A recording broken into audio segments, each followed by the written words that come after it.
Okay, so let's just think. Try and imagine we're in Rajgir on Vulture Peak. If you've been there, you'll understand the place, up this little hill, way up high, where Lord Buddha taught many of his teachings, many of the teachings given there.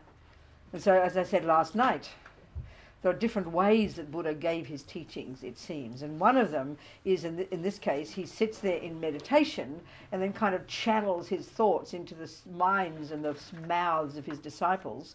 So here it's Shariputra, and then Avalokitesvara, in the form of a human, as a 10th level bodhisattva, not in his light body. They're having this conversation about emptiness, but it's Buddha's teachings. And so, of course, emptiness is, we'll discuss later. Okay, so let's recite. And we imagine all the Buddhas are here, all the holy beings, all the bodhisattvas, and we make this aspiration, we're going to say these words to put the imprints in our mind of this teaching as a source, as a cause for our future realization of emptiness, which of course is what will cease our suffering and combined with bodhicitta will cause us to become a Buddha. Thus did I hear at one time. The Bhagavan was dwelling on mass of Vulture's mountain in Rajagriha together with a great community of monks and a great community of bodhisattvas. At that time, the Bhagavan was absorbed in the concentration on the categories of phenomena called profound perception.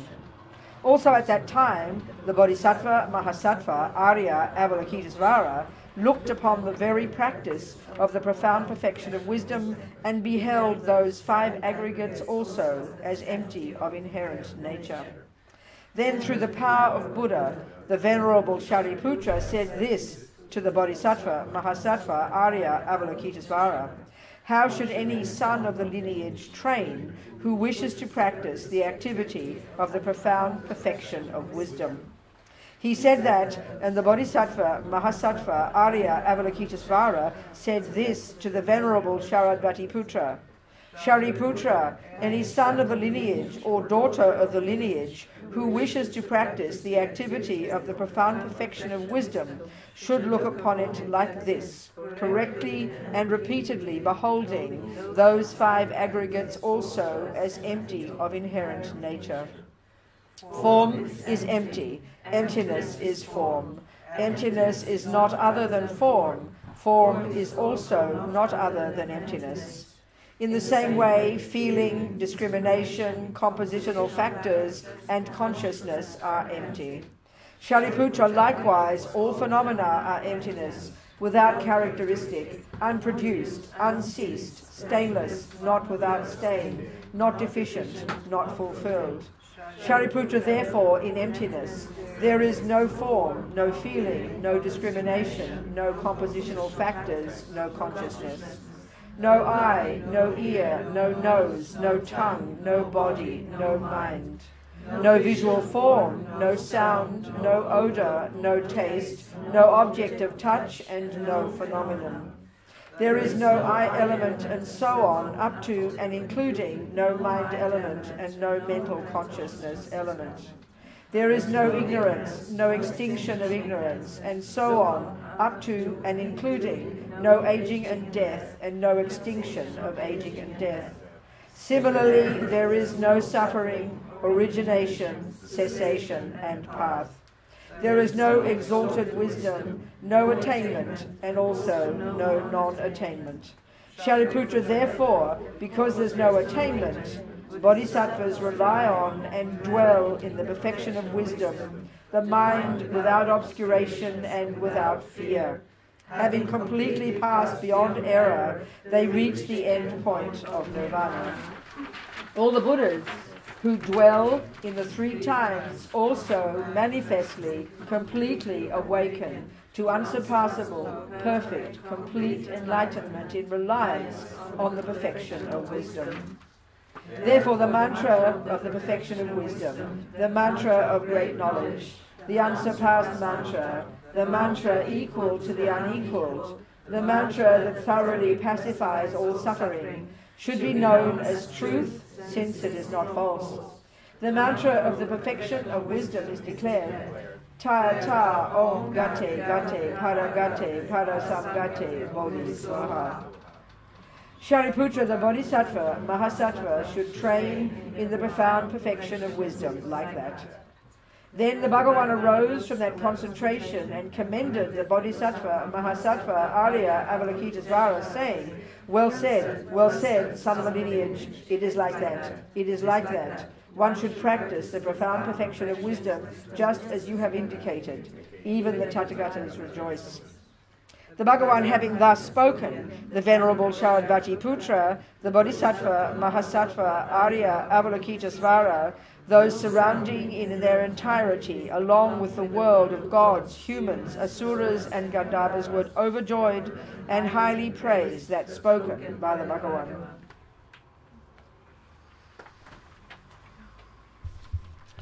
So we just think that we're going to sit here together and listen to these Buddha's views about reality, about how we're not in touch with reality and how that causes our suffering.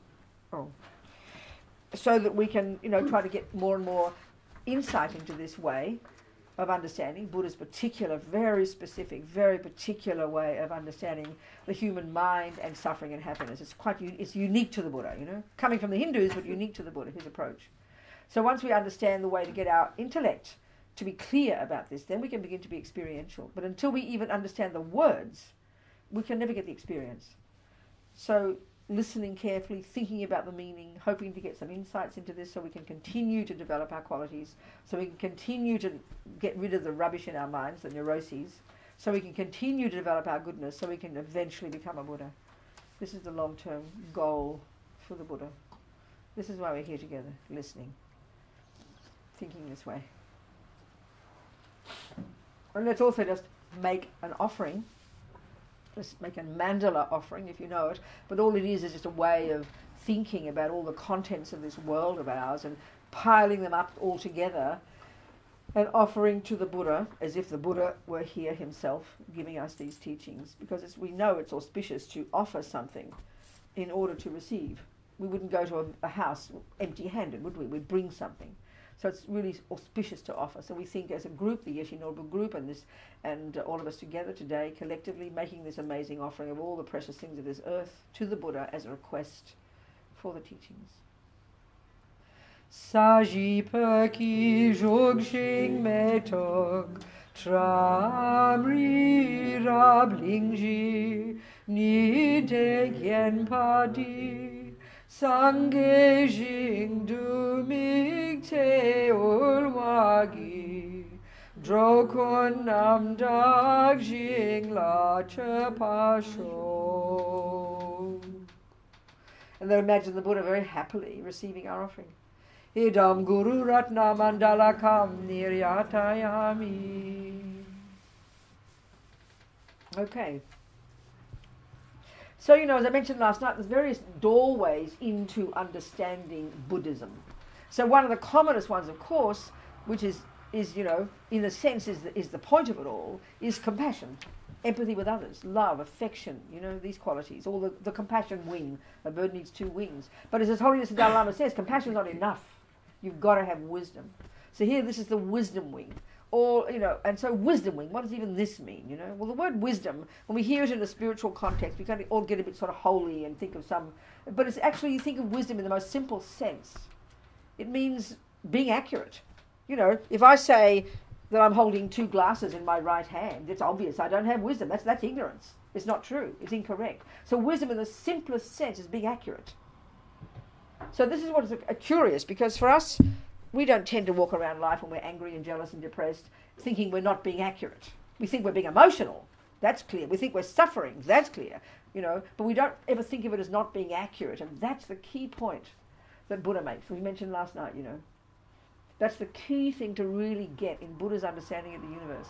That the key characteristic of all these unhappy neurotic sense states of mind, which we in our materialist view think are totally normal components of a human being, so much so in fact that we think you'd be abnormal if you didn't have them: attachment, anger, pride, jealousy. These states of mind for the Buddha are liars, they're deceptions, they're delusions, they're misconceptions, they're wrong assessments of whatever it is we're experiencing. And once we get this view, once we understand what Buddha means by this, we really can begin to understand what he's talking about. Then it's easy to at least understand intellectually what he means by emptiness. But until then, it's kind of abstract to us, because our trouble is when we say anger, jealousy, depression, we know these vividly, but we think of them as emotions, number one. And then number two, we immediately think of the person or the event that is the cause of it.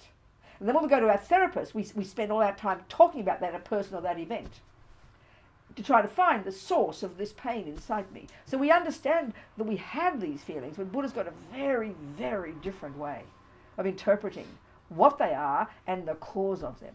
And again, once we understand this, which we get from the Four Noble Truths, again we can really be on track in understanding his particular approach to how to stop suffering,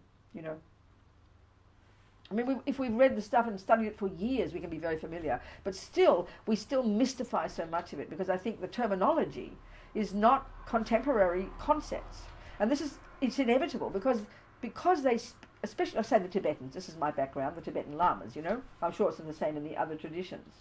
But the Tibetan Lamas, they so totally value the living lineage of the information they've received directly from the mouth and therefore the mind of their Lama, who got it from the mouth and the mind of their Lama, and they can track it back unbroken to the mouth and the mind of the Buddha, So then naturally they respect the way it's presented. So there's Lama Zopa Rinpoche, for example, my teacher, the spiritual director of Yeshe Norbu group.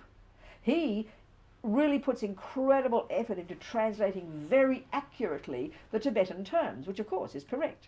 But I mean, when you realize it, they're medieval, They're literally medieval. They're literally medieval. From the time of Tsongkhapa, let's say, the lineage Lama of our tradition. He lived in the 14th century. So then naturally it's medieval terminology. And each of the Lamas from there pass it down.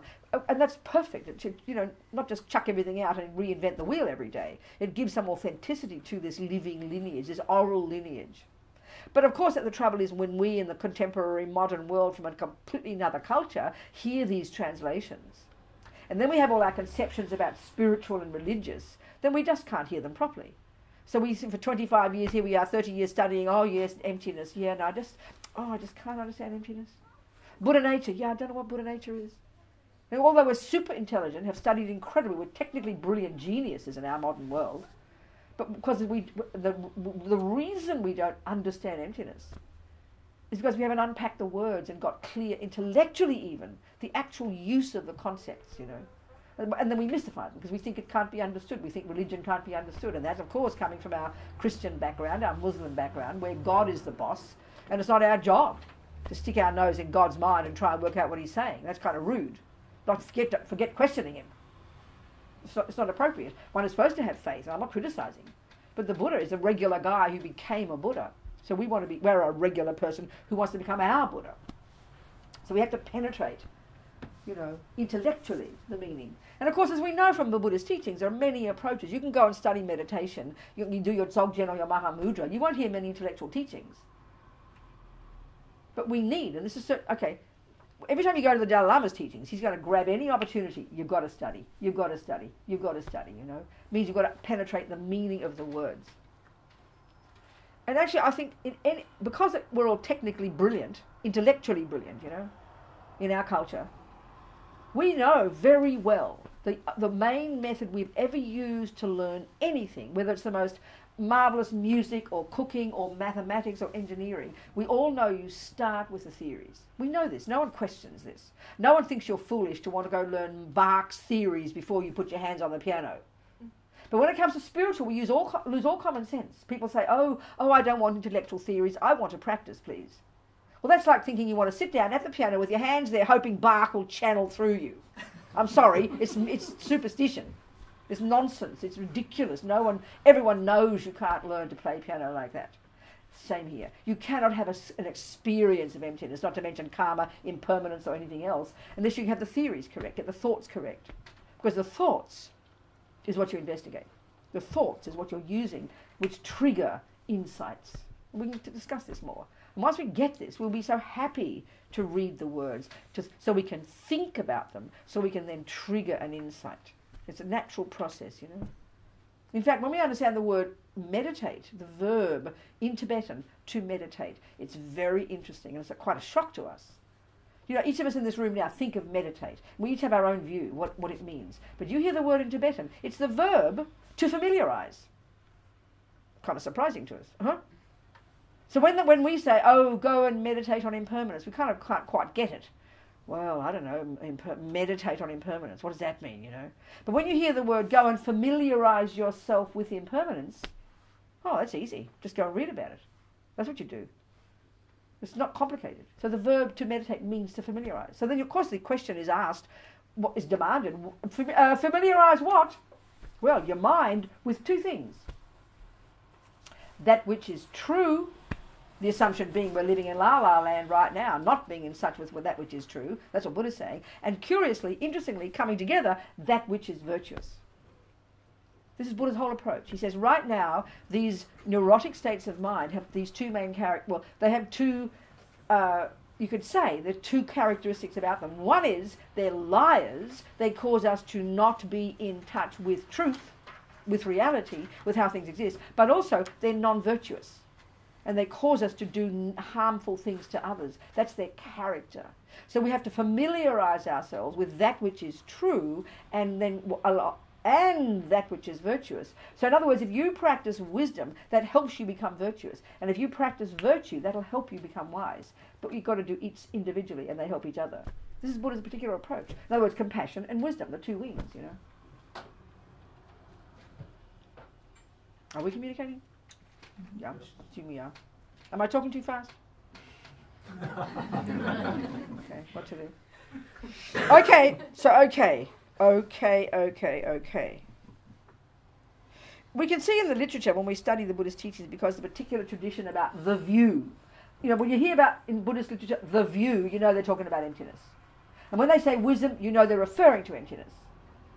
It's the whole genre of teachings over the centuries. So the view, all about the view, you know, and wrong view, for example. But the point is that when we study Buddhist psychology, which is a really excellent, necessary entry point into really helping us understand emptiness, this is where we learn that all the other delusions, like I mentioned in this hierarchy of delusions, starting with ego grasping, which is this colloquial term used for the root ignorance, that is the one that doesn't know how things exist, that is not aware of emptiness, which is the exact opposite of the ignorance of grasping its self-existence. We'll look into this. That root ignorance that gives rise to attachment, which gives rise to anger, which gives rise to other rubbish, they all share the characteristic of being liars. They all share the characteristic of not being in sync with reality. In other words, they're all views. And this is a really fascinating kind of again, this is gives us insight into the way Buddha talks. So let's look at this aspect. How all these emotions, as we call them, attachment, anger, fear, jealousy, depression, all this stuff, actually, from this perspective, they are misconceptions, which means they are conceptions, which means they're thoughts, shockingly, surprisingly to us. We don't think an emotion is a thought. Let's look at this. But the other point is they are incorrect thoughts. Quite literally. If I say I have 2 cups, we know that is a thought, but it's a misconception. It's not 2, it's 1. Very simple. But we can't recognize that part. When I say I'm angry, it's impossible for us, because we don't think this way, to think that I've got that anger, the emotion of anger, what I feel with the heart beating and the blood racing and the body shaking. When we think of anger, we think of the emotion. But that's just the packaging. But the more we look into our minds using these mindfulness techniques, using concentration, stepping out of the mess, we can then, beyond the emotion, begin to realize that it's informed by a very elaborate conceptual story. That actually is what anger is.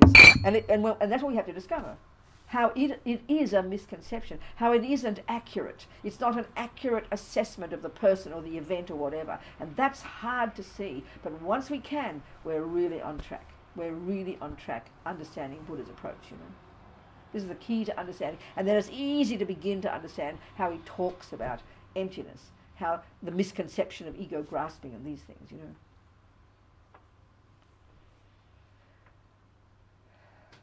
So let's go to emptiness. Now we've done the Heart Sutra, let's look into the way these words are used and what Buddha's actually saying to us.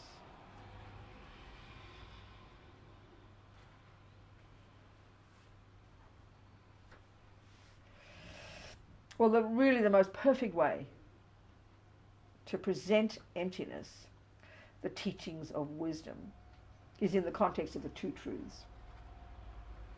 This is like Buddha's amazing teaching. And there's this wonderful text that Lama Tsongkhapa wrote.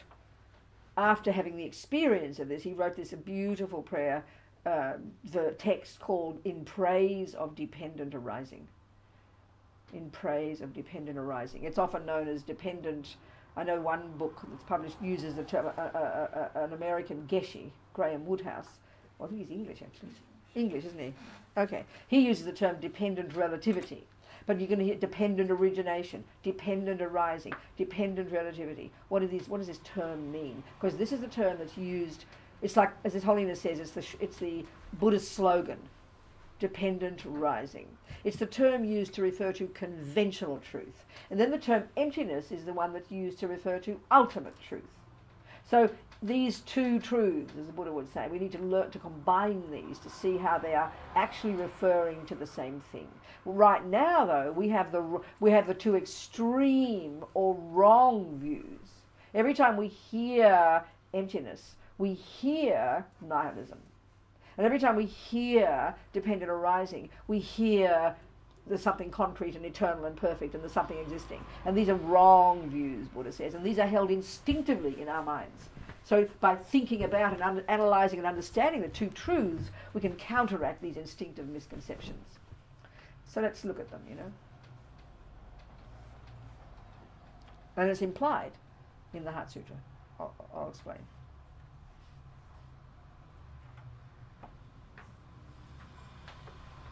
Okay. So the first thing, Buddha's saying Buddha's saying we're not seeing things clearly. And there's the delusions in our mind, the neuroses in our mind that are causing us to not see things clearly, these liars. Remember in Buddhist psychology, in the mental consciousness, you have 3 categories of states of mind. There's no 4th category. It's a really clear, seemingly simple model, but it goes to enormous depth in all the literature and all the studies and what one has to study and look at. It's a very fascinating model of the mind. So as far as Buddha's concerned, in mental consciousness, you've got 3 categories. Really simple. And these are technical terms, not moralistic. Different, you hear them. Negative, positive, neutral. Broadly speaking. So neutral doesn't mean not important. It means neither negative nor positive. And that is not meant to be vague. It's really specific. So let me explain this first. So an example of a positive state of mind is called love or compassion. They are necessarily virtuous. They are necessarily, and this is what's curious, they necessarily lack the 2 characteristics that the negative ones have. They are not, relatively speaking, not delusional, meaning relatively speaking they're in sync with reality, and I'll explain this. And the other one is they're not disturbing. And these are the ones that Buddha would say are at the core of our being, indestructibly so.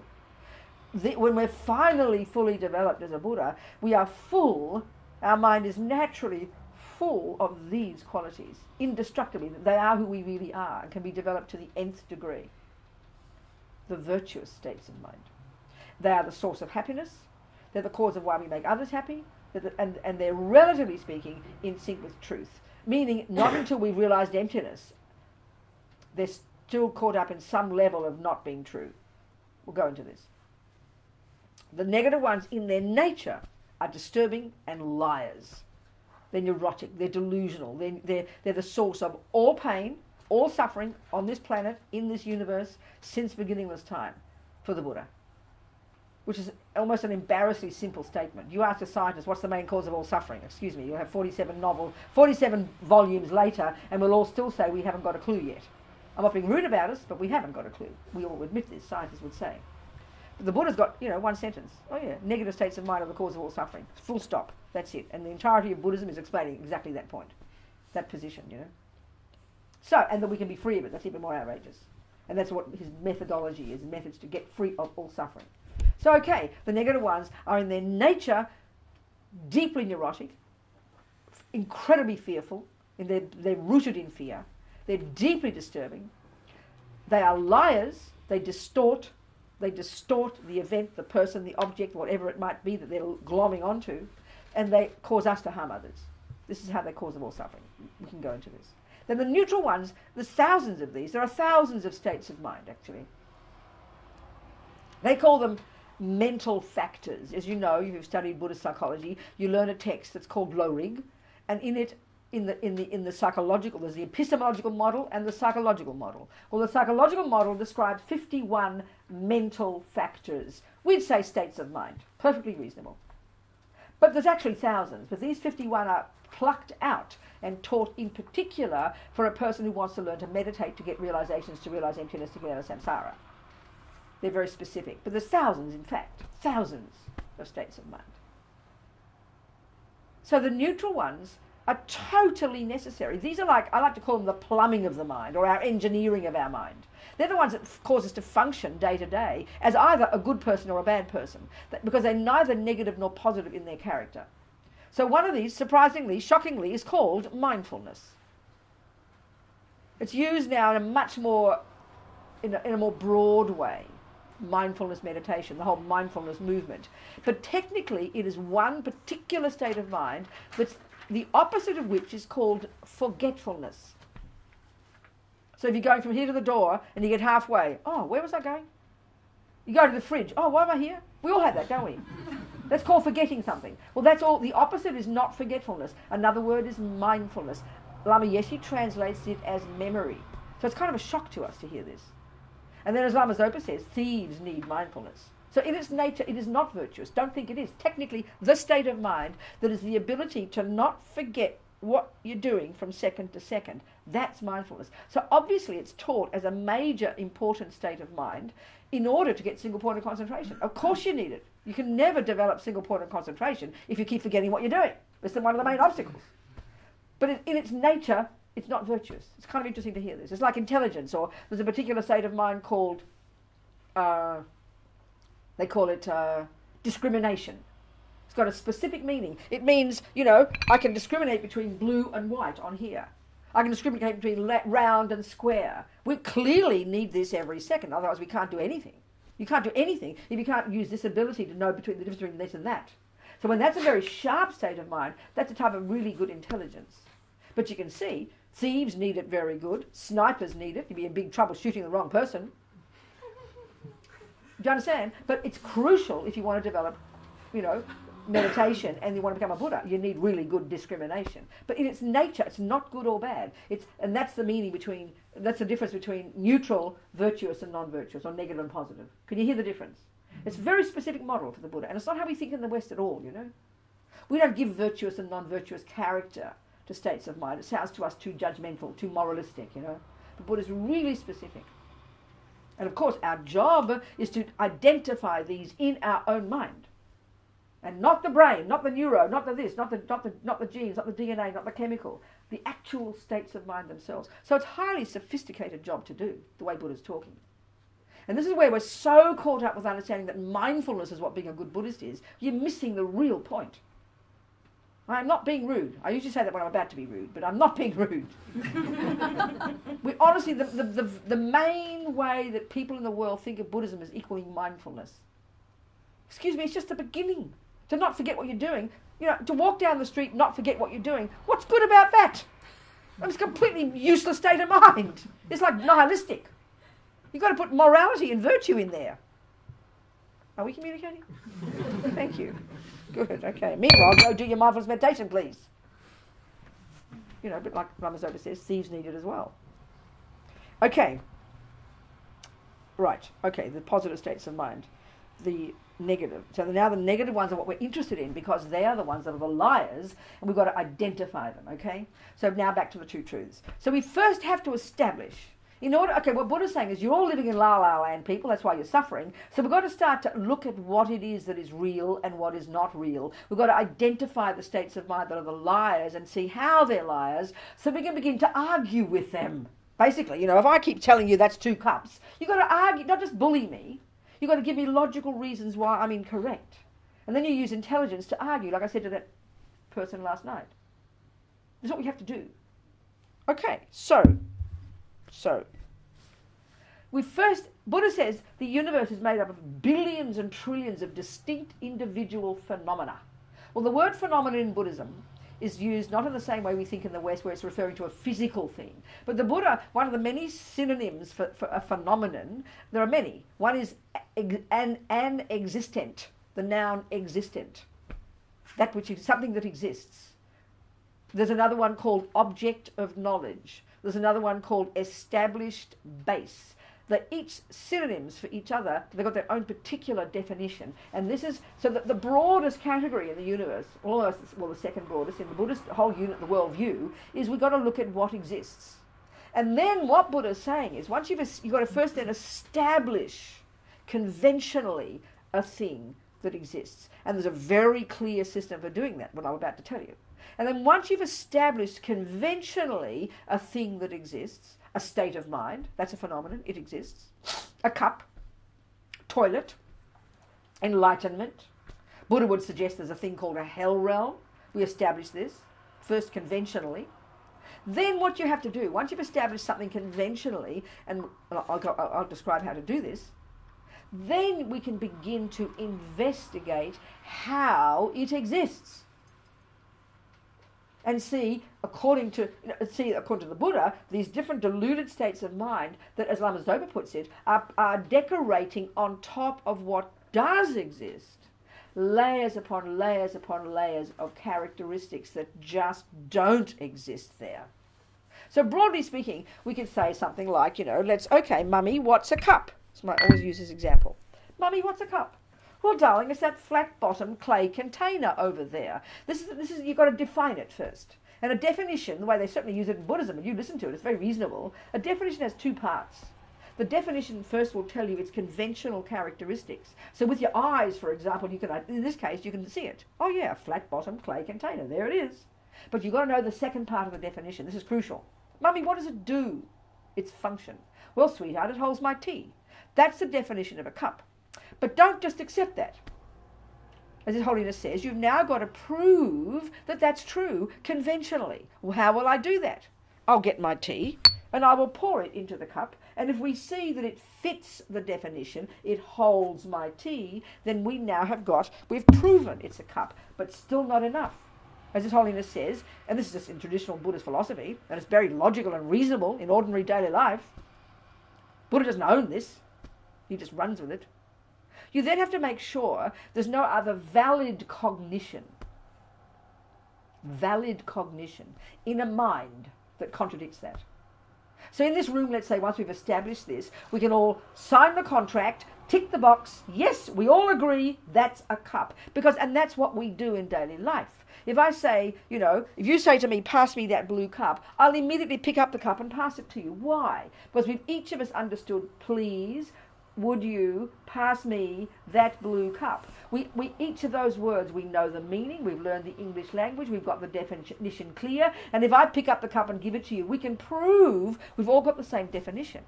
And this is the trouble. This is what's good about science and the way we learn to make cakes and everything. We're geniuses at it. We don't have wars about cakes. Well, you might. But you listen to it when we talk emotional stuff. I might say, what's your name? With the shirt in front of me. You. Lars Magnus. What's your first name? Lars Magnus. Lars. Lars, yes. L-A-R-S. Yes. Lars. Or L-M. Lars.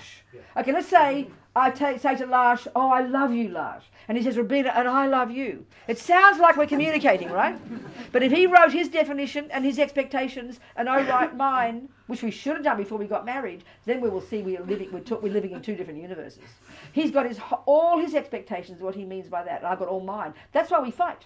That's why we're sitting there having a discussion and we're fighting, because we don't have the same definitions.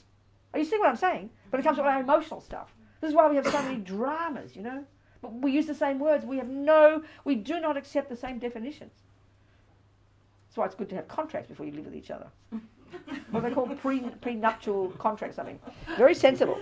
So anyway, here we've established, now we've established there is a conventional phenomenon. Listen to conventional. By convention. We agree this is called a cup. We agree this is called a cup. Now Buddha says this is how everything exists. This is almost leaping now to the ultimate reality of the subtlest meaning of emptiness, which is subtle dependent arising, that everything's merely labelled. This is almost proving it. Where's the cup? You know, apart from the cup that we've all agreed is a cup, and we all buy into it being a cup, we get used to it being a cup, and then we forget that we created the cup out of our own mind. And then we think it's then self-existent. This is what we do. Or like one Lama said, we're like children. Also a slightly different approach. No, I'll cancel that. I'll tell you later. Okay. So now we've established there is a phenomenon, a conventional phenomenon called a cup that we agree is a cup. You can't force a person into believing it's a cup. And this is what Buddha's saying. It's not a question of belief. It's a question of seeing the truth of it. Agreement. Conventional. And everything in the universe exists, Buddha says, like this. You first establish its conventional reality. Now we can proceed to investigate how it exists. So right now, as I said, as Lama Zopa says, taking the negative states of mind in the category of 3 in Buddhist psychology, in the mental consciousness, the deluded ones, the liars, they're the ones that do the projecting. They're the ones that make the mistakes. So attachment, for example, will decorate on top of this cup delicious qualities that actually the cup doesn't possess. They are my projection, as we would say. Then if you don't like this cup, your aversion is decorating on top of this cup particular characteristics of ugliness that don't exist on this cup. We can see we do this, but we already forget that we do it. We think the cup, you know, if Lash thinks this is an ugly cup, he doesn't think his mind is making up ugly. He thinks ugliness is in the cup along with the clay. Does he not? This is how we all work, isn't it? If I think it's beautiful, I think beauty is one of the components you put in the, you know, with the pottery. This is how everything appears to us, Buddha says. We don't realize our mind is doing something. And this is the thing that's most shocking for the Buddha. This is his key point. You know, when I'm in love with Lash, we all know he looks divine. But 6 months later, and I can't stand the sight of him, look at it. Why? Because he's so ugly to me now. And I forget that I thought he was gorgeous. Now I think, well, if only I'd known what he was really like it's all his fault, you know. He's the same fellow. No extra hair, not to mention grey hair, no extra fat. Looks the same fellow, but suddenly he looks like a monster, whereas before he looked like an angel. We all know this. This happens in our life all the time. But we truly, when we're being samsaric, we truly don't think that our mind plays any role in that. This is why Buddha says it's so shocking. And when we hear this, it's sort of embarrassing. But we all know we do it all the time, you know. It's not my fault. Hey, it's all him. Isn't it? The cake, 5 minutes later, before 5 minutes when it's warm and delicious, you're fainting with pleasure. 5 pieces later, and it's hardly even not cool yet, you now think it's the most disgusting thing you've ever seen. The cake hasn't changed. It's sort of obvious. We should realise emptiness based on just that. But we don't, do we? We believe in it every time. We suck into the story every time. This is what Buddha says we're all doing. And this is what being in samsara means, you know. Because we're addicted to this process. Hard to change. This is why I have to use logic and analysis, you know, to break down ego's ridiculous misconceptions. Okay, those delusions are easy to see, how they project. But the hardest one to see is the one that underpins attachment, aversion, all the others. And that's this one called ignorance. This simple English word, ignorance. Or in Tibetan, maripa, unawareness. And as I said yesterday, it's got not just the mere ignorance of not knowing what a cup is and how it exists. That's easy to fix. But the ignorance that the other part it is, as Holiness says, it makes up an elaborate series of lies that are the opposite to the truth. So not only do we not know what it is, we've made up a story of what we think it is. So we've got to, part of the process, before we begin to see what it is, we've got to strip away the lies that that cause it to appear wrongly. This is really crucial to understand the way Buddha talks. Not only mere ignorance is simple. You just put the truth in there and you have it. But if you've been believing in lies for so long, and we are addicted to these lies, ego is frantic to support these lies. It is painful to change them because we're addicted to them. They're deep habits. That's why practice is so hard. You know? So this ignorance, called maripa, what does it project onto the cup? And this is where it gets abstract for us, because this mistake is so primordial. It informs attachment, anger, pride, jealousy, and all the other rubbish. And even right now, it is also informing our virtue. And this is where it sounds abstract, but we have to understand it. So the words are what ignorance is projecting is a self-existent delicious cup, a self-existent ugly cup. We can't see that part. Meaning, these are the words for it, a cup that exists out there, a delicious cup that exists out there from its own side without depending on anything. Well, the better word is inherent. In all the different Buddhist traditions, there are different views that are taught about emptiness. So the one that we're talking here is the one that's according to all the teachings from our lamas, which is the view, the Madhyamika view, the middle way view, particularly the second of the two schools of the middle way view, which is called the Prasangika Madhyamika view, the consequentialist middle way view. And all the lamas will say that's the one that's the true intent of the Buddha. We might mention briefly some of the other ways of seeing. So the key word here is that what Buddha's saying very simply is that in the mind, this ignorance is projecting onto everything that we experience, everything that appears to us, everything we think, everything that exists. We're projecting onto it spontaneously and naturally and as primordial, we don't notice it, that everything appears to us to exist inherently. The key meaning of that is, as Buddha says, if something did exist inherently, if there were an inherent cup, if there were an inherent Robina, it would be a cup or a Robina that would not depend on anything at all for its existence. That's the meaning of the opposite to emptiness. Because all Buddha is saying is there is not anything in the universe that could possibly exist like that.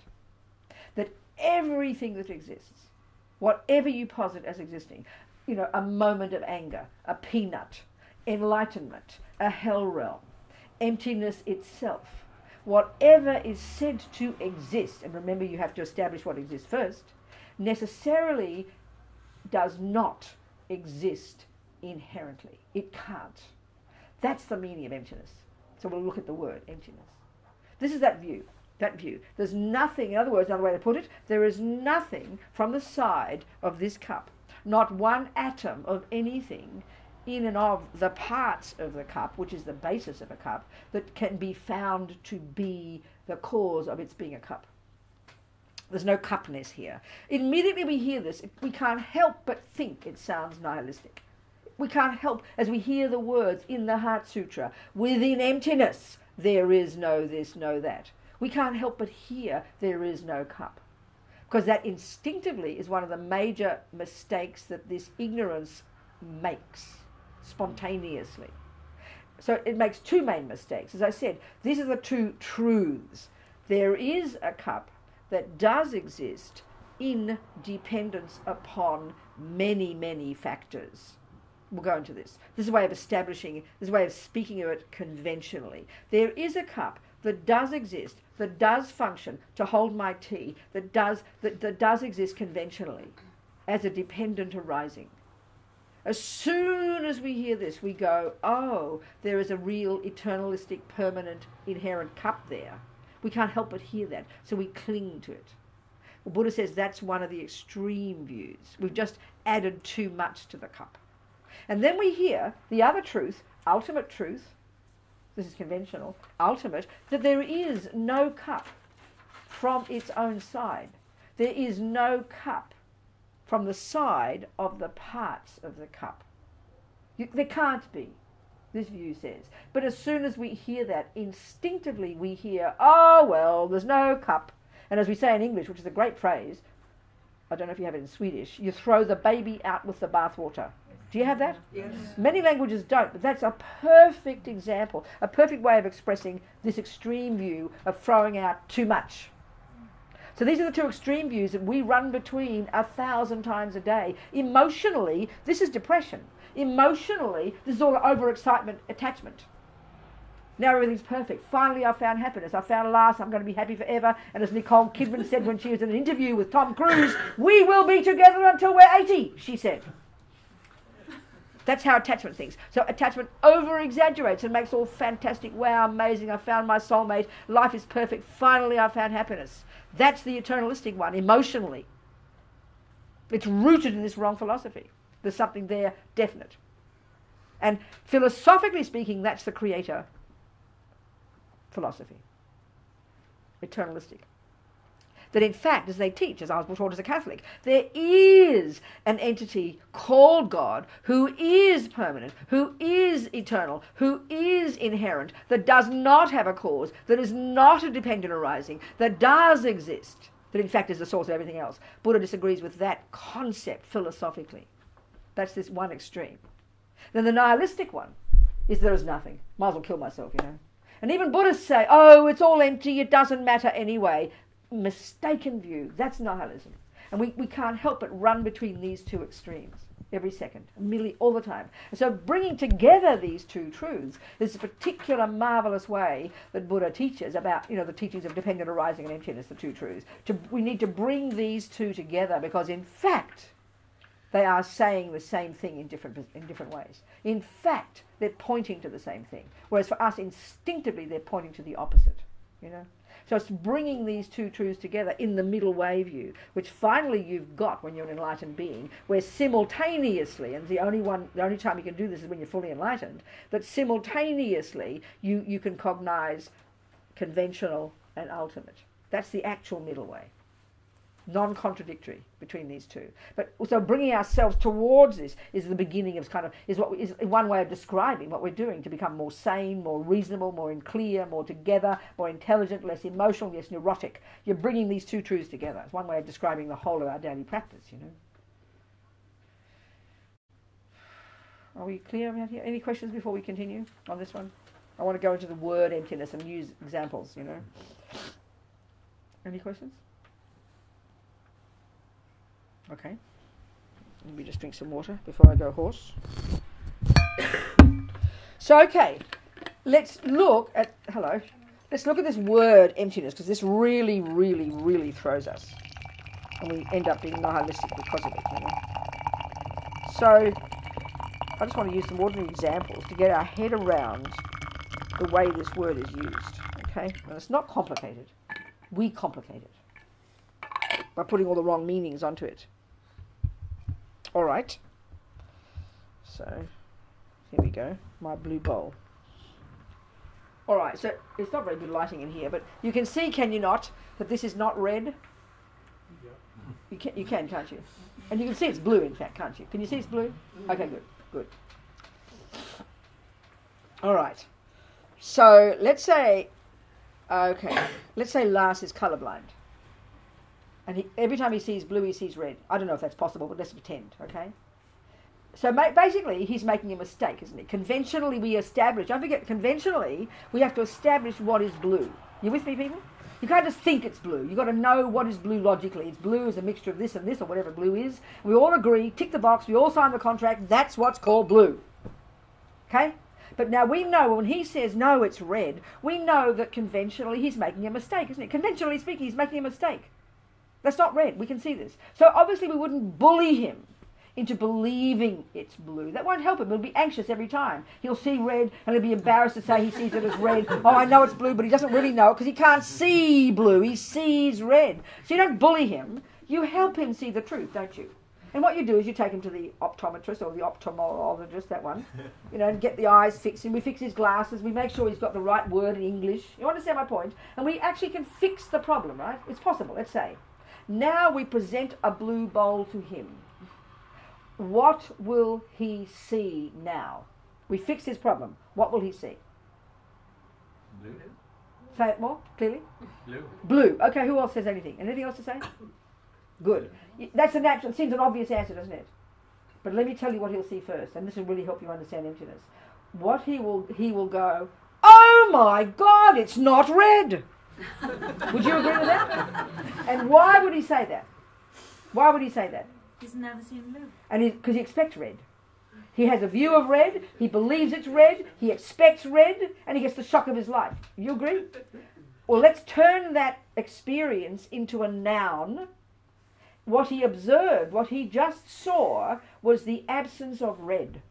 Can you hear that? Mm-hmm. Another word for absence is emptiness. He saw the emptiness of red. Can you hear that word? Can you hear the meaning? It's really not complicated, is it? We don't talk like that. It seems a bit abstract. Because we just say, nah, it's not red. But what he just saw, because of his expectations, because of his belief for so long, he got the shock of his life. Because it didn't...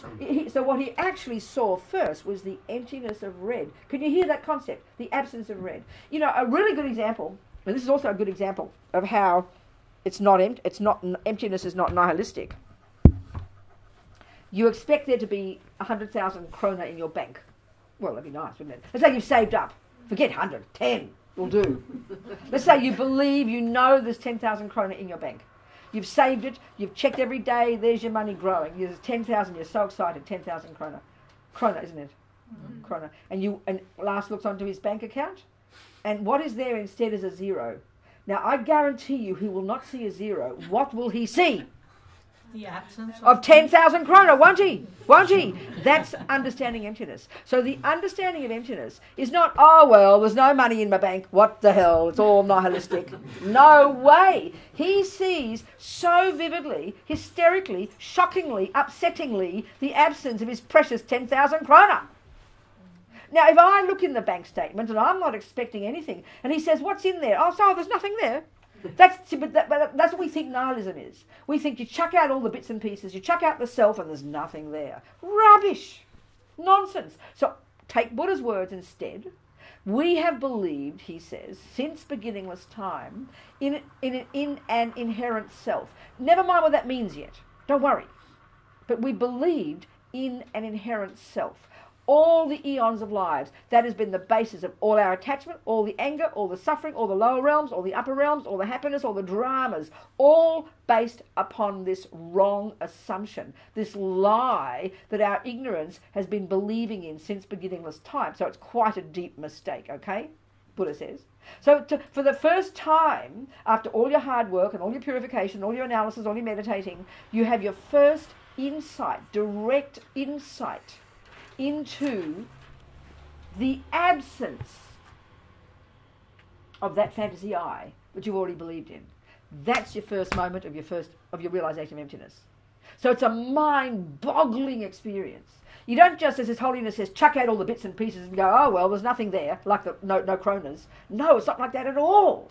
It's a rich, incredible, powerful experience, a powerful recognition for the first time that the I you've always believed in has never been there, could never been there, and is not there. So it's a mind-boggling experience, the cognizing of that absence of the I. Can you hear what I'm saying? This is why, it's a rich experience. So as Lama Zopa says in one of the articles in your book there, a really excellent, but inferior, but excellent experience when you've had your first insight into emptiness is enormous fear. I mean, we get fear all the time, so don't worry about it. But this is a very good fear because it's the first recognition there isn't the I that you thought was there. But the even more superior one is incredible bliss, unbelievable joy. You finally see the truth. So can you hear the words a bit? The emptiness of anything doesn't mean the nothingness of it. It means the emptiness, the absence of the thing that you thought was there, but has never been there. Can you hear that concept? Yeah. I'm sure you can. That's how you have to frame emptiness. But the commonest thing is we just go, oh, there's nothing there, like there's no krona. Oh, there's nothing in the bank. That's nihilism. It's meaningless. So obviously, the emptiness of blue, the emptiness of red on this bowl only exists for the person who thinks it's red. If you already know it's blue, you're okay. You don't have to worry about it. Of course there's no red there, but you don't care because you don't see red. Like you could say there's no elephant in this room. Well, who cares? No one thought there was. But if you think there's an elephant in the room, you walk in the room, you'll see the absence of the elephant, won't you? Do you see my point? Yeah. Good. So we've got to have context for using these words, We use them so wrongly. And the absence of something is a very vivid experience. When Lars leaves me, Every time I come home, all I'll see is the emptiness of Lars in the house, won't I? You know, I'll be lonely. Where's Lars? You won't see. You don't know Lars lived there. You'll walk in the house. What a lovely house. But all I see is the emptiness of Lars because I'm craving for him, you know. You see my point? Yeah. Is that a little bit like you won't, if you remove all the walls and the ceiling, then you won't see this room? No, that's nihilistic. That's not what's being said. No, that's a nihilistic approach.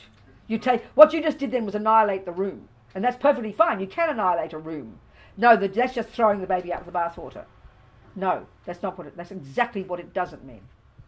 That's exactly. It's a good example. I'm sorry to point it out, but you made the exact mistake that it isn't. Okay, because I thought of the room as a lot of emptiness. Of course, what dear? The room is a lot of there's a lot of emptiness in the. No, that's not the meaning of emptiness at all. Okay. That's okay. Keep trucking. It's perfect. You keep listening, darling. It's okay. Yeah. Yes. Can you think about that when it's not a solid thing? It can be an organization or something. That's okay. Put it this way. That is that you could say that recognizing it can change. Yeah. It can help us realize there's no inherent organization, but it's not the real meaning of it. One of the consequences of something's being empty of inherent existence means it can change. Because if it were inherent, it couldn't change. So as a result of its being empty of inherent existence, you could say you can change it. And that's one of the real learnings from emptiness. In other words, my friends in prison, for example, okay, thank you. This is a really helpful example. Okay, first let's establish what is a prison. So when we all very much know, don't we, that if I'm going to go, I've got to go to prison tomorrow, you won't go, I'm so happy for you. You won't. Why? Because we all agree conventionally prison is defined as an ugly house where you're sent when you're naughty. And you can't leave at free will. Roughly that'll do for a definition, won't it? And we know that's pretty painful. We don't want to live like that. So we put all these meanings onto that building. It could be a really pretty building. Actually, I've heard Swedish prisons are very pleasant. Do you understand my point? I've been to some very nice prisons in Australia. But if you didn't know it was a prison, you'd think, I'd like to live here. You'd be very happy to get there to live, But when you hear it's a prison, no, go away, don't worry. So we can see we put meaning onto it, don't we? We put meaning onto it, that it's punishment. You're seen as a bad person. You don't have any freedom. And of course you add to that, many prisons I've been to in the States, for example, and everywhere around the world, they're really ugly as well. You understand my point? So we all know the definition of a prison. It's not a pleasant place. You don't choose to go there. So okay, now the point is this. Conventionally that's true. We can't argue. That's the definition of a prison. But because prison is not existing inherently as a prison, meaning without depending on causes, conditions, minds, labelling it and all this, we know, therefore, like my friends in prison can decide prison's fine. I'm happy to be in prison. I can meditate. In other words, if you can change your view of something, then it's empty. It doesn't have an inherent nature. But no, it doesn't mean there's no prison. Conventionally, a prison is not a cool place. Yeah. Enlightenment conventionally is enlightenment, but it's also merely labelled. It's also dependent. And these two we find contradictory. And that's what we have to learn to do through thinking, through analysis, through meditating, to bring these two truths together. You with me? Okay. So there's different levels of dependent arising, okay? The very first one is that things exist. There are three main ones. Sometimes presented as two, but I'll do the three. The first level is that things exist in dependence upon causes and conditions. The term they use in Buddhist philosophy. Condition means a secondary cause. So using the simple example of a flower, the main cause of a flower, we all know, is the seed. But it needs the secondary causes. It needs the conditions of water, soil, heat, warmth, all the different things. The seed is the main cause, and then the conditions are the ones all that come together, and then the flower comes out of these causes and conditions. Well, all impermanent phenomena for the Buddha are like that. People, things, universes, relationships, noses, bodies, lives, everything's changing moment by moment. And as we all know, one of Buddha's major teachings, his sort of entry point teaching, is how everything is impermanent. And he's got two levels of impermanence, gross impermanence and subtle impermanence. So gross impermanence is evident to the eye. You watch a little fragile flower, you can practically see it get born and die, isn't it? Subtle impermanence can only be cognized in meditation. It's more subtle.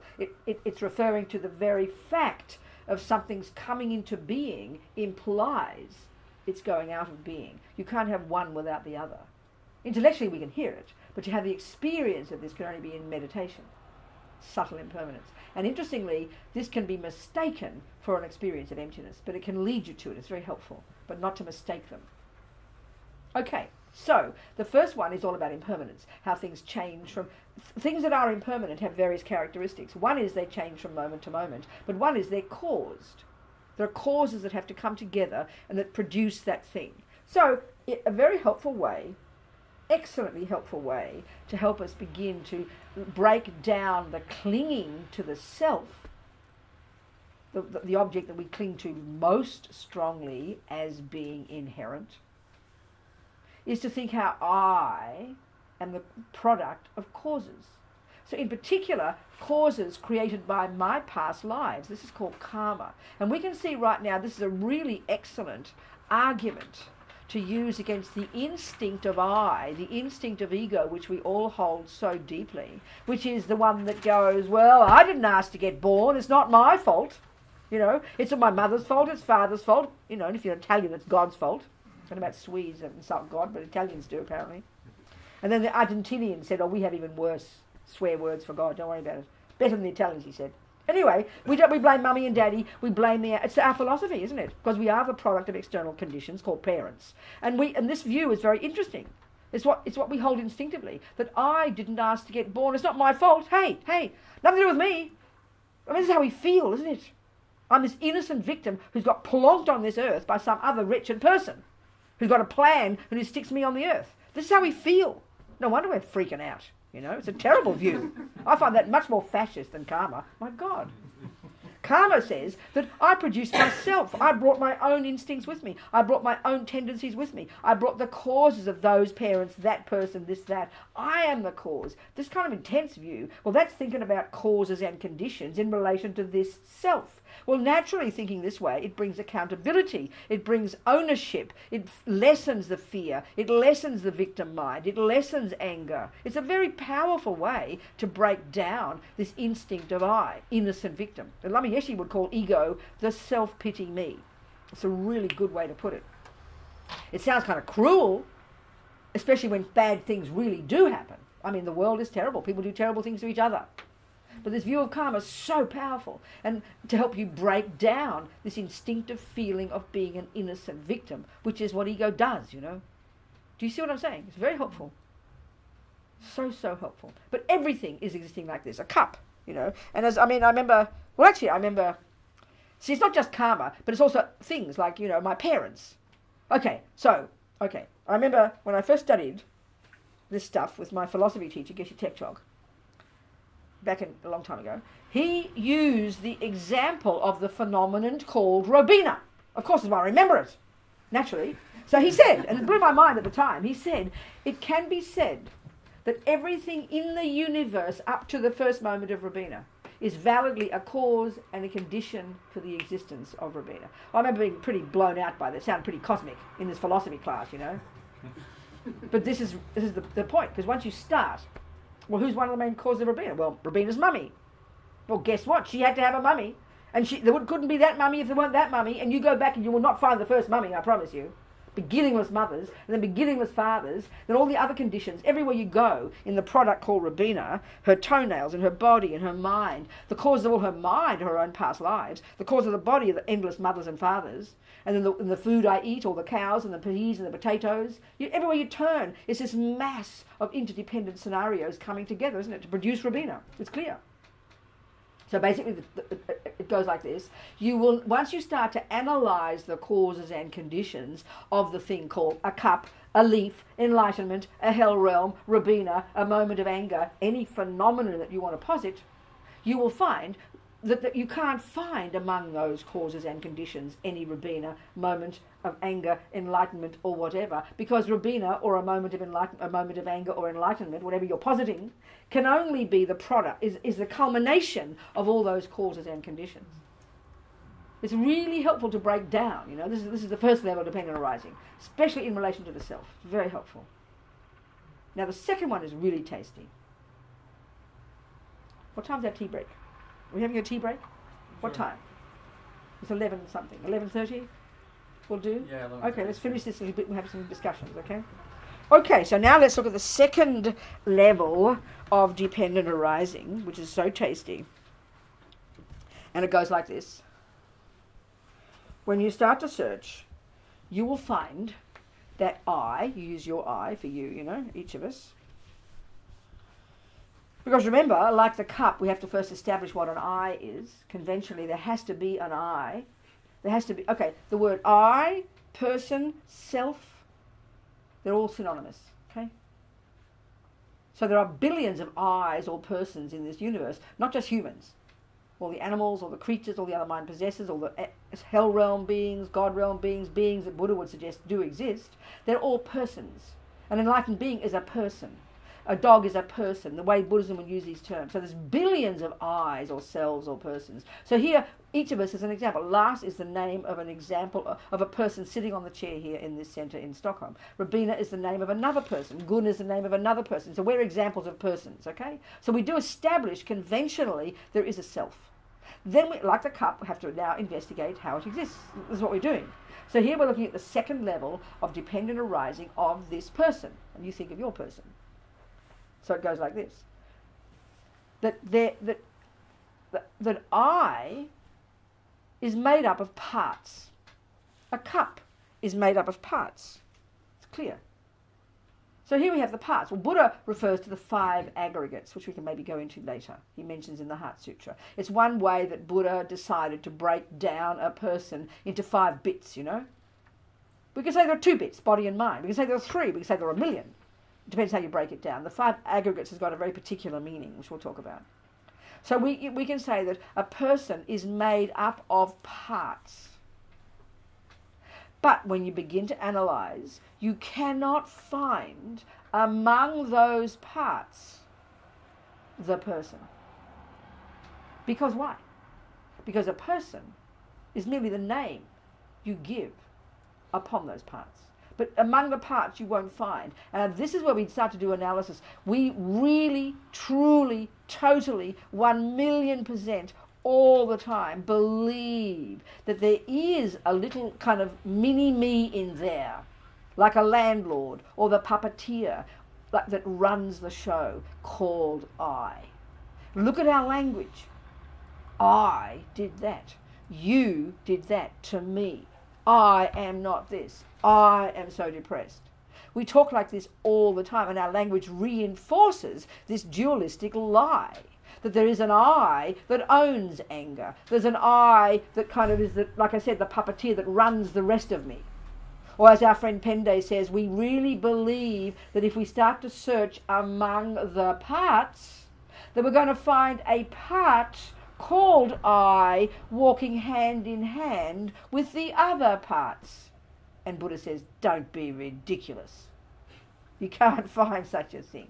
But of course, they learn this for 30 years in the monasteries and then go meditate for 30 years to get it, okay? So we'll do more of this analysis. This one is so interesting. So what we've got to do is prove logically to ourselves how there can't be. So there are 2 discussions here. One is, which argues with the Hindu position, which is where Buddha began, that there is a real permanent separate self, separate from the parts.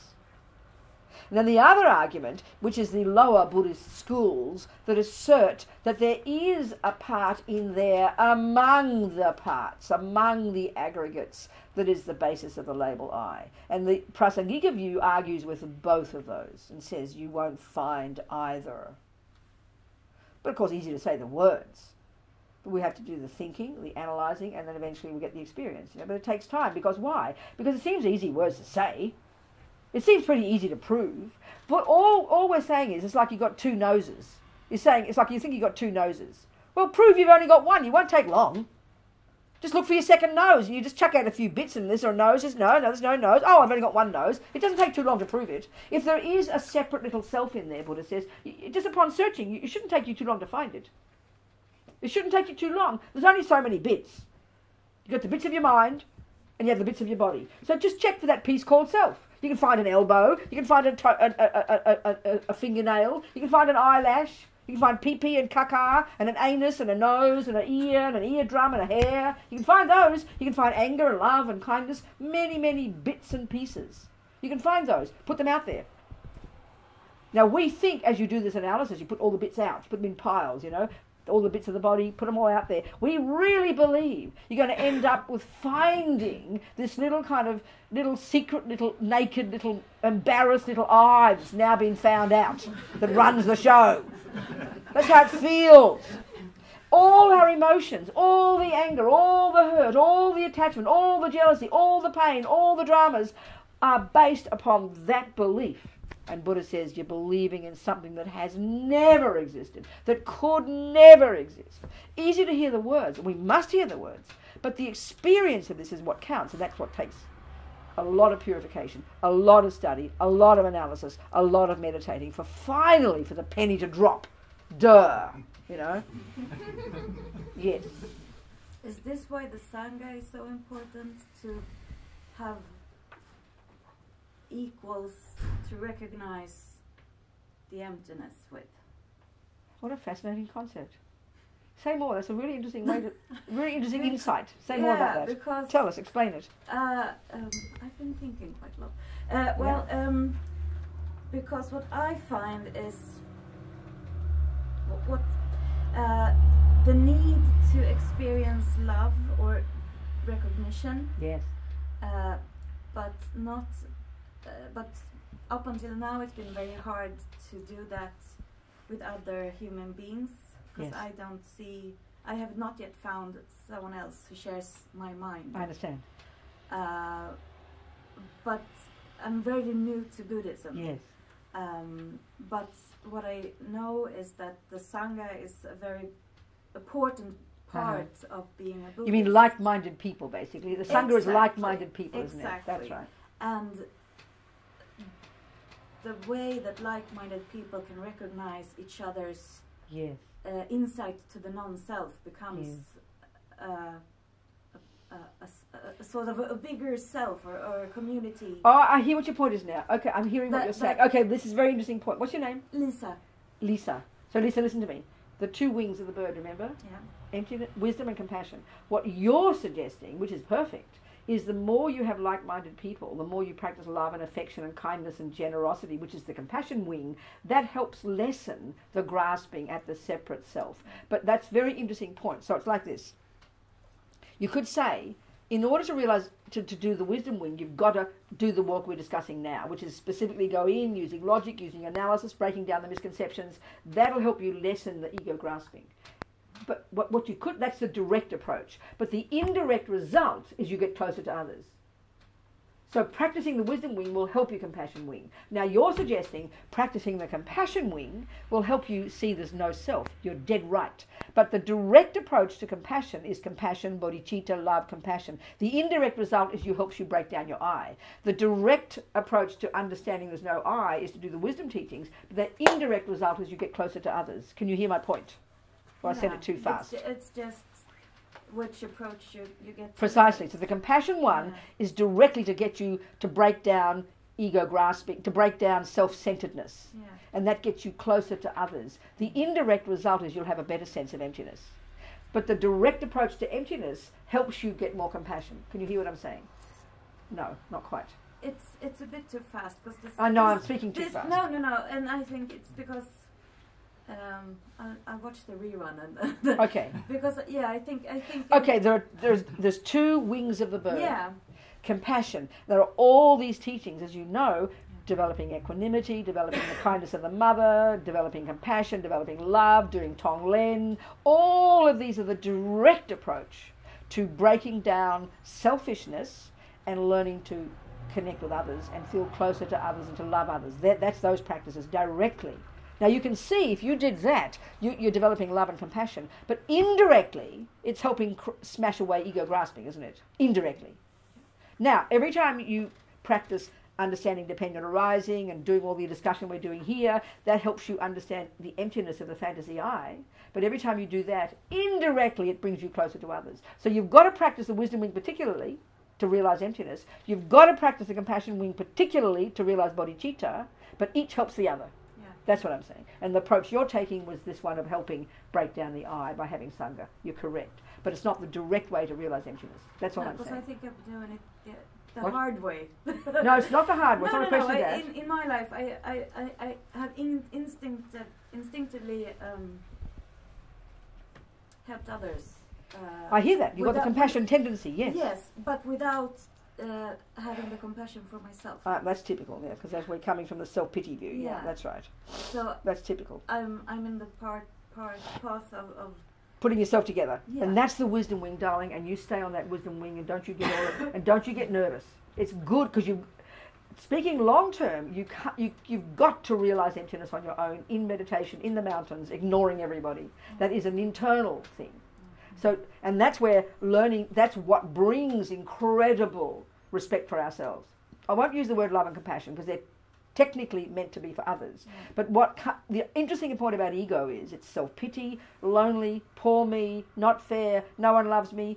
This is what sad ego is all about, right? And so the way to break that down is to give up attachment, give up neediness, give up anger, give up jealousy. And what comes from this, which is the practice of the wisdom wing and the practice of renunciation, what comes is incredible self-respect, incredible contentment, incredible joy and fulfillment, all on our own. And then people and friends are bonuses for us, you understand? Yeah. So we must do the wisdom wing first. As His Holiness says, compassion is the point, but it's not enough. It's got to be informed by wisdom, which is clarity and contentment and fulfillment in oneself, which can only come from oneself. Do you see? So you stay on it, darling. You're doing great. Don't look for that other half. They'll get in your way. yeah. I'm happy you haven't got another half. Well done. Other halves can be very, very misleading. Yeah, no, it's me. Good. Anybody else? Yes. Okay. I have a question regarding when you view the lower Buddhist view versus the Okay, go. Pacifica Okay. view, right? Yeah. Well, I mean, say, as in regard to reincarnation, say, I mean, I have, a state of mind, sort of, or like. What's your name first? Alvar. Who? Alvar. Alvar. Spell it. Alvar. Okay, Alvar. Good. Yeah. So, So, which is based on basically, I mean, me being born, of course, there's some conditions for that. So, me being born in Sweden, me being born with a certain set of parents. And that's right. Me having had these stimuli during my lifetime. That's it. Yep. But I mean, when my brain dies, I mean, I die, but then there's something Continues. continues. Okay. But I mean, what is that? Because isn't I understand. This the Let's just get the right words, okay? Yeah. Okay, let's just use the words. Okay. So Alvar is the name given at the moment to this set of body and mind, isn't it? Like Lars is the name given to this particular set here. So this is the name given to the combined body and mind due to all, as you mentioned, all the causes and conditions in the same consciousness that wasn't called Alvar before, but we can track back this consciousness. At the moment, the combined body and mind is labeled Alvar, but the Buddha would say that consciousness goes back, and we know very well from the second before conception in your mummy's womb, if your consciousness continues, it's the same continuity of consciousness, but we haven't put the label Alvar on it yet.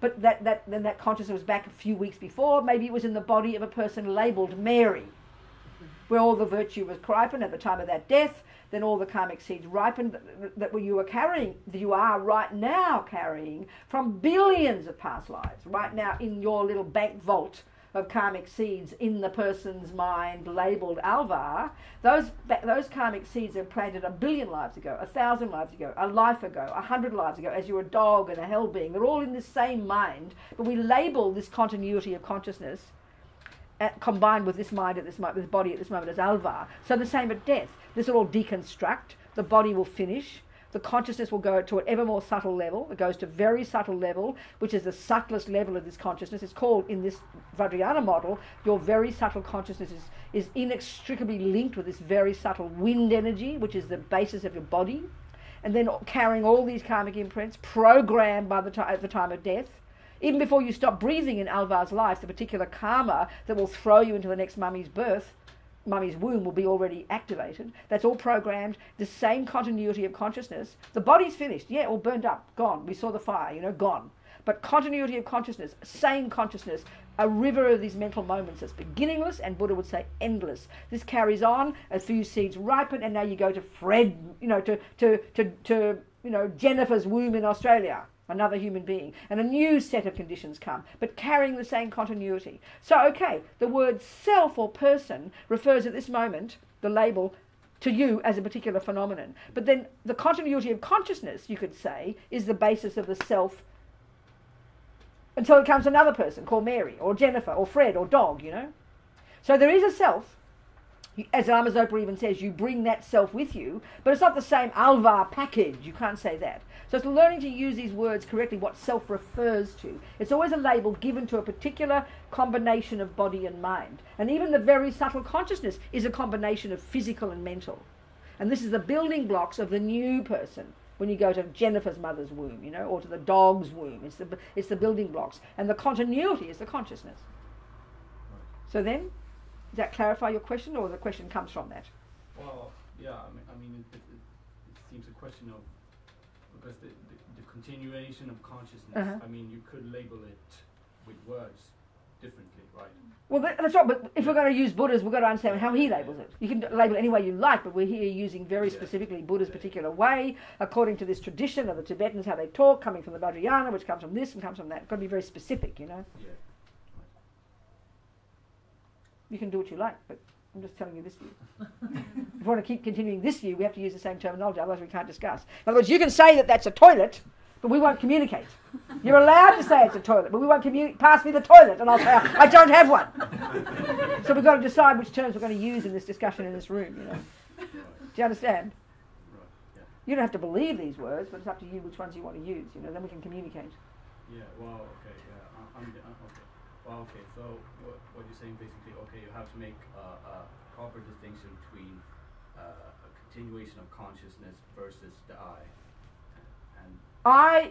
Okay, your question kind of implies, which is reasonable because we all do it, a self-existent I in there somewhere, and there isn't one. I is just a label for a particular set of parts. In this moment, I is the label we give to Alvar's body and mind, but at the time between the consciousness going from Alvar's life to the next life, there's still a consciousness there, and there's still subtle physical energy there. So that's the basis of the label I at that point, even though it hasn't got a name. You still say it's got to be a self there. It's got to be. It's not a dog. I mean, it's not an apple. Body and mind at a subtle level is still something that exists. So it's technically a self, or an I, a person. But you could say it's not Alva anymore, and it's not Jennifer yet. But it's not a wood, it's not a horse. It's not another phenomenon like a cup or a bar or a roof. You've got to give it a name of a type of phenomenon that it is. And it's a sentient being. It's a phenomenon called a sentient being. And a sentient being is a person. Can you hear what I'm trying to say? Yeah. But it happens to be very subtle consciousness. And then it zaps into the bardo, which is this intermediate state between lives, this model would say, and then it's like a dream state. So there's a very vivid feeling of a person there, Yeah. There's always a consciousness, and consciousness is beginningless and endless for the Buddha. So at any given moment, whether it's in a body or rushing off to another body, it's still kind of got the basis of the label I. You could say that. Right. Does it make sense? Yeah. All right. Yeah, thank you. Something like that. Yeah. But there's no inherent I. We're not discussing an inherent I. There can't be such a thing. And instinctively when we say that, we mean an inherent I. We can't get the difference, Anyone else? Yes. Can this stream of consciousness, being conscious of itself, knows itself? Only if you're highly evolved. Yes, for sure. Okay. You mean the stream of consciousness when? At what point? All the time. No, you see, there's just to talk about a stream of consciousness is kind of interesting because, what's your name? Catherine. Technically, there's no such thing because at this moment, there's only Catherine's consciousness. You can't say there's an existing a moment before because the moment before is gone. And we can't say the next moment exists because it hasn't come yet. So all there is in a sense is this moment of consciousness. But we know, the Buddha would say, that this moment, this is to discuss with the materialist view, this moment of consciousness comes from, its main cause can only be a previous moment of a similar type of thing, which is that consciousness. So it's not as if you can go back to your consciousness a week ago and find it there. You can't. The past is finished, and you can't go to the future and see there it is because it hasn't existed yet. There is only there is memory. Yeah, but that's just conceptual. But that doesn't exist as a real thing. You can remember a year ago, but it doesn't exist. A year ago is gone. So there's no technical, you can't pinpoint the previous moment of consciousness. The idea of this is that when we look at Katrin's moment of consciousness now, already it's gone, but never mind, this moment of anger, for example, we have to, this is trying to show the Buddha's view, as opposed to the materialist view. We would say in the West that anger is a function of your brain, and you got it from your mummy and daddy. And third, it comes from somebody's punch. There where we look for but Buddha's point is the main cause of this moment of anger in Katrin's consciousness can only be a previous moment of anger in the same continuity of consciousness. In other words, in that sense, there's a continuity of consciousness. So you can't point to it as past. How can you? The past is over. There is only this moment. You can't point to the past. The past is also just a label. Darling, that's not the issue here. We're not discussing. That's implied. Everything's only a label, but that's not what we're discussing. So everything is only a label, though, Katrin. Everything is only a label, so that's a given. Don't state it. Don't need. It's a given. Everything's only a label. But we know very well, okay, an apple, would you agree, comes from a seed? Yes. But we know very well that's true. But we can't find the seed. It's finished. It's not possible to find the seed now because it's turned into an apple. Do you agree? In the same sense, you can't find the previous moment of anger, but we can deduce this moment has to have its main cause to be the previous. And then Buddha says, you keep finding, you see, okay, also, we want there to be a first moment. Frantically, desperately, where was the first moment? It's the commonest question we all ask in all languages on this earth, I can promise you. And this is Buddha's point. There can't be a first moment. That's the creator religion. You can't be a first moment. So this is why this thinking is so crucial, because it helps us take responsibility and realize that the anger is mine. It didn't begin out of nowhere. That's insane. There can't be a thing that exists that didn't have a cause. So therefore consciousness, we have to deduce it, never began. It's a logical deduction.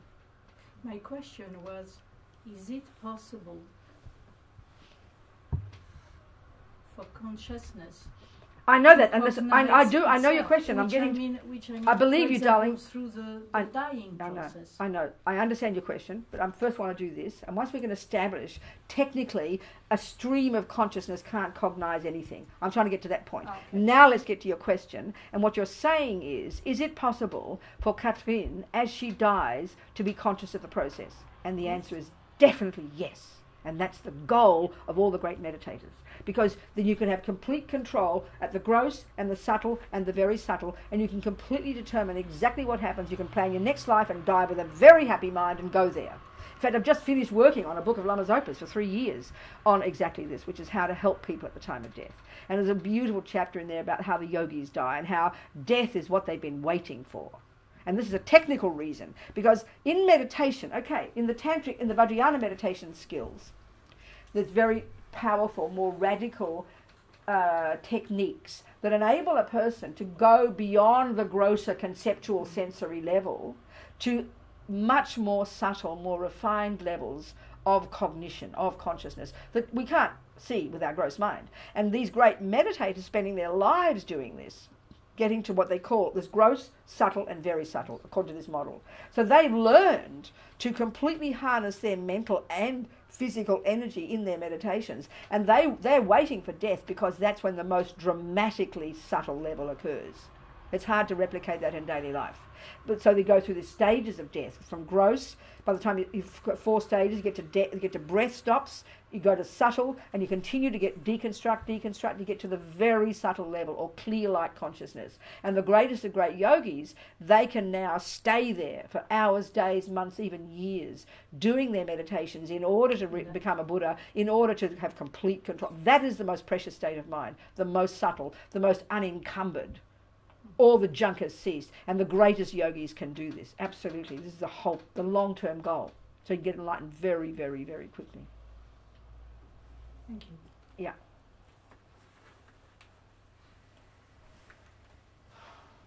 What else, people? Yes.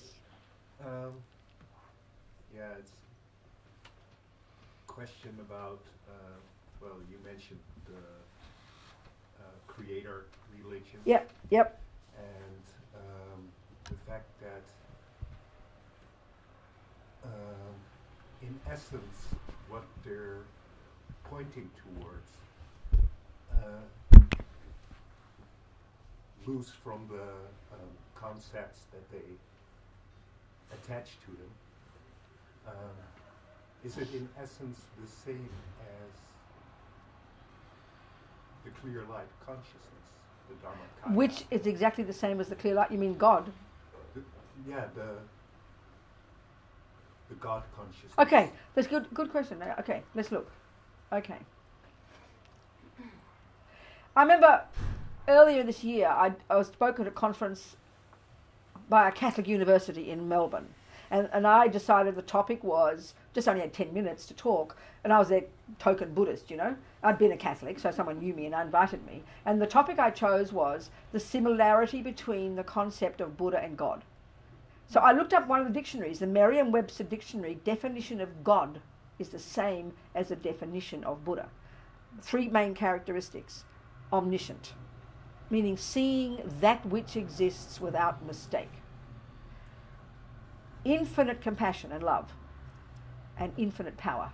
Literally, that is the definition of what the Buddhists refer to as a Buddha, fully enlightened consciousness. So the huge difference is, so you could say the Christians posit that energy, but the difference is in the way they say it exists. So they literally, and this is exactly the point where Buddha diverged from the Hindu position of a self and their concept of a source, which is the same philosophical position as the Christian teaching, I would suggest. So that means they do say there is omnipotent, all-knowing, all-loving, all-pervasive, all-compassionate energy, but the difference is in the way they say that it exists. They say it is inherent, it is permanent, it is not caused, it is above everything, has always been this, and could never ever be anything else. So to suggest that a person can become that is the worst sin. Yeah. The worst sin. It's not attainable. It's not attainable. It's in fact, and that would be like you'd be hanged in a really fundamentalist religious view, a person who, I'm trying to become God, you know, I want to, we can say we become oneness with God. Well, at that time, I think it was partly that way. Of course. And I had a question for you, actually, in the And I was rude to you, was I? Well, no, not at all. But I had a question. Do you still hate men? Oh! I was completely new to Buddhism. Oh, I see. But you'd heard I'd been a radical feminist. I see. I know. You can't live out your reputation, I know. So are we all here, or are people still lining up for the toilets? Yeah. We're all here? Okay, so any questions, people? Come on, where's your question? Yeah. So I had a question on this. So fear, anger, and The delusions, yeah. Yeah, there are neuroses. Uh-huh. So I'm always thinking, but aren't we animals? Animals, okay. Yeah. Yep. Animals. So let's say a lion. Yes. A carnivore. That's right. Actually living That's right. on being. So for That's me, right. That's a. A delusion. Yeah. Yes, it's true. So the question, therefore it's natural. Yeah. The assumption is it's natural. This is exactly the materialist scientific view, isn't it? Because we share on this planet, we share this planet with a bunch of apes, basically, looking pretty similar. They say 99% of our DNA is similar. So you can be forgiven for them concluding we are also animals, which is the definition, which is the category we belong to in the materialist view. For the Buddha's view, it's very interesting, you know. This is where it sounds kind of cosmic. Let me explain. First of all, this is not cosmic, this is normal. The Buddha's view of the mind, which we have been discussing, is the same model that he would use to explain all sentient beings. So as we know from hearing Buddha's teachings, he asserts there are a type of being called a god being, which is really the equivalent of an occupant of heaven or paradise. if you're religious, okay? Again, the same observation, but different views of how you become this person. Well, from the Buddha's view, we have a mind and we have the physical energy. Well, lots and lots of virtue. This is the Buddhist view of karma. It's a natural law. No one makes it happen. That virtue and goodness, when that is practiced and that results in virtuous karma ripening at the time of your death, one of the ways that would ripen is in a very blissful state of being, which is called literally a God realm. A God realm. It's enormously joyful and blissful, and the physical energy of that being is subtle light. So because their body is light, their physical energy is light, and their mind is light, therefore super blissful. They don't experience delusions at all. They don't experience suffering, but they're still in samsara, and eventually that will run out. That's equivalent to the gods, the heaven and paradise. So the Christian view would say it never ends. The Buddhist view would say it does end. And then when you're still in samsara, and then that will finish. But meanwhile, so Buddhist psychology refers to that being as well. Then you've got a human birth, which is also a fruit of virtue. Then you've got animals, spirits, and hell beings. There's like these 6 different realms of existence, all of which are literal. They're literal explanations of different kinds of minds with their own types of experiences coming along with their own kind of physicality. So some of these we can see in this life because we share this planet with lots of creatures. We would call them the animal realm, right? But then you've got these others which we can't see with our eyes, but Buddha would suggest they all exist. And the Buddhist view of psychology refers to all of them. Okay, that's the general point. And every one of those beings is experiencing the fruits of their own past actions. No one sent them anywhere. There's no dualistic view like this. Now, the interesting point is this. Eons ago, before this planet, because for Buddha time is beginningless, therefore realms of existence are beginningless, therefore suffering is beginningless, which is a mad concept to us. We can't get our head around it because we all believe there's a beginning somewhere. Instinctively we think this and believe it, but Buddha says it's completely irrational. No logic whatsoever. Anyway, Buddha's view would be that before this planet, there was still a human state. And so for Buddha, this is most fascinating, a human state is a state of virtue. The human qualities are actually the virtues. And it's true, the non-virtues are actually animal states that cause us. So what happened was, eons ago, according to the Buddha's view, we're in countless universes, and eons ago, before this planet, a human existence, it was a really high state of being, like a God realm. Our bodies were made of subtle light. There was no gross physical energy. There were no gross senses. Therefore, there was no gross attachment, no gross anger, none of the gross delusions at all. There was just astonishing virtue, which included incredible intelligence. The lives lasted a long time. You can get enlightened very easily in that state. That's like a human birth. So over eons of time, the seeds of delusions are still there because we're not enlightened yet. We haven't realized emptiness. So the seeds of delusions were there for attachment, and they began to grow, and that, in an evolutionary sense, karmically, gradually began to grow more and more attachment, which polluted the wind energies, which caused eventually for a human to be born on this planet looking like a bunch of apes. For all intents and purposes, another animal. So it's actually a really heavy-duty, low time for the Buddha. We are virtually like animals, It's true.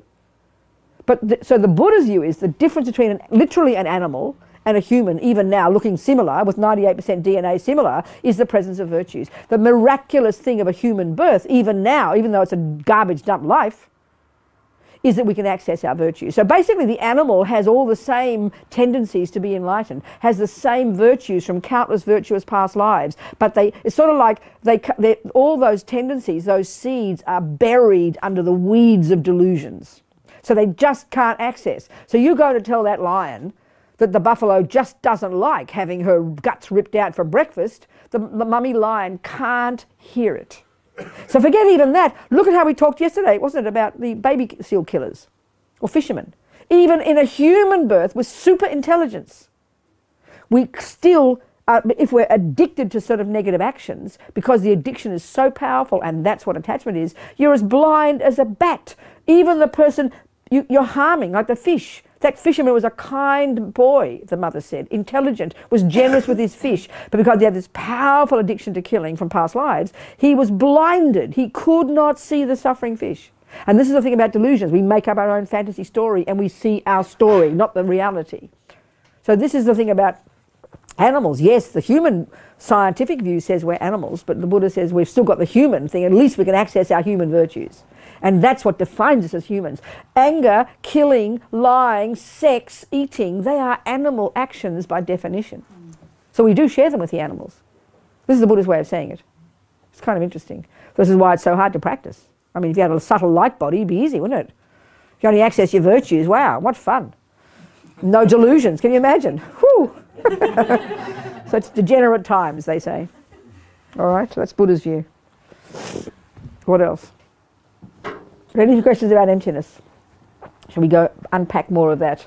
Squeeze our brains, as Lama Yeshe says, and be exhausted for lunchtime. So let's do this second level of dependent arising to try and use the logic to prove how there can't be a separate little mini-me in there running the show, which is how we think. If you unpack it, it's how we feel, isn't it? So first of all, you've got to first define. This is really helpful. We've got to define our terms again. So what, if we can accept that, and actually I don't even know what the definition of a human being is, but let's just agree that a human being is a two-legged person in the human realm, okay? I forget what the definition is. I don't know, I can't remember what it is. And we know that the second level of dependent arising is that we are, everything that exists is made of bits and pieces. They call it parts, okay? We all know that, don't we? A cup is made of bits and pieces. You know, an iPad is made of bits and pieces. A candle is made of parts. Everything that exists that's impermanent is made up of many different parts. Do we accept that first? So we can accept that a person is made of parts. Do we accept that? So let's narrow it down to two. Body and mind. Can we take that, the Buddha's view? Consciousness is not physical. It's all your thoughts and feelings and emotions and unconscious and good and bad qualities. That's your consciousness, okay? And then you've got your body. So a person is made up of the body and the mind, okay? Do we accept that self or I or person is made up of body and mind? Can we accept that? Yep. Good. So when we say I or person, we're referring to the combination of body and mind. Do you accept that? No. Good. Okay.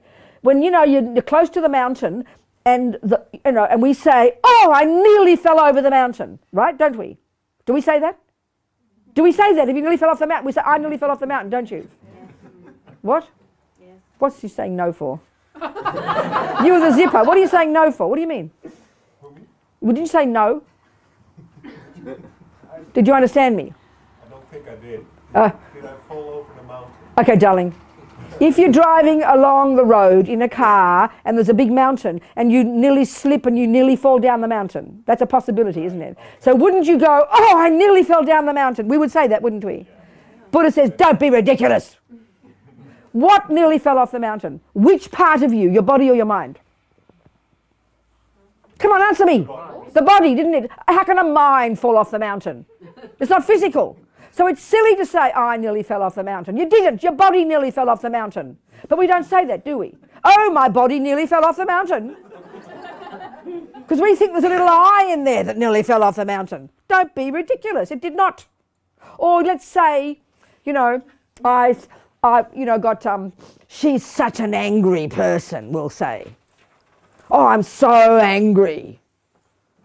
Excuse me, your mind is angry. Your body can't be angry. Don't be stupid. But look, so already we can see we're not being technically correct, if you want to analyze it carefully.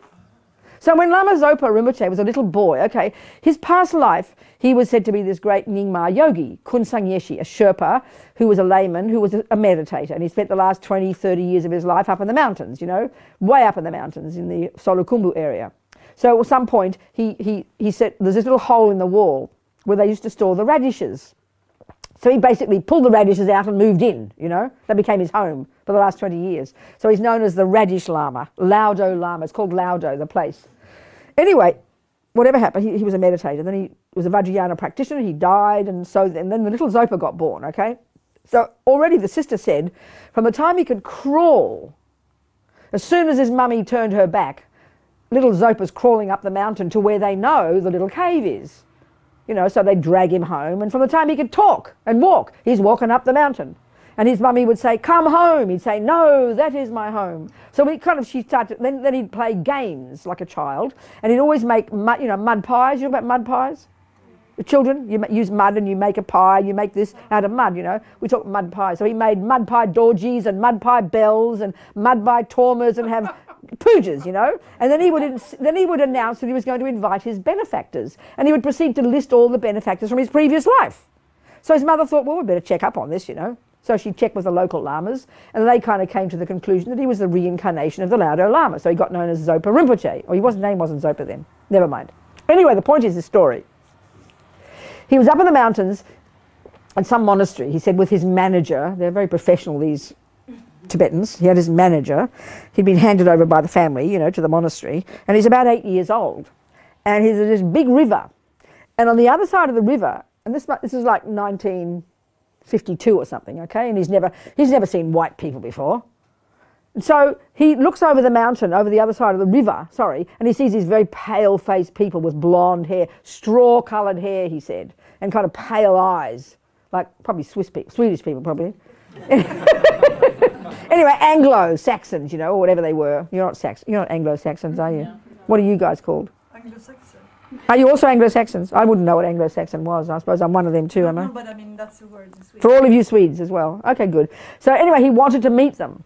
And his manager wouldn't let him because the bridge was very rickety and old, you know, and he was scared. But Zopa was his name is Patient, so he's very stubborn. So he bought a bowl of potatoes, because that's what Sherpas do, they bring a bowl of potatoes. So he got a bowl of potatoes to go across to meet them, and he fell in the river. And this is how he told the story. It was very moving. He said, it occurred to me that the person known as the Laudo Lama is about to die. So that statement already proves he has to have some realizations. Because we would just go, oh my God, I'm drowning. But the way they say when you start to think about emptiness, you start to be more in your own mind, more objective. You talk about, you know, there's no I in there, but Robina's the name given to this person. So as he said, the person known as the Laudo Lama. And his mind was very clear. Of course, they don't teach him swimming up there, you know, he can't. So he's drowning, basically, and his head's bopping up and down, and he sees the manager running on the bank, freaking out. It occurred to me the person known as the Laudo Lama is about to die.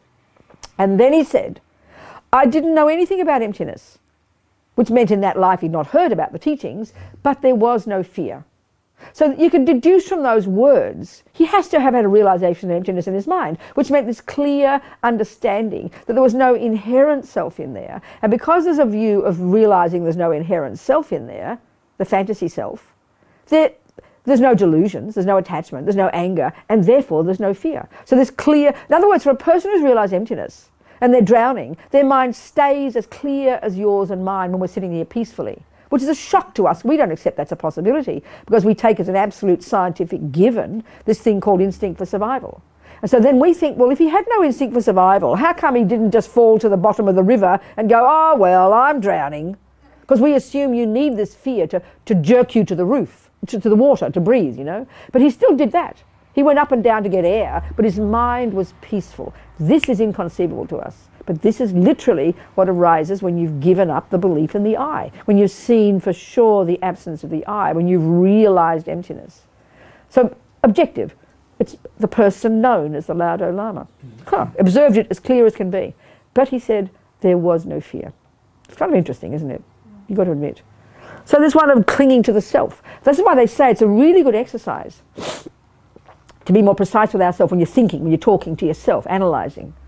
All the time, I this, and I'm angry, and I'm jealous, and I've got a knee ache, and I'm depressed, and you hurt me, which is how we talk now because it's so painful. All of this is based on the assumption of the inherent I in there that we assume is there, but which Buddha says we've never checked up on. And when we start to check up on, eventually we will see doesn't exist. So the fine point is, as soon as we hear there is no I, we throw the baby out with the bathwater and think there's no I, period. That's too extreme. And so this is where the subtlety that we have to cultivate in our thinking and analysis, in understanding the non-contradictoriness of there being an I that does exist, that does function, but there being no inherent I. Because when we hear these, they contradict. And this is where the work has to happen, you know. Are we communicating? So another little exercise then to do is this one. My table's quite busy, so I can't do it. Okay. let's just, okay, my table, just go back to here.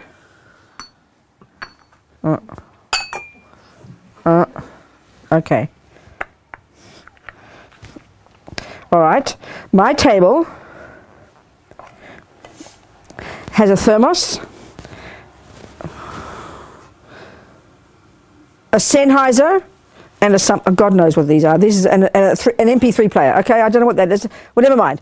A thermos, a Sennheiser, and an MP3 player. Look, please, with your eyes, if you can, and can you verify that that's a conventional statement of truth? Yeah? Yes. My table has a Sennheiser, a thermos, and an MP3 player. Accept?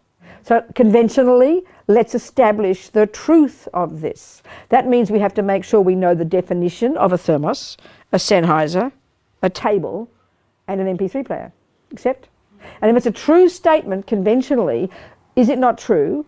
We must be able to point out a thermos that is not a table, is not a Sennheiser, and is not an MP3 player. Then we have to point out a Sennheiser that is not a thermos, that is not a table, and that is not an MP3 player.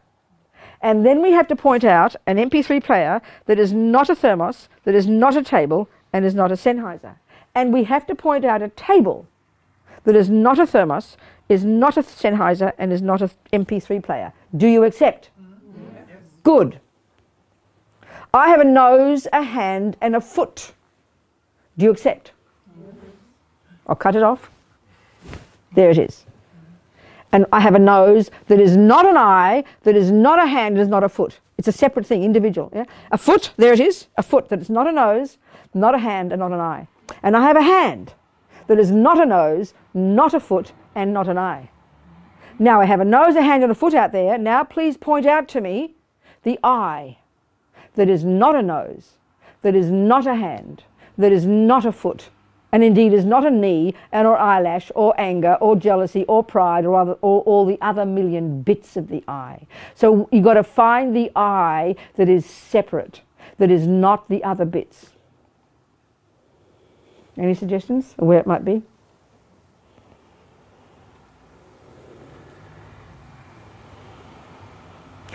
The Hindus, which is the first argument Buddha had with, say there is a definite part that's separate from all the others, that can be found, or the Christians would say it's called a soul. There's a distinct, separate piece, that's permanent and inherent.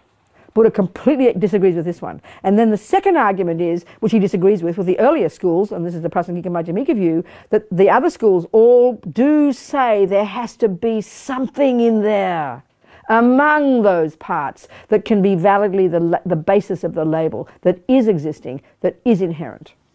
The Prasangika Madhyamika says you can't even find that, even conventionally.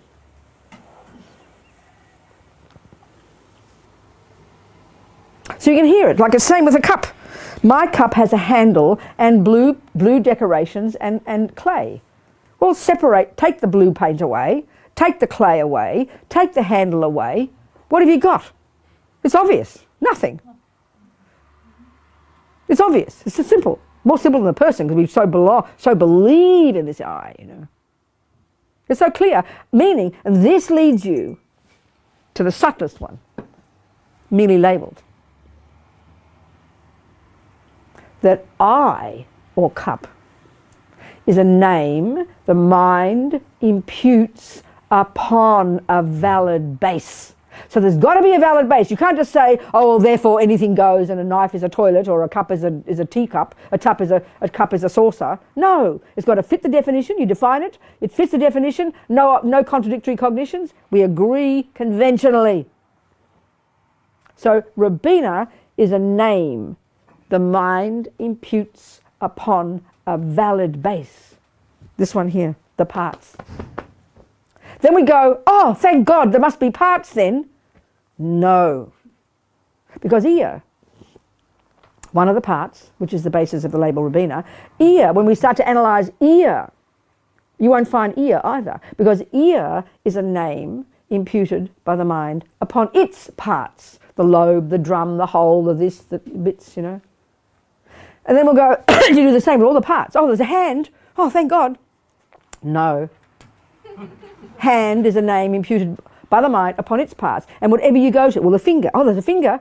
Because the parts, there are the parts, look, there are the fingers. And from the point of view of analysing hand, there are fingers. But once you start analysing fingers, you can't find a finger. Because finger is a name given by the mind upon its parts. Oh, thank God there are joints. No, because now you start to analyse joints. And skin and bone. Each of them is a name. So it's like, we say in English, it's all smoke and mirrors. They say it's like an illusion. We say, like, I love that one, it's all smoke and mirrors. So there is something that does exist, but when you look for it, you can't find it. It's like infuriating. Are we communicating? Yes. So the Prasangika can say comfortably, you will find nothing from the side of the object, whatever that object might be, down to an atom. You can never find a thing that makes it an atom. All the other schools say, you've got to find something. It's like they're scaredy babies, you know. The Prasangika are the most radical, the most outraged. You've got to have a really brave mind to say there is nothing from the side of the parts. But it doesn't say there's no thing, because it functions. And look, you can drink your tea. And everything exists like that. Enlightenment, Buddha. Like this. It's extremely tasty, isn't it? So we've got to study this stuff for 40 years and then go meditate, and it might get a realisation before we die. And if not, don't worry, you'll do it next life. But if you don't do it, you won't bring it with you, so you better don't forget to do it. So any questions about that? Huh? Yes?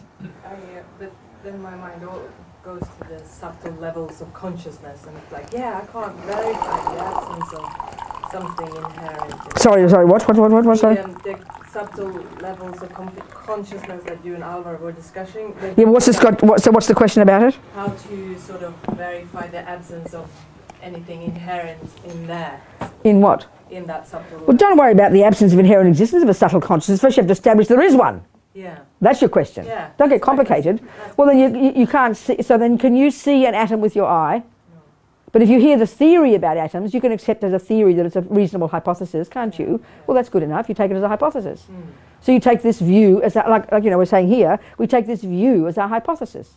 And then if it's going to be okay, this is a very interesting point. All right, let's look at this.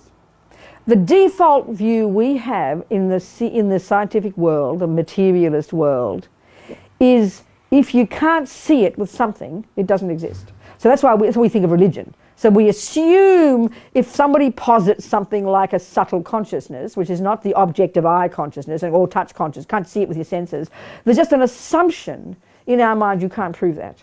This is an assumption, isn't there? And why? Because our view of mind is only the gross level. The scientific view posits the gross level of conceptuality and sensory. Would you accept that using the Buddha's model? We only think there's the conceptual and the sensory. So naturally with that level you can't prove an atom exists because you can't see it. And you can't prove subtle consciousness exists because you can't see it. Right? You accept that. But if we take the Buddha's view of mind, which does posit gross, subtle and very subtle, and even this we have to take as our hypothesis, then subtle consciousness, even just the subtler level of consciousness, its capacity for cognition is far more profound and more refined. So one of the so basically gross consciousness can only cognize through the senses and remember a few things. That's about it, conceptuality. But subtle consciousness in its nature, which we can access through these meditation techniques, and all the techniques are there laid out, it has the capacity to cognize phenomena that gross consciousness can't, which includes the past, which includes the future, which includes the minds of others.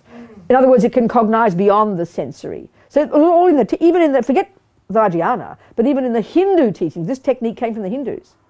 They cultivated single-pointed concentration. They came up with this technique that enabled a person to go beyond the gross level of consciousness, of awakenedness, of awareness, which doesn't depend upon the brain for its existence. So you've got to posit that as existing first. And then the way to eventually, when you do single-pointed concentration, you will access that subtle level, and then you can prove it's true, because then you'll have clairvoyance, and you'll see the past, and you'll see the future. And you can see there is no inherent existence. But that's a different discussion. That's nothing to do with the discussion here. That's nothing to do with the discussion here. We're talking about conventional truth here. Because once you've got conventional truth, then you can prove the ultimate truth on it. Yeah, because you need. But that's not the. You've got to have the conventional truth first. To see yes, what that's right. That's what I was thinking about absence, because you need to see what. The absence isn't the point first. Okay. That's jumping ahead. We've got to first establish the conventional. Yeah, and so then what?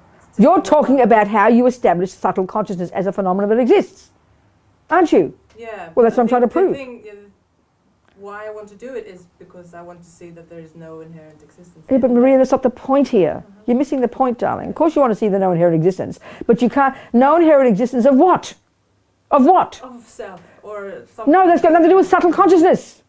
Then I'm confused completely by your question. Yeah, okay. What we're trying to do, now I hear you, it's a really good point. Keep remembering. Okay. I think what we're getting confused about here is the generality called emptiness itself. We're discussing emptiness in general.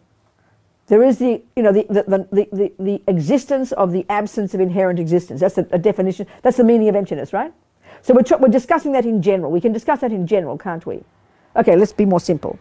We can discuss blue, can't we? Because why? Because we've seen blue. We can memorize blue. We can visualize blue. We can discuss blue. You agree, accept that? But that's blue in general, isn't it? It's a theoretical concept, isn't it? Based upon past experience, isn't it? But we can discuss blue does exist, don't we? Now, if you want to, this is the point now. If you want to have direct experience of blue, what do you need in front of you? Blue. A thing that possesses blue as a characteristic. Would you agree with that? Yeah. A blue thing. Would you agree with that? Yeah. Now, we can talk about, anything like this. We can talk about windows. We can talk about anything that we've known. We can talk about how they do exist, don't we? In general. But to have an experience of it, you have to have one in front of you, don't you? Yeah. Now, we can talk about emptiness of inherent existence in general. And we're doing it, aren't we? But if you want to have a direct experience of emptiness of inherent existence, what would you need in front of you? Repeat the same thing about the blue. Repeat the words, but change the blue to non-inherent. That possesses what? Yeah. That possesses what? Something that possesses what? What's the name of the characteristic we're discussing here? Inherent existence. Excuse me. No. Emptiness of inherent existence. Honey, listen. You've got to follow the thinking. Then you'll understand. Yeah. Do you accept this is not red? Do you accept this is not red? So when you say pretending like it was glass, you saw it was red and you fixed it. Now what will you observe? Remember, what will you observe when you first look at this? Absence of red. Yeah. Thank you. Absence of red. So absence of red is a real phenomenon that you're cognizing, isn't it? Would you agree that absence of red is a phenomenon? Yeah. The definition of an existent is something that you can cognize with your mind. So would you accept that you can cognize the absence of red on this blue bowl? Yeah. You accept that? Yeah. So blue exists as a phenomenon, doesn't it? Would you agree? Because you can cognize blue, can't you? Can you cognize absence of red on this blue bowl? Can you cognize absence of red? Excuse me, pretend, darling. Yeah. I did, yeah. That's what we're talking about. Yeah. If you've been the one who made the mistake, you are now cognizing the absence of red on this bowl. So would you accept that absence of red is also an existent, is a phenomenon? Because you can cognize it, can't you? Yeah. It is abstract, I agree, but it's a crucial point to get. So you accept that the absence of red is a phenomenon that can be cognized by your mind. Yeah. So in order for you to have an experience of the absence of red, what do you need in front of you? The absence. Keep going, say it. The absence of red as something that possesses the characteristic called absence of red. Yes. So a blue bowl would fit that, wouldn't it? If you get this point, you'll understand my point. So squeeze your brain. Okay. Do you accept, Buddha's saying billions of things exist in the universe.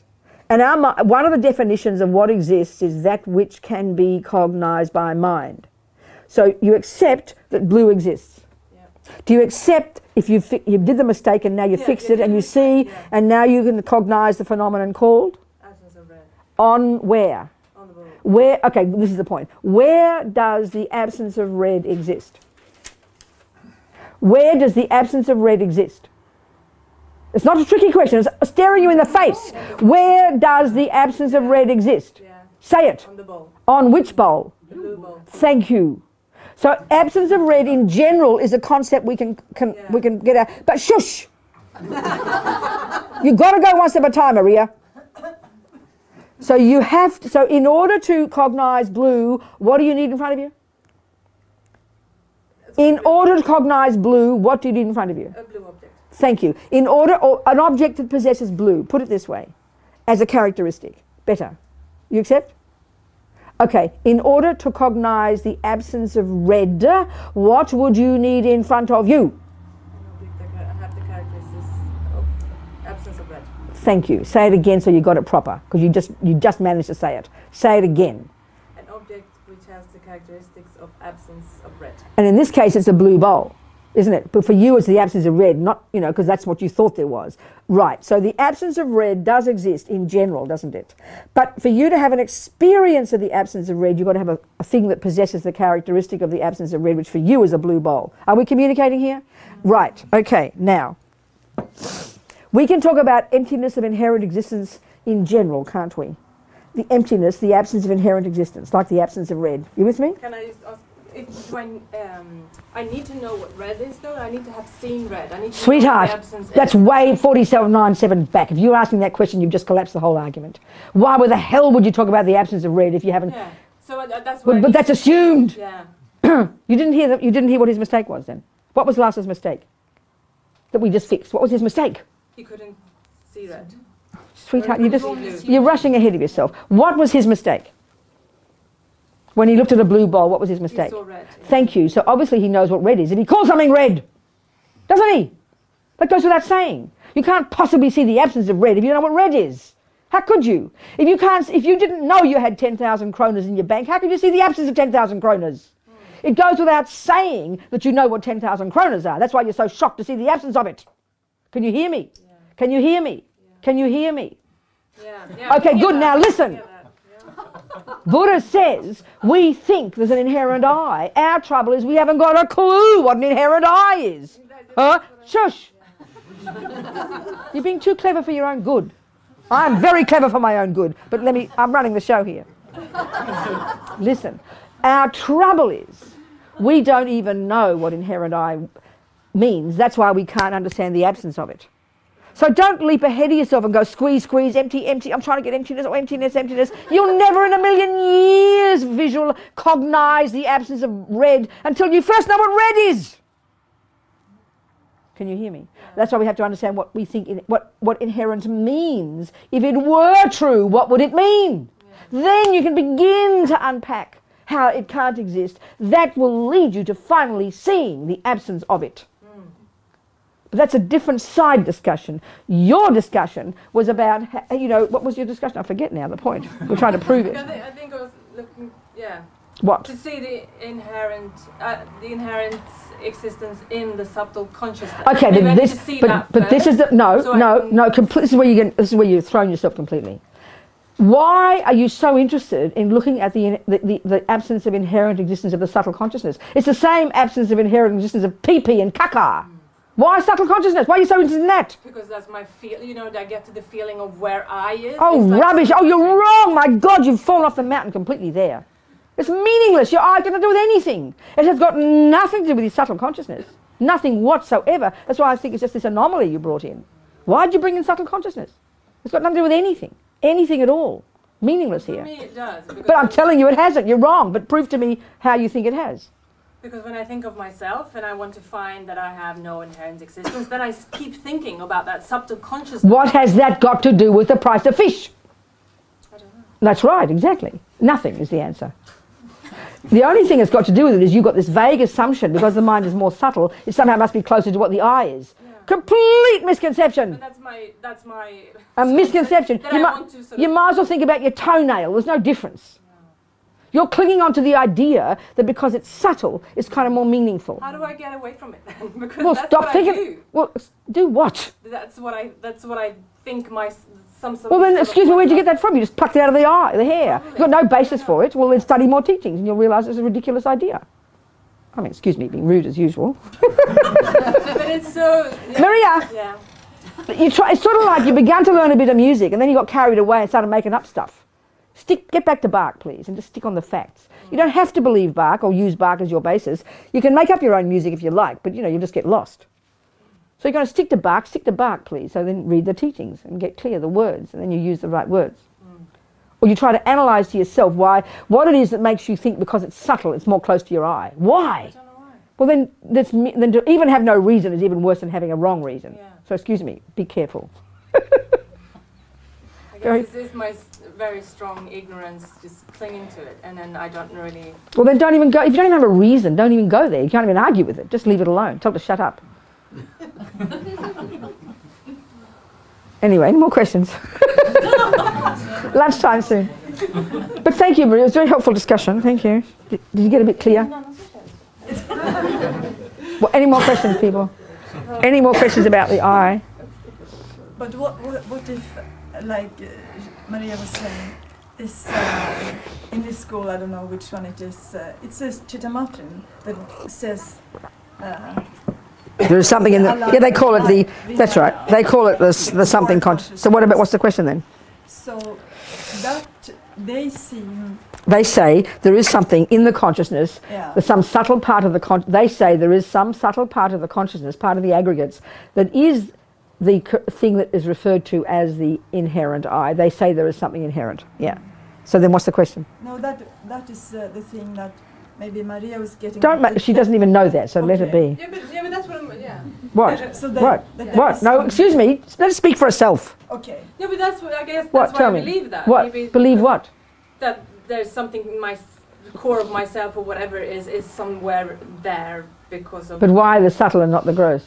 Why the subtle, or not? Why not your toenail? Because I've heard about the subtle and it moves on between lives. And What's that got to do with it? Hey, it's good. Now you're using your logic. What's that got to do with it? The fact that it goes from life to life. Because That was implied over here. What's his name again? I keep forgetting his name.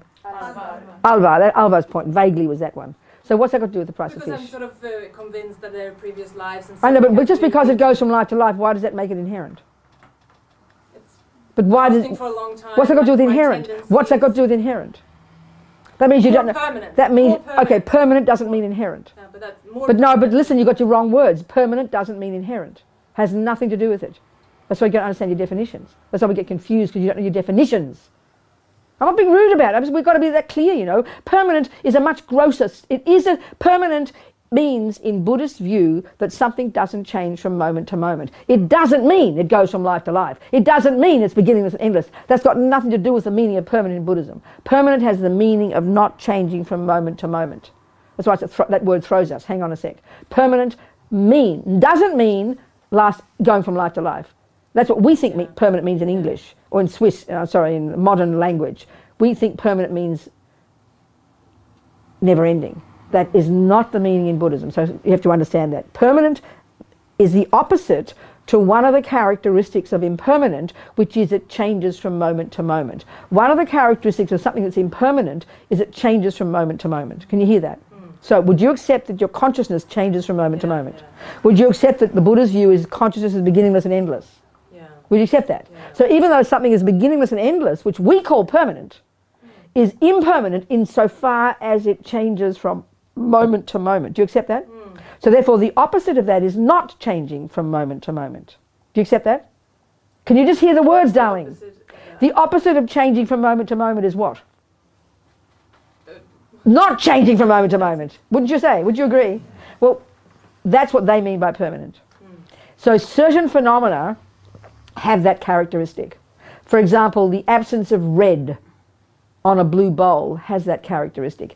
Emptiness of inherent existence of Maria has that characteristic of not changing from moment to moment. It seems abstract initially, but it's kind of important to get it from the Buddhist perspective because it comes in massively into the teachings. But permanent doesn't mean lasting forever. So anyway, nevertheless, please explain to me why, and it's a common view people have, why you think that something that lasts forever means it's inherent. What's the relationship between those two? Why would you assume? More and less permanent? Permanent Remember, no, it's got nothing to do with inherent. Why do you assume it has? Inherent means not depending on anything. Inherent means, if you don't know this, even that simple fact, you can't get emptiness. So keep remembering inherent means not depending on anything, meaning independent of causes, parts and mind labeling it. That's the simple definition of inherent. Once you get that, then you can begin to understand how there can't be something like that. That's what emptiness refers to. The absence of something like that. So there's two different things we're discussing here. The main one we've been discussing is just the general use of the term emptiness or the absence of something, and how that is a vivid phenomenon that can be cognized by the mind. That for me was the main point. To get a head around the way the word is used as referring to the absence of something. You with me, people? And the other one, which we just said now, we said briefly before, is the meaning of inherent. If we don't know what red is, you can never understand the absence of red, can you? So if you don't know what krona is, you'd never understand the absence of krona in the bank. It's obvious, isn't it? So if you don't know what inherent means, how the hell can you understand the emptiness of inherent? So get what inherent means first. And the simplest way to put it from the Prasangika Madhyamika view is, if something were inherent, did, and this is all the synonyms for the Prasangika, these are all synonyms, not for the earlier schools, something existing in and of itself, something existing intrinsically, something that's self-existent, something that exists out there from its own side. Lama Zopa uses all these synonyms, and in the Prasangika view, these are all synonyms for inherent. And the general meaning is, if there were something inherent, this view says, Buddha's view, there would be, it would not depend for its existence on anything whatsoever. And Buddha says, nothing can exist like that. Nothing. That's the meaning of inherent. When you get a head around that, then you understand how there can be the absence of that. And that absence of inherent I is what we have to find on this I. Yes. Lisa. So it basically is that everything is dependent or in correlation to everything. That is a very general, not incorrect thing to say. Yes, it's true. But here we're being very specific at the three levels of dependent arising. Things are existent in dependence upon causes. Things are existing in dependence upon their own parts. And things exist in dependence upon minds calling them that. That's the subtlest. I mean that's when I say everything, I mean everything, atoms, subs. As I said, that's a general statement of truth, but in order to really begin to understand emptiness, we have to be specific in the way that phenomena are dependent. And you use these as very precise logical arguments. Yeah. So it's like, searching for the right definitions. What, darling? No, I'm searching for the right definitions to find, no, keep talking, I'm listening. Okay. Yes. I remember one of the first courses when Lama Yeshe said, if it wasn't because of emptiness, everything would be static. That's right. The Buddha would say that things exist. Sorry, excuse me. Things exist because they exist interdependently, or things exist because they are empty of inherent existence. So that's what they say. Things exist because they're empty, which means things exist because they're dependent, meaning there can't be anything that exists that isn't a dependent arising. There can't be anything that exists that's therefore empty of being independent. Empty of being dependent. There can't be. So emptiness of being dependent. Absence of dependence is the same as interdependent, isn't it? Yeah. Absence of dependent, empty of dependent means independent, isn't it? Oh, means interdependent. Sorry. I'm sorry, I'm getting confused. Interdependence. Things come into existence in dependence upon this, and this. That's called interdependence or dependent arising. That is the same as saying there can't be anything that doesn't exist like that. There can't be anything that isn't like that. There can't be anything that is independent. Just got to get our head around the words. And slowly we bring these two together. Is it the same thing as saying Huh? nothing is truly existent? Okay, in the different Buddhist schools, they all do different definitions of these terms, and I get a bit confused about how they use them. But in the Prasangika Madhyamika, they're all virtually synonymous. But the ones say it's this, but it's not inherent. The other ones say it's truly, but not this, but that. But in the Prasangika Madhyamika, inherent, self-existent, in all these are synonymous. And this makes it a lot easier to remember, you know. So you can hear, it's like learning computer science. If you don't know your computer science, you get so confused. What's a server? What's the internet? What's the web? I mean, I can't quite tell the difference. I get annoyed because I can't work it out. Not because I'm stupid, because I've never bothered to investigate it. But we all know once you squeeze your brain, we can learn anything. We're geniuses, you know. We are absolute geniuses. This is why Lama Yeshe, when he first started teaching Westerners, it was very interesting. When he first started teaching Westerners, he could see that we're all highly educated. You see, Tibet is not like that. It was very medieval. The only ones who studied were in the big monastic universities, and even the 10,000 monks in one university, maybe 10% studied, because it was their lifestyle. They didn't have another life. There were no lay universities. There was no lay life. As Lama Yeshe said, lay life was boring and grey.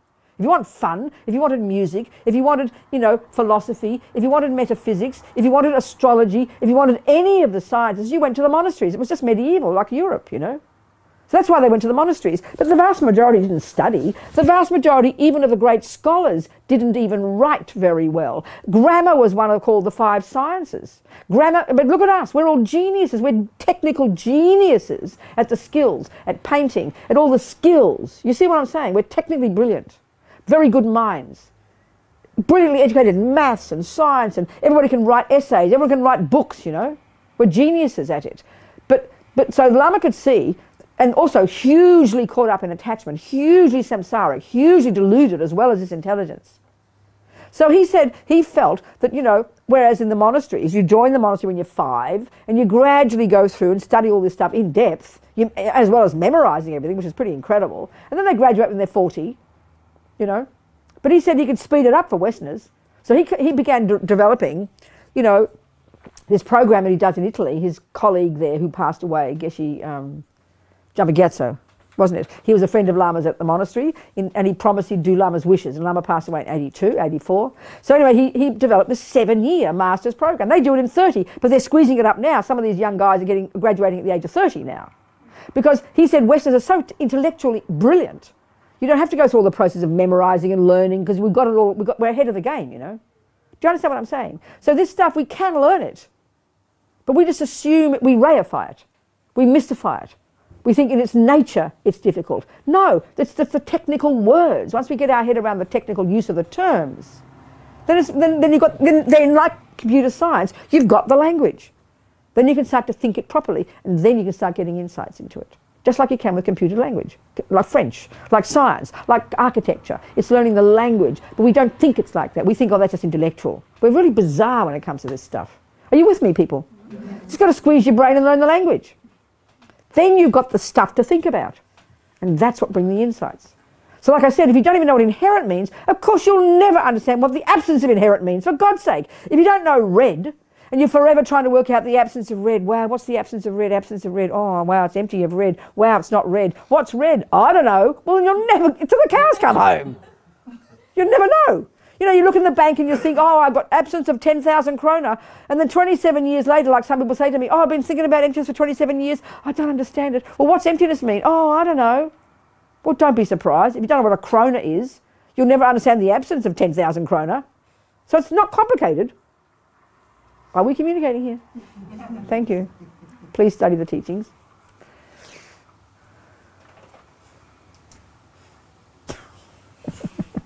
Then slowly the penny will drop. Slowly, slowly. Now it's lunchtime. Let's squeeze out. We're going to relax now. So stop squeezing our brains. We're going to have lunch. But were there any questions before we finished lunch? Whew. Then we'll go a little bit at the Heart Sutra. We'll go into the Heart Sutra and see how this is proving all the things we're talking about, you know. Or what we're saying is explaining the Heart Sutra, basically. All right. What do people do for lunch? Go off somewhere. Huh? Martin? Some people have brought food, most people will probably go off. Okay. Oh, I forgot. We should have said bring your lunch so we can all have a little kind of group discussions over lunch. So try and do your best to do that. I know, well try and do your best to do that if you can. We haven't, what, an hour for lunch is not enough, or we'll see how we go. Don't get indigestion or anything. Relax, enjoy your lunch. But if you do go with somebody, try and make even a bit of it consciously discussing some of these things. Can you do that for me? Make it sort of part of the deal. You understand? If you can. So how long will it take you to get lunch? Do you think an hour? More than an hour? The restaurants are far away? 90 minutes maybe? Yeah, an hour and a half. Okay, good. All right. And then, but really try and make some of the time, either if you want to think it through yourself or talk to somebody, even for 10 minutes. It'd be really good. Makes it part of the day. Can you try and do that for me? Okay. It's just tiring, isn't it? Okay, darlings. So I'll see you in 90 minutes. Yeah, 2:30. 2:30, good. And if it's earlier, that's fine. Come on back and have coffee and cakes. So,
to listen to, think about, analyse, discuss, meditate on, internalise Buddha's teachings about reality, his view on reality. Why? Not just to become clever and pass our exams in philosophy, but to help stop suffering. Why? Because Buddha says these misconceptions in our mind about the self and about everything else that gives rise to attachment and aversion and all the rest are the source of suffering. And we can rid our minds of them. This is what he says. So, on the basis of this, we're going to listen and do this activity.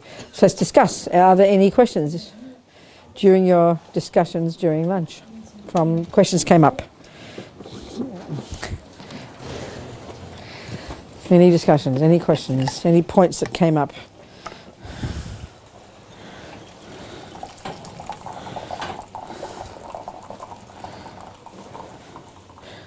Nothing. No questions.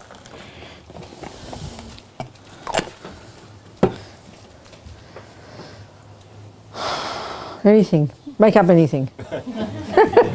Come on, Martin. Yeah, a question. Okay, go on. Well, to start loosening this basic yes. of ours. Yes, to start the job, to start loosening this ego grasping, yeah? Right. Are there any tricks? Yes, every day, every second.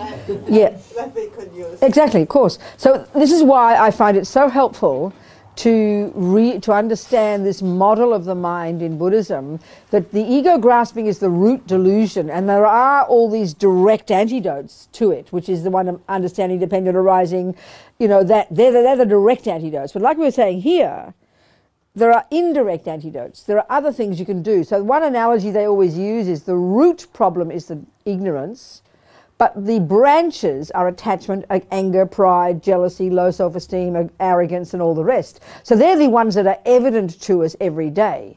We all know the word attachment, anger, jealousy, pride. We might not understand ego grasping. It seems too subtle. So every time you don't give in to attachment, you're weakening ego grasping. Every time you don't follow anger, you're weakening attachment, which weakens ego grasping. So that's working on the branches. So it's absolutely clear that you're working away. Every time you reach out and are kind to others, every time you don't get angry, every time you're patient, every time you forgive, every time you're generous, they're all chipping away. They're all weakening the root. It's clear, isn't it?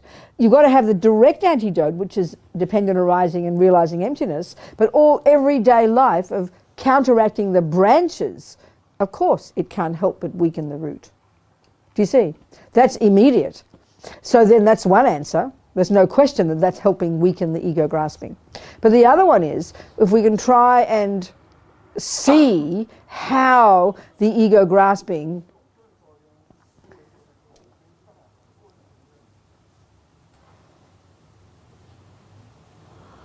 some little secret voice somewhere chatting away.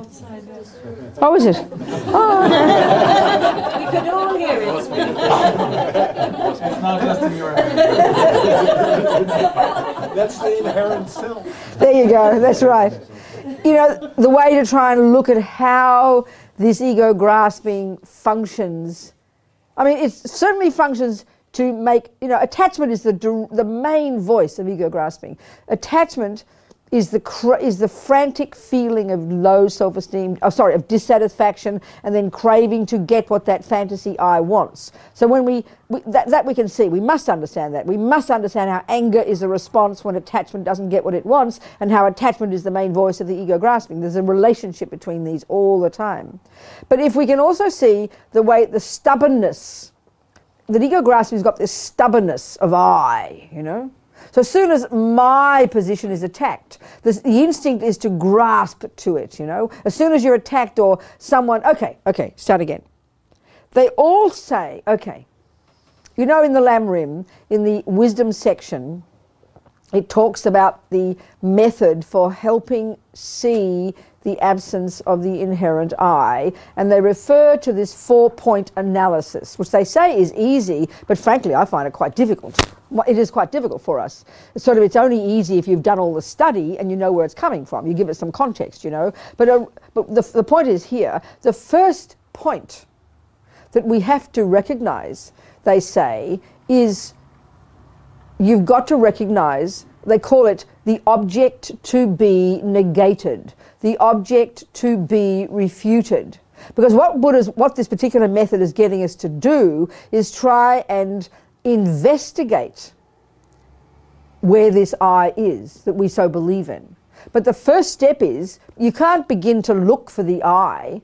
It sounds so peculiar to us, but they say that this method is learning to search for the I that we think is there, which is so peculiar. So you can't search for the I you think is there until you get a really clear sense of what you think the I is. And that's why they always use this analogy. It's like a thief. It's such a strange one when we first hear it. And when I first heard this, I didn't know what they were talking about.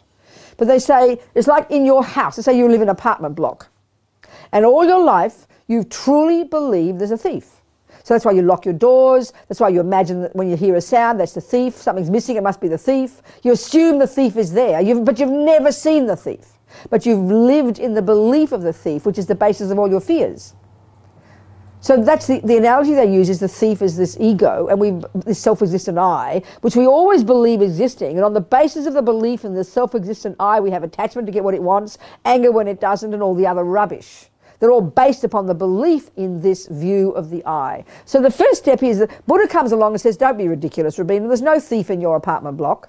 But you don't believe him because you've believed in a thief all your life. You truly believe there's a thief there. All your fears have been based upon the belief of the thief. So the first thing he says is, well, don't just believe me, but you've got to search for the thief. You've got to check if there is a thief. But you can't search for the thief if you've never seen the thief, can you? So that means you've got to build up some picture in your mind of what you think the I is, the one we've believed in all our lives. And this is really quite hard for us. So, an excellent opportunity to do that is as soon as you get attacked or offended or hurt or insulted or feel jealous or angry, I mean, you name it, ordinary daily activities. When things, you feel offended or upset by somebody, this is what they say you need when you sit down in your meditation. The thing that you first do is you conjure up, you remember that occasion. And it doesn't take too much for us because we're remembering these occasions all the time. He said this and she said that, and how dare he do this. We haven't let go of situations of 30 years ago when mummy did this and daddy did that.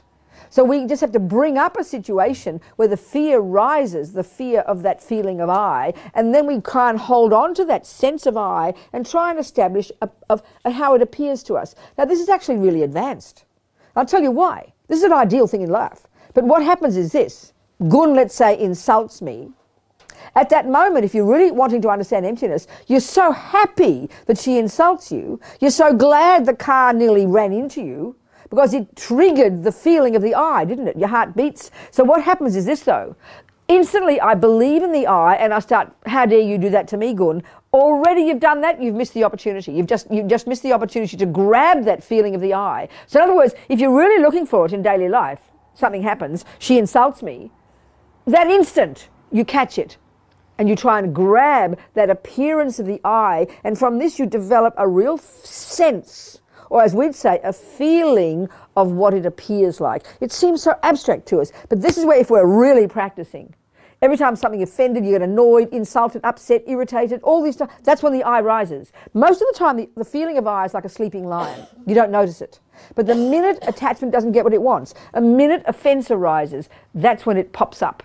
So you've got to be happy that it's arisen, and that second it comes, don't buy into the story, because you miss it.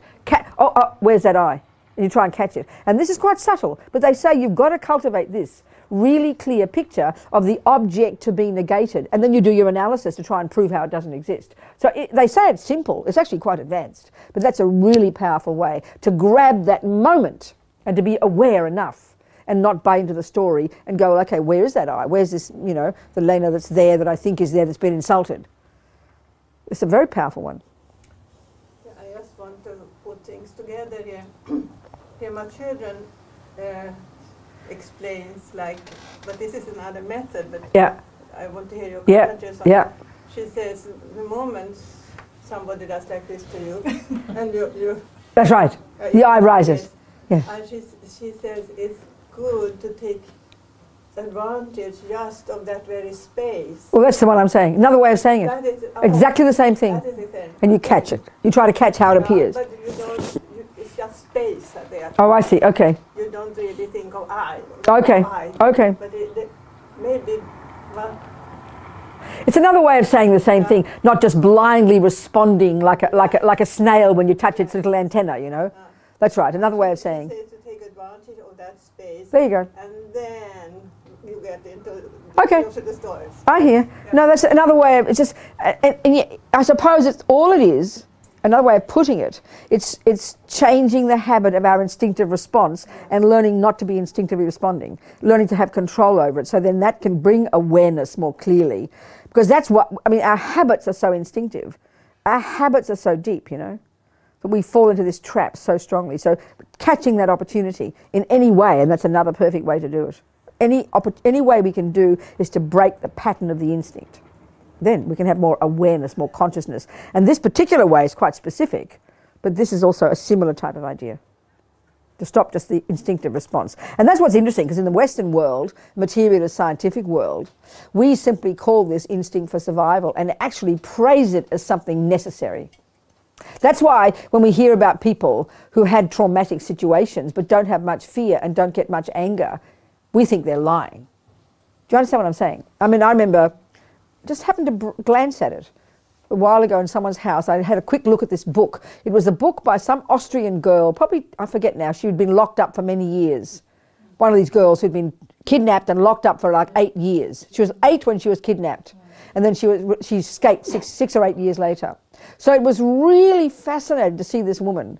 What I would say, using Buddhist psychological view of her, she didn't have much anger, therefore didn't have much blame, therefore didn't have much victim mentality, therefore had more ability, and she even said it this way, it was more, you know, she had a nuanced kind of view of this man she spent her entire life, 8 years of her life with, from 8 to 16. He didn't sexually abuse her, but he would tie her up, he wanted to be her master. She was hidden in this concrete cellar where nobody knew she was, nobody on earth knew about her.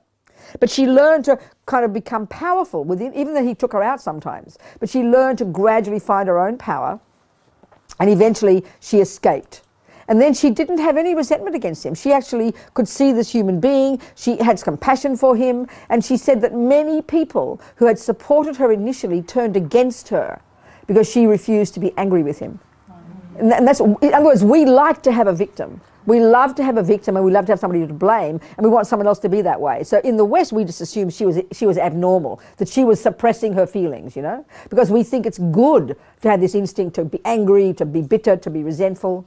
So for me, it was very amazing to read this. And she became her own person. She got her own apartment. She accepted. She said it was more nuanced than that. Not this single black and white picture that delusions love to have, which just grasp for something to blame and instinct, you know, instinctive response of, you understand, it's not exactly the same point, but it's similar to it. It was very moving for me to read that, you know. You could really trust she had such wisdom, such good mind. Very fascinating. Anyway, what I'm getting at is we all believe instinct for survival, complete panic and fear, and then rage, that's healthy, we say. That's what I'm getting at. We think that's healthy, and no one would suggest we should control it, you know? Or even, I mean, this is a really good example, but I remember, I always quote this, in 2003, when I was based in the States working with the prison project, Richard Gere contacted us, and he was going to have His Holiness come to New York, and he also wanted to organise, he was going to work with some people, you know, prison work, and he thought we'd collaborate, but he ended up, we didn't anyway, it doesn't matter. But he invited 20 former prisoners, Americans, to an all-day meeting in New York, and then to meet His Holiness, you know. And there's all these Americans, like black, white, Puerto Rican, male, female, Mexican, a whole cross-section. And a few people like me were invited, who'd worked with people in prison. And they'd all done some kind of meditation in prison. And it was a very moving day to hear their experiences, their traumas, their anger, their rage, the racism, the sexism, all the dramas, you know. But what was also interesting, they invited 2 young Tibetan nuns, young women, who'd been tortured, sexually abused for a couple of years in Tibet, you know. So it was so interesting. These young women were telling their story, you know. But the first thing I think was quite shocking to probably most of the Americans. If you wanted to quantify suffering, it was fairly evident that their suffering was worse than everybody else's. But the second part that I think is really shocking for the Americans was was clear they weren't angry. So this, for us in our culture, we just don't get. Because we assume anger is this healthy response to someone else harming you. And if you analyse the psychology there, the philosophy, the materialist philosophy is, indeed, my mother and father made me. Therefore, when someone abuses me and I've never met them before, it's correct to assume it's wrong. And it's correct to assume I should be angry. Because listen to anger. How dare you do that to me? I don't deserve it. That's what anger says. And we feel that instinctively because we all believe it's true that I don't deserve it, meaning we don't have the view of karma, we don't have the view of cause and effect, we don't have the view of reincarnation, we don't have the view that we brought our own stuff with us. And let's go into karma in more detail here because it really spells it out, which is the view of interdependence, which is the flip side of emptiness, that we create the cause for our experiences, including all our good experiences. We forget those. So these young women, having the view of karma deep in their bones, not just intellectual, but genuine, the basis of their experience, of course they wouldn't have anger. I mean, another friend of mine, a Tibetan, before that, at Kopan Monastery, he was telling me about his suffering. He was involved in those first kind of mini uprising in 1987 in Lhasa. And it was mostly the young monks and nuns who were the demonstrators. So naturally for us in our world, we think, well, demonstration equals anger, you know, but no. I asked him, apparently he'd been, he said his parents decided they make many Tibetans, so they had 13 babies, you know. So then he said he became a monk when he was 13 or something, and then when he was 87, this demonstration, he was part of this demonstration, and he got arrested, and he got tortured, then he got released, then he demonstrated again, then he got, you know, not this time he didn't get arrested, but his friend had his head blown off and then he thought he'd better escape, so he came to Kathmandu. But he said because of this, he was on lists, his father got murdered, brother got murdered, so much suffering, you know, so much suffering. And he was telling me about it, and there were tears. And I said to him, do you ever get angry? And he laughed. Literally, he laughed and he said, angry? What for? And then he said, this is shocking for our ears, but it shows how deeply he has internalized the view of karma, not to be some philosophical concept, but genuine experience. He said, angry, what for? It's our own fault. Now that's shocking to us. We can't hear those words. Fault sounds so heavy. But he meant it in the simplest way, that we all create the cause for our own experiences. Why would you be angry? How stupid, you know? It was very profound. So these young women telling their story, they weren't angry, they were sad. And then they said, and of course, we had compassion for our torturers because we knew that we must have harmed them in the past. Which of course is the view of karma, you know. So this view of not being angry is incredible. Actually, anger sounds kind of boring, you know, but when you meet a person who doesn't have much anger, that's a pretty astonishing person. That means that when the attachment doesn't get what it wants, they don't have a mental breakdown. That means that person can survive the most astonishing suffering and not go crazy. But people who have a lot of attachment, a lot of anger, literally go mad when attachment doesn't get what it wants. I mean, I'm moving on to another topic now, but not really another topic. Looking at the branches of ego grasping, the ones that we think are so normal. I mean, again, another outrageous story for me. All the extreme examples always help, you know. This woman on death row in Florida, I read about her. I didn't never meet her. She was in prison for 17 years on death row. She eventually got out because miraculously the guy confessed, you know, the guy who did the murder. She was hitching with her hippie husband and 3 hippie kids. This is like back in the 70s. In Florida, they got picked up by 2 blokes. They got stopped by the police. The 2 blokes killed the police and blamed the hippies. Death row. The husband even got executed. Can you imagine the suffering? I mean, I can't even consider, these words are outrageous. Look at how we get blamed for little things that we haven't done. The torture for our minds. We go mad, you know. Being blamed for murder, and of course murdering policemen in America is like the greatest crime in the universe, so you're going to be the worst scum of the universe. He even got executed. She lost her kids. It was like you can't even conceive of the nightmare. So she wrote a biography, and she said at some point, and you can only imagine the hard work she had to get to mentally to come to this seemingly amazing conclusion. She said, I decided I could change nothing. There was nothing I could change, but they couldn't take their mind from me. My mind from me. They couldn't take my mind from me. So I decided I am not a prisoner. I'm a monk. I am not in a cell. I'm in a cave. I mean, that's emptiness. That's everything in there. It's absolutely phenomenal, you know. So that means you can tell from reading that she didn't have much anger. And this is the quality. If we look in the world, the worst suffering, the worst nightmares, the worst dramas, the murders, the terrorism of this, the divorces, the craziness, anger is one of the main causes. Anger is the response when attachment doesn't get what it wants. Attachment's the main voice of ego. It drives us every millisecond. And people literally go mad. Look at the world. Can you hear? This is so intense. So this is completely linked to ego. Anger is the worst nightmare, you know. And it makes people completely insane. And look at the things that you do because of it. But look at how you are when you don't have it. Like that young Austrian girl obviously couldn't have had much anger. My Tibetan friend obviously didn't have much anger. This woman clearly, to get to that view, which is practically understanding emptiness. Incredible. Unbelievable. Anger sounds so normal to us. But it's the worst nightmare. You can see it. It's the response when attachment doesn't get what it wants. And at the same time, I remember hearing about another fellow on death row who was also innocent, but who had huge rage and grief and loss, which is part of all the deal, which we think is normal, but which for the Buddha are these terrible suffering delusions. He literally drove himself mad. Every day screaming, as long as he had a voice, I did not rape and kill that woman. I did not rape and kill that woman. He went literally mad. Now we think this is normal in the West. Buddha says it's deep, unbelievable mental illness and the source of all your own suffering and the causing of suffering of others, you know.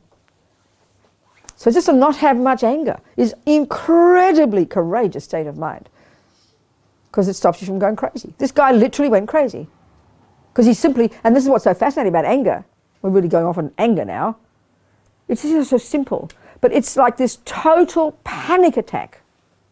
The second attachment doesn't get what it wants. It's the junkie in us. Attachment is this junkie that is desperate every millisecond to get what the fantasy I wants. So the stronger the ego grasping, the more the ignorance, the stronger the frantic attachment to get what it wants, the more rage when it doesn't, the more arrogance. And you mix these together and that's when you have your psychos. That's what a psycho is. That's what a psychopath is, you know. Extreme attachment, extreme ego grasping, extreme anger, extreme arrogance, extreme jealousy, therefore completely paranoid mind, therefore literally mentally, seriously mentally ill. This is Buddha's view. You hear it, you can hear it.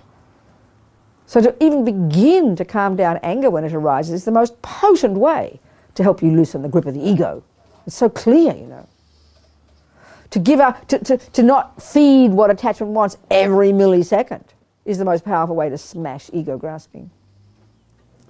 Then yes, of course, more sophisticated, doing these things of investigating the I, what is it, what isn't it. These are sophisticated, this is highly advanced, and the practices they do in the Lam Rim, like Pabonka Rinpoche's Liberation in the Palm of Your Hand, this commentary that Lama Zopa gets us all to study, the teaching was given to these the monks and geshis in these monasteries who've been studying this stuff for 30 years. So when he says this is an easy method, who's he talking to? Get your reference here. He's talking to people who've studied it for 20, 30 years, seriously studied it, debated on it. So relatively speaking, for us, it's extremely difficult. We haven't even got to the point of calming down our emotions before we even begin to notice the I rising, you know. It already demands a really lot of practice to notice the I when it rises. Are you seeing what I'm saying? Because we just launch into the story of I, the attachment and the anger and the rest. It's too late. You've missed the opportunity. It's actually highly advanced. Noticing the I when it doesn't get what it wants, when it's triggered. You understand what I'm saying? Do you understand what I'm saying, Lena? Yes. Isn't it? It's highly sophisticated. It demands a lot of introspection already, a lot of awareness, a lot of mindfulness, a lot of training.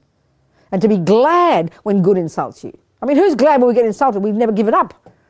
We completely launch into the misery of self-pity, but to be actually glad when someone offends you, when you're glad when someone nearly hits you in the road, because it's an opportunity to catch the eye. That's advanced. Just stick to working on your anger, please. Stick to working on your attachment, on your jealousy, on your depression. Try not to buy into those stories 100%. That's profound. If somebody is insulting you and you get angry, some people fight back and some people run away. And that's right. Is that anger too? Both things are anger, or so what's in so the person who doesn't respond with anger, what's happening in their mind? Yeah, is that anger towards oneself? Or well, that's okay. I would say that's fear. It's all fear. Which is the nature of the anger. Anger is based on fear. So we could say, I suppose, you've got two of us, isn't there? Two kinds of people.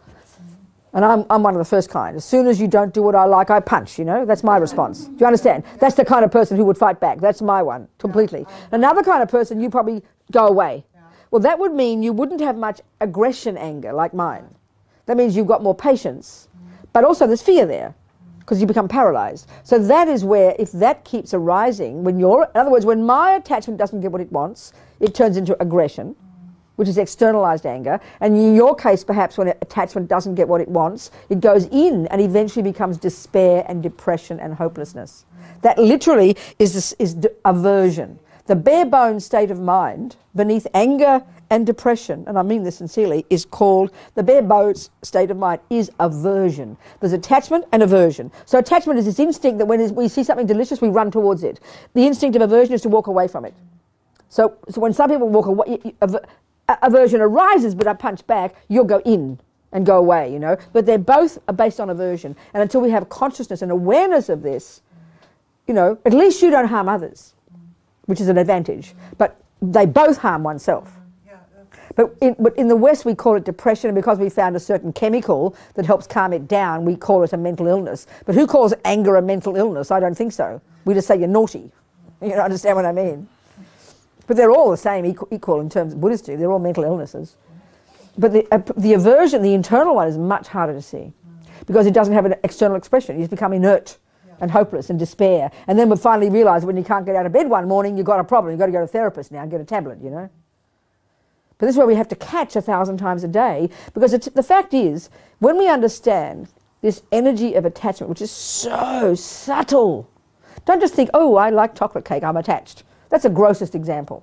It's this default mode. It's in the mind all the time, so subtle. And at first, its energy, the first level of attachment is the generalized energy of dissatisfaction. So the really gross way that manifests is in crying, you know, like a baby who's always upset. That's because they've got a lot of dissatisfaction, which means a lot of attachment. So you've got to give them milk and calm them down, and whatever you happen, they're always irritated. And some babies smile like little sweet things because they haven't got much attachment. That's what it means. That's what it means. It means they're content. The real energy of attachment is discontent.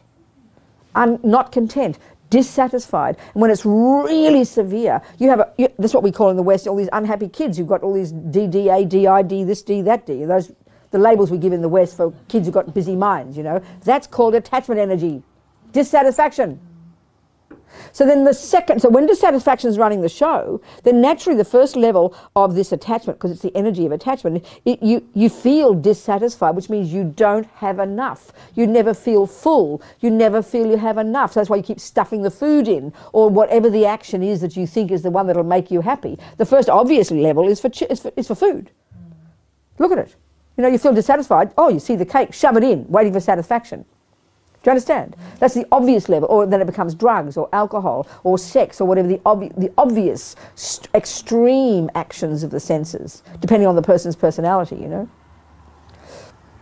So with so for some people, like I said, okay, this attachment is, everybody's got it. As long as you're in samsara, you've got this attachment. As long as you're in a body, which is a body of the five senses, you have attachment. You're driven by attachment. It's like the motor that drives you every second, underneath everything else.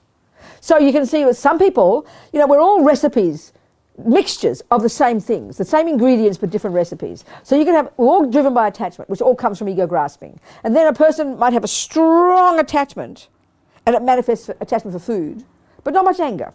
So they become, you know, 600, 400 kilos. I'm not being rude, just talking about us, you know. But they're quite content, they're quite kind people. They don't get angry with people, they just eat. Then you have another person who's got masses of attachment, but it might be attached to being thin, plus enormous arrogance. That's a different kind of person. Then you have another person who's really attached to, say, sex. And therefore their body, because you've got to look handsome if you're going to have good sex. So you've got a topo attached to how you appear to others and to seduce people, to get them in the bed, you know. So we've all got variations of our attachment to try and fulfill our poor old dissatisfaction, this bottomless pit of emptiness. And we've got to know our minds well. Some people have a lot of attachment with masses of anger when they don't get what they want. That's when they beat up the girl who says no. And then masses of arrogance. Add arrogance to it, you've got a really terrible recipe. Arrogance plus anger, you're a heavy-duty person, believe me. Do you understand? So we just have to look at these simple delusions. You don't have to talk about manic, depressive and bipolar and ADID and this, that and this. Not rubbish, it's a Western view. But thank you, if Buddha's view of the mind is enough to get enlightened on, I would suggest it's enough to understand ordinary people like you and me. Do you understand what I'm saying? It's really important we use this model, but that means we have to understand it. Because all the things, it explains, you know. The delusions are the same. The hell beings have the same delusions. Rats have the same delusions. It's just different packages. Do you see what I'm saying? So the point is, when we understand that we're driven by this craving to get what I want every millisecond, then we can begin to catch the mind when it doesn't get what it wants, which is 1,000 times a day. Of course you're not going to get what you want every second. There's no way in the universe. So that means that's the second it doesn't get what it wants, that turns into aversion. And then depending on how strong it is, it's going to be raging anger, it's going to be depression, it's going to be fear, it's going to be despair. But as soon as we catch when it doesn't get what it wants and then don't buy into it, then we'll change the instinctive responses to welcoming the problem and not, you know, this is what real inner work is every day. And it needs enormous awareness of our thoughts. Nothing mysterious, you know. It's like different clothes to the same thing. Yes. Some people, yeah, I understand. Yeah. People, you mean, the different people. Yeah. Exactly, really. And once we know our own mind in this way, then you just read about a person. You can assess them pretty quickly using this model. It's kind of interesting. We were discussing this at lunchtime. It's just so helpful. I was thinking what you were saying at lunchtime also about this arrogance and low self-esteem. Yes, so linked. You never thought that one? That's fascinating. Yeah. One of the main delusions we have, and I think if we look in the general materialist culture, our modern world, look at how we walk. Very upright, don't we? We have the aspect of arrogance. You look at Tibetans shuffle around the stupas in Bodh Gaya, you know, they're all kind of bent over double, they kind of shuffle like this, like old grandpas. Even if they're young, there's no sense, they've kind of got this humble aspect, you know, they're always bent over double. No way we're going to be bent over double. We're completely upright, you know. We'd say, I think you could say, in our materialist modern world, and this is shocking to us, that our main delusion is arrogance, which is an overinflated sense of our importance. But I'm sorry to tell you, because we're going to get insulted very easily, guess what it turns into? Low self-esteem. So arrogance is deflated. Low self-esteem is deflated arrogance. If you didn't have an overdeveloped sense of who you think you are, or the craving and the need to be seen in that way, you wouldn't be offended when you're not seen in that way, which means you would not have low self-esteem. Low self-esteem is just another delusion that thinks you're a creep. Arrogance thinks you're special. They're both exaggerations. But if you didn't have arrogance, you would not have low self-esteem. You'd have humility, and you would be content with who you are. It's so fascinating. Do you understand? Arrogance is one of our worst ones, but we don't think so. We think it's called low self-esteem, and we feel sorry for ourselves. Of course it's low self-esteem, because, you know, you walk into a group of people, and there's arrogance there, and it's a very self-conscious. All the delusions are in their nature self-conscious. They're like self-conscious. Hear that word. You're consciously aware of yourself in a neurotic way. And so it's always bouncing off people. You're really arrogant. Let's say you're the best at something in your field. There's a super sense of arrogance. You'd never admit to it, but there it is. You're walking in a room and just naturally you're checking that no one else is better than you. Just naturally, and then you feel content. But the second you meet someone who's better, with prettier toes or better eyelashes or slightly nicer ear or whatever it might be that you're proud about, oh, I'm the worst.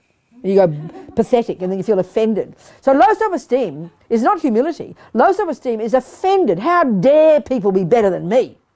We turn it, like twist ourselves, we turn it against ourselves. It's self-obsessed. It's completely self-obsessed, just like arrogance is. Can you hear it? It's hard to hear this. It's very embarrassing. Whereas a person who's confident, I always use this example, like two people who are both good at something, the same thing, walk into a room of people. They look initially like they're both confident. The arrogant one is nervous about meeting people who are better and is very aware of their importance, you know, and is fearful of meeting, like I said. But the confident person is very relaxed and they're delighted to meet a person who's even better. Oh, please show me your tricks, because they're content in who they are. A person who's got humility is also confident. The person who's got low self-esteem is a gross state of mind, and it's they would rather be the most important. That's us, excuse me. We would rather be more important. This is very hard to see. But can you sort of hear it? Because all the delusions have this very particular function of exaggerating something. The ego grasping exaggerates the very existence. Attachment exaggerates the delicious qualities. Aversion exaggerates the ugly qualities. Arrogance exaggerates our importance. Low self-esteem exaggerates our bad qualities. Look at us. We're obsessed with I'm hopeless, I'm no good, I'm fat, I'm this, I'm not intelligent, I can't do this, I'm no good. We live with this low self-esteem. It's because we have arrogance. We'd rather be the top. And we're always referring ourselves to others. It's self-conscious, like I said, you know. But a person is content. I never forget. And again, I always quote this. I find it was so helpful. So before I was a Buddhist even, I watched a television program about famous people. And the two on the show that day, I don't know if you know these people, it was a long time ago. One was this famous, you wouldn't know this one, a famous Australian cricketer. You know how Australians love cricket. You've heard of cricket? Yeah. So anyway, this famous Australian cricketer, he was like, you know, Americans have their Babe Ruth of baseball in the 30s. Well, this is like the 1930s, the Babe Ruth of Australian cricket. He was super famous. His name was Donald Bradman. He was completely famous in the cricket world. He was as the most phenomenal, best cricketer, you know. And then the other famous person was this English ballet dancer. I was into ballet when I was a little girl. Her name was Margot Fonteyn. You've heard of her? Remember this English ballet? Like Nureyev's partner in her later age, you know.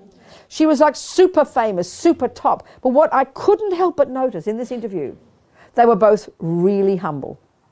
So for me it was shocking to think they were the top in their field, but that they were humble. You'd think if you're the top in your field, you'd be arrogant. We assume that. But they were humble. They were always referring to other people. They thanked everybody. They were easygoing. They wore their goodness lightly. And we all can see this with certain people, like sportsmen who are really arrogant. No one can stand them, you know. They're so self-centered. But a person who's really good but is humble, it's immediate. The quality is so soft. Well, a person who's humble could never have arrogance. It's not possible. But they've got supreme confidence. That's what's interesting in terms of being a virtue. Content, in other words, content and more accurate in assessing what you are. I always think of this with the Dalai Lama as well. Anybody who's around him can see he's a really powerful person, extremely charismatic, isn't he? Super powerful. He touches millions of people, and you'd have to have charisma to do that, you know. And you watch him around with people. He's famous apparently at his press conferences. He knows how to do them. He walks in, and within 1 minute, he's organising everybody. You go here, you do this, and he answers the questions, and they're all out the door. They didn't know what happened. You know, he's in control. He's completely like this control freak. But he's unbelievably humble. He says, whenever I'm with anybody, they're my best friend. And you know it's true from how he is. But he's super powerful. So if you think of the, you know, it's a really odd combination, because when we think of humility, we think of a person walking around like this. When we think of a person who's confident, we think of arrogance, because we can only think of low self-esteem or arrogance. But if you have confidence, which is a virtue, then you have appreciation for others. Because all the virtuous states of mind are connected to others. They're more linked to emptiness, to dependent arising. There's a sense of connectedness, like Lisa's point.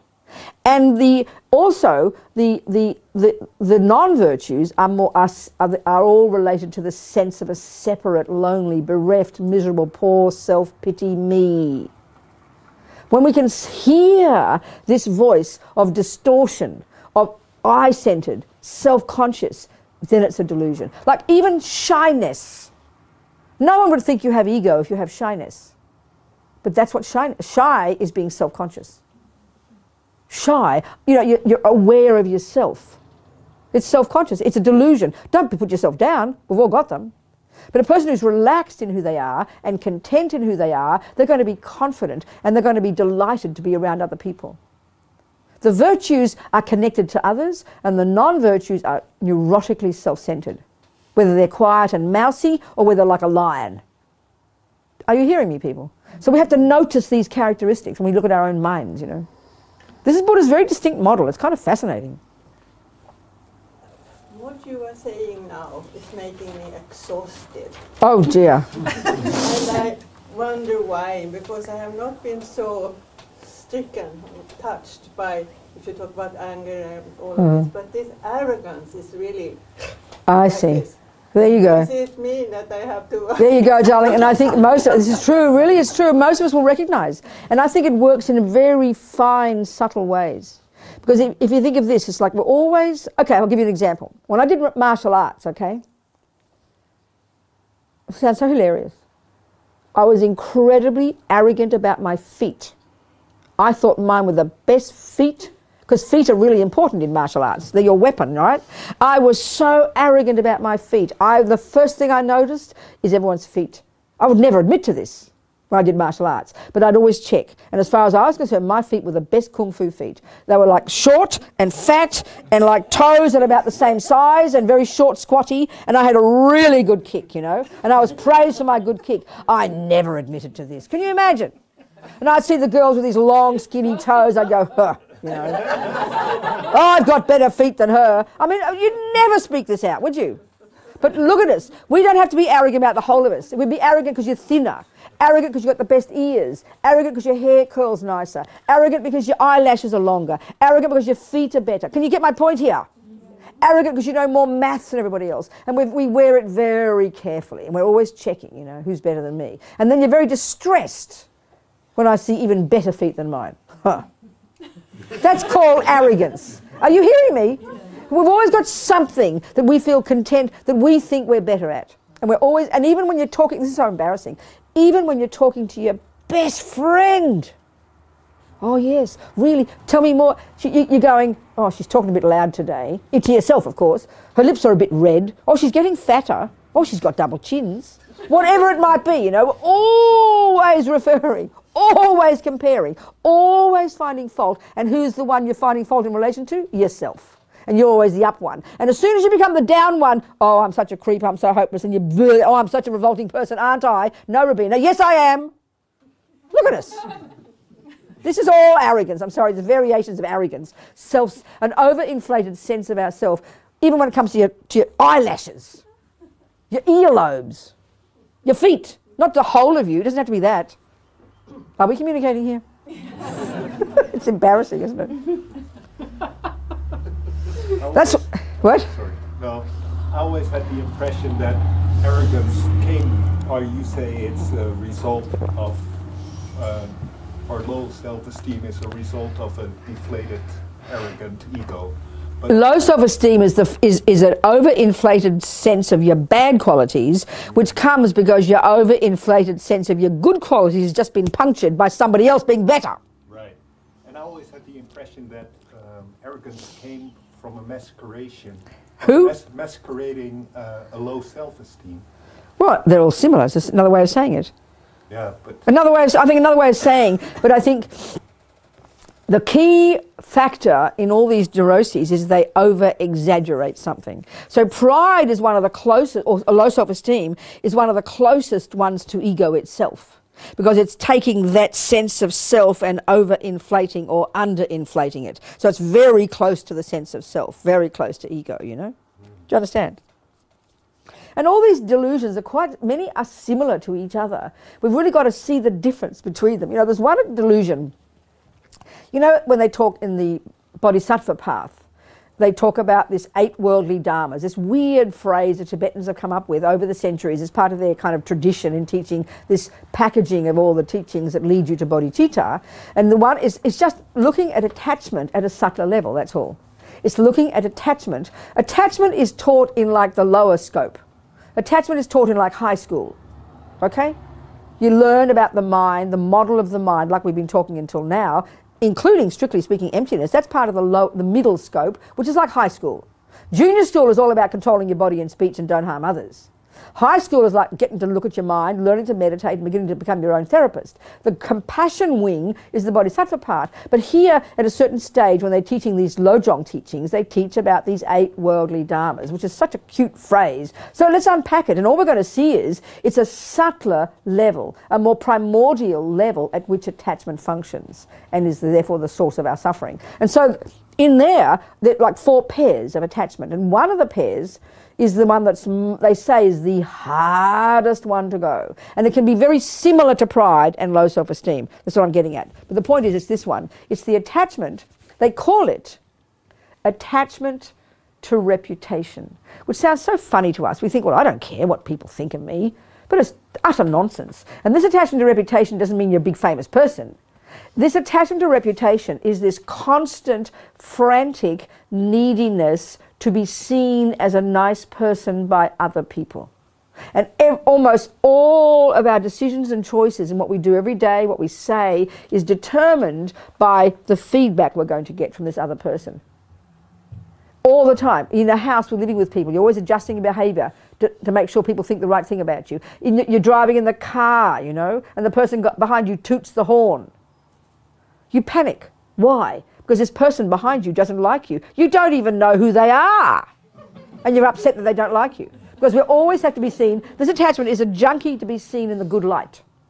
Which is why we want to hide our bad qualities. We want to be seen to be a good person, but we will do anything to not show our bad qualities.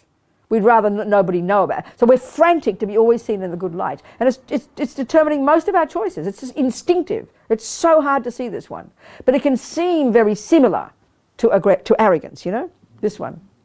So this is why, you know, one of the analogies I like to use for myself, I find it very helpful. I think of all my roommates. They're all the thoughts in my head. We say the head, okay? They're not there. They talk about the here. But never mind. We use that term. All your thoughts in your head. And the mind's never stopping, isn't it? So if you think about it, and this is exactly the Buddhist view, you think about it, you know from the second you wake up until the second you go to sleep, not to mention during your dreams, your thoughts are never stopping, are they? They're just never ending. It's like this constant trail of uncontrolled, seemingly illogical thoughts. And only the ones that shout very loud, oh, I must be angry.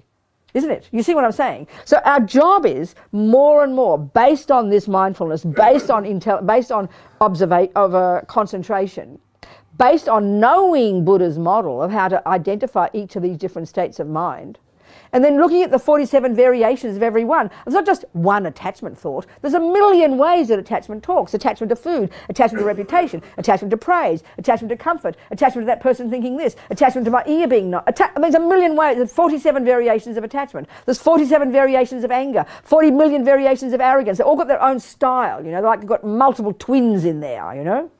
So I think of them all as my roommates. So I've got to learn to identify those roommates. I'm living with, just say it like this, talking casually. There's no I anyway, but it's talking casually. You've got to learn to live with all your crazy roommates. So we don't like our own roommates. We can't stand when we see a jealousy and anger and low self-esteem. We hate ourselves when we see these ugly roommates. And we either live in denial of them and push them underneath, or we want to hate ourselves and punch them all. Is it not? But we've got to have the courage to see our thoughts. You know, they say one of the first signs of success When you do the concentration technique, which is described classically in the texts in terms of 9 stages, the sign of success at the first stage is you think you're getting worse, but you're not. You're just seeing all your conceptual thoughts. Because they're raging on non-stop, aren't they? We only notice them when they scream at the top of their voice. Oh, I must be angry. Oh, I must be depressed. But that's way too late to notice them. They're all there, subtle, never-ending, continuously, this kind of background. And our job is to hear them more and more clearly. Because they're running, even in the West they say there's 1,000 thoughts a second, you know?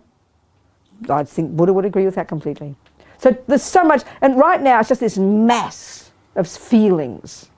We don't notice the thoughts until they become this really grotesque feeling. And that's because it hits the body. We don't notice in the West, we don't pay attention until it gets to the feeling level. And that's way too late for the Buddha. That's way too late.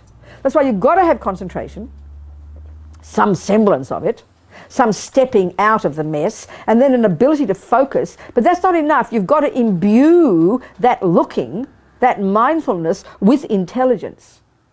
And here we're talking, that means learning to understand the words I'm saying in a very casual way here, which is the stuff of Buddhist psychology, Buddha's model. It's very detailed, very distinct, very clear, the way he talks about the mind. In all the literature, it goes into great depth about how these conceptual thoughts work, how they talk, what they think. We have to hear those and then begin to identify all these crazy roommates. So instead of wishing, you know, as soon as we start to practice, we think, oh, I shouldn't be angry, I shouldn't be jealous, I shouldn't be depressed. Then we either live in a fantasy world thinking we've got rid of them all, or we live in this, we swim in them and have self-loathing like you can't imagine, you know. But we've got to be courageous. And it's like roommates. If you've got living in this house full of crazy people, you either want to kill them all, or you just pretend they're not there. You know? But no, we've got to open the doors, we've got to welcome each one and get to know each one of these thoughts, exactly how they talk. What is the character of pride? What is the character of low self-esteem? What is the character of this attachment, that aversion, that jealousy? There's only so many of these delusions, believe me. But they've got variations of them, and they're all in your own mind. But the miracle that Buddha says is they're not permanent, they're not set in stone, they are merely conceptual thoughts that we've practiced to perfection. Therefore, we can argue with them using your good roommates who right now are under the mattress and in the cupboard because they're scared to come out. Because the bad guys run the show. So you've got to bring the wisdom out and the patience out and the kindness out and the generosity out, and they have to argue with these crazy, mad, maniac roommates. Do you understand what I'm trying to say? I find this analogy quite helpful for my own mind, okay? Buddha doesn't talk like this, I'm talking this way. We shouldn't be scared of what's in our mind. And the trouble is we are now. That's why we have low self-esteem, self-loathing. We almost think it's a virtue to point out our mistakes. You know, the first thing is someone says, how are you, Robina? Oh, I'm so hopeless, I'm so angry, I'm so dismal, blah, blah, blah, blah. You can't wait to get it all out before they point it out to you. I know how bad I am, you know. It's the irony of ego. We hate ourselves. And it's grotesque ego. It is ego. There's no difference. It's ego. It's self-obsessed. And then we buy into them as being the real me. That is the tragedy. Someone can say, Robina, you're really a nice person. They point out your good qualities. And you just refuse to believe it. No, I'm not, you'll say. You know, if Lars and I are having a fight, and I convinced he's looked at some other girl, and he comes home and I shout at him, you looked at that other girl, and if he says to me, no, I didn't, Robina, you'd think I'd go, oh, didn't you, darling? Oh, what a relief. No way do I say that. You did, I'll say, and I'll refuse to believe him. I'd rather believe my crappy voice. This is not how we are. We'd rather believe our rubbish, you know, about other people and certainly about ourselves. It's kind of bizarre, you know. But this is the addiction of ego. Ego is addicted to misery, basically. Ego in Buddha's view is necessarily neurotic. It's addicted to misery. We are addicted to our own negativity. It's very scary. So we must identify our virtues. We must identify the virtuous states there, the good quality, bring them out, exercise them, get them to start growing their muscles. Bring them out to argue with ego's views. It's just this very kind of, this is what being your own therapist is. You, all these different parts of yourself, you know. Because again, when you remember there's no I doing it, you can be more objective. Well, anger talks to this one, and patience says that, and jealousy says this, and pride says that, and attachment to this one says that. You sort of almost think of them as these little separate pieces of yourself, instead of I am this, and I am that, you know. It's just ways of talking. It's just ways I'm using for myself. Do you understand what I'm saying, people? But so we should never be scared of anything we see, like, you know, she's just pointing out. I just wonder, I just feel I'm in the beginning of everything, Uh. and I read Thich Nhat Hanh, the Yeah.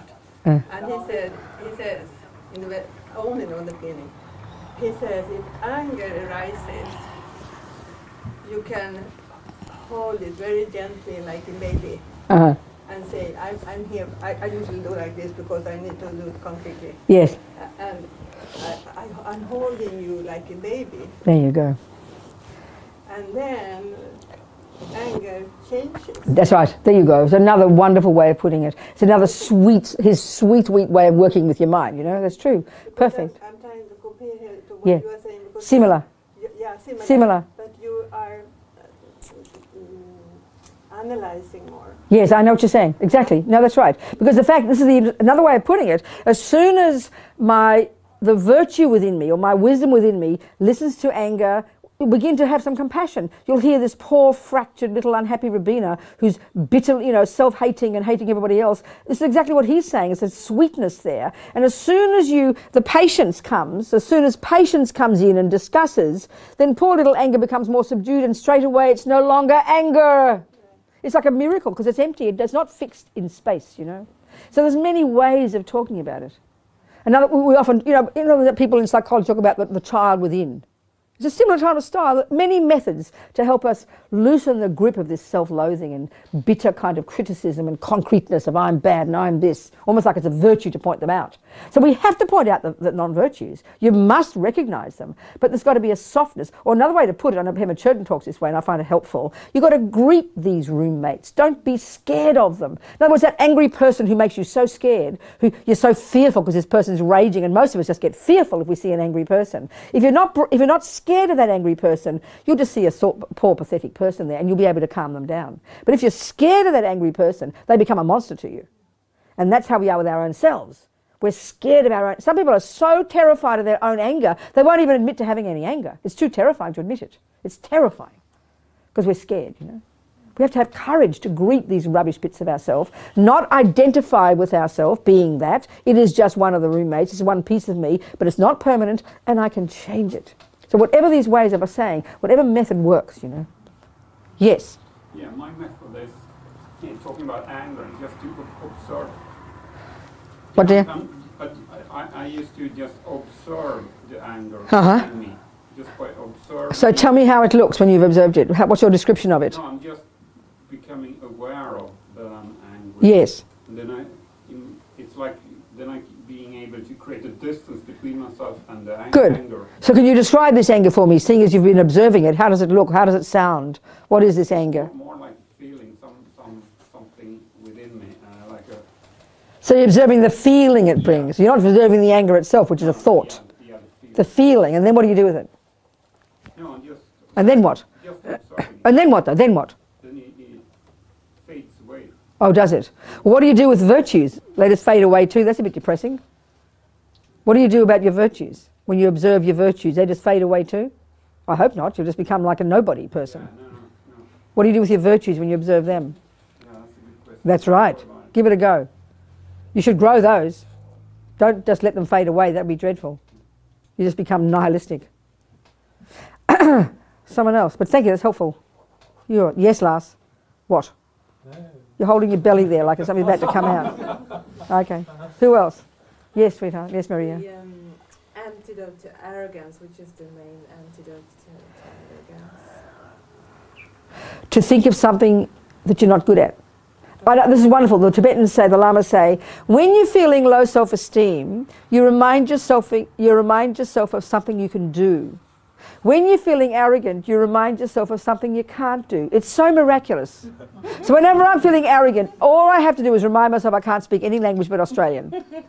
Instantly, I'm calmed. Right there, my inflated sense of self collapses because I can only speak English. You understand what I'm saying? So the second I think that, my arrogance calms down. So when you've got low self-esteem, it's such a brilliant method. Think of something you can do. Remind yourself. And when you've got arrogance, think of something you can't do. It kind of balances it out. It's so simple, it's embarrassing. It's wonderful. Isn't it? Just remind yourself. I remind myself I've got People got better feet than mine, you know, with Kung Fu. Okay. And all of this is so helpful in understanding emptiness, especially when you start to listen to the roommates, all the thoughts, and you don't say, I am angry, I. Don't put the I into the mix. Treat them like this bunch of different pieces of you, because you are made up of pieces, and these are the pieces we're trying to get in touch with. But don't keep being about my pieces. Keep, you know, that's why it's helpful, like when Lama Zopa said, as a little boy, the person known as the Laudo Lama. In fact, they say when you really do practice in your own mind, letting go of the grip of the I, this is the best way to talk. The anger, the jealousy, there's the attachment, there's love, there's compassion, there's this. Not my attachment, my love, my this. Not my body, the body. Of course, you don't walk, the best is to walk around like that. Hello, what's your name? Well, I'm the person who's labelled Robina. You don't talk like that, they'll get fed up with you. You don't, you know, but you just got to say, I'm Robina. Even though you're not technically Robina, because the basis can't be the label. But you just have a convention, you know. But our trouble is ego buys into it. So on our own, in our practice, it's good to think this way. The person labelled Robina just got insulted, you know. What do they answer?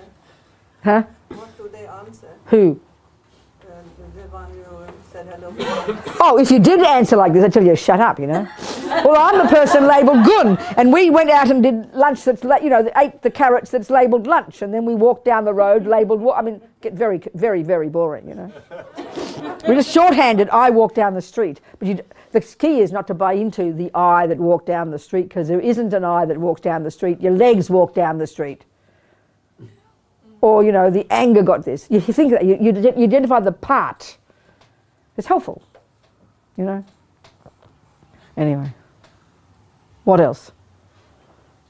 Let's look, I think we should look more detail in karma now, okay? Let's look into karma more, all right. One more thing. What? Those hair-split seconds in which you feel those disturbing emotions arise. Yeah. Like, can you give some more advice on how to cultivate awareness? Yes. Go off and do your 100,000 prostrations, and go and do all your mantras, and go do your purifications, and do your water bowls, and do all those business. Because they say, I mean, that's if you're a Tibetan Buddhist practitioner, but seriously, all the lamas would say, okay, now it's a bit like this. Okay, good. I'll give you an analogy. This is my analogy, okay? It's a bit like you go to a basketball match. I use basketball because I used to use this in Australia. What do you play in Sweden? What do you guys play in Sweden? I'm not Swedish. Oh, what do you play in Sweden? Ice hockey. Ice hockey. Okay, well, good. Okay, the bottom line with ice hockey is to get that puck in the thing, isn't it? The biggest number wins, right? Is the biggest number win? Yeah. Okay, good. So I go to ice hockey for the first time. Who's one of your famous ice hockey players? Give me a name. You don't know? Oh, I'm going to use basketball, it's easier. Okay, so there I am in America, I go to basketball, and I go see, wow, these amazing guys, and the other end of the court, they get the ball in the hoop. They go this way, they get the ball in the hoop. They go that way, they get the ball in the hoop, right? And it looks so amazing and brilliant. Oh, I want to get the ball in the hoop. Because the bottom line is to get the ball in the hoop, isn't it? So I go to Michael Jordan, probably dead by now, but never mind. And I say, hey man, please show me how to get the ball in the hoop. Which is what you're asking. And he will say to me, Robina, well, first you've got to lose 50 years, dear. Then you've got to go off for 5 years to university, basketball university, learn all the theories and the practices. You've got to jog, you've got to eat this food, you've got to use the ball and work with teams for years. Michael, you didn't hear me. How do I get the ball in the hoop? And he'll repeat his answer. Because it looks easy. Walking on our mind, catching it the second it arises, sounds easy. It's the point. But oh my God, to have the awareness and the clarity and to be prepared to do that, it's not that easy to get the ball in the hoop. You've got to practice for years to do what looks so simple. And I swear to you, even the fact that we're in this room is rare on this earth. Not trying to say we're so holy, but even to notice that our mind plays a role is already incredible. But then when the troubles start, to catch it is actually an incredibly high practice.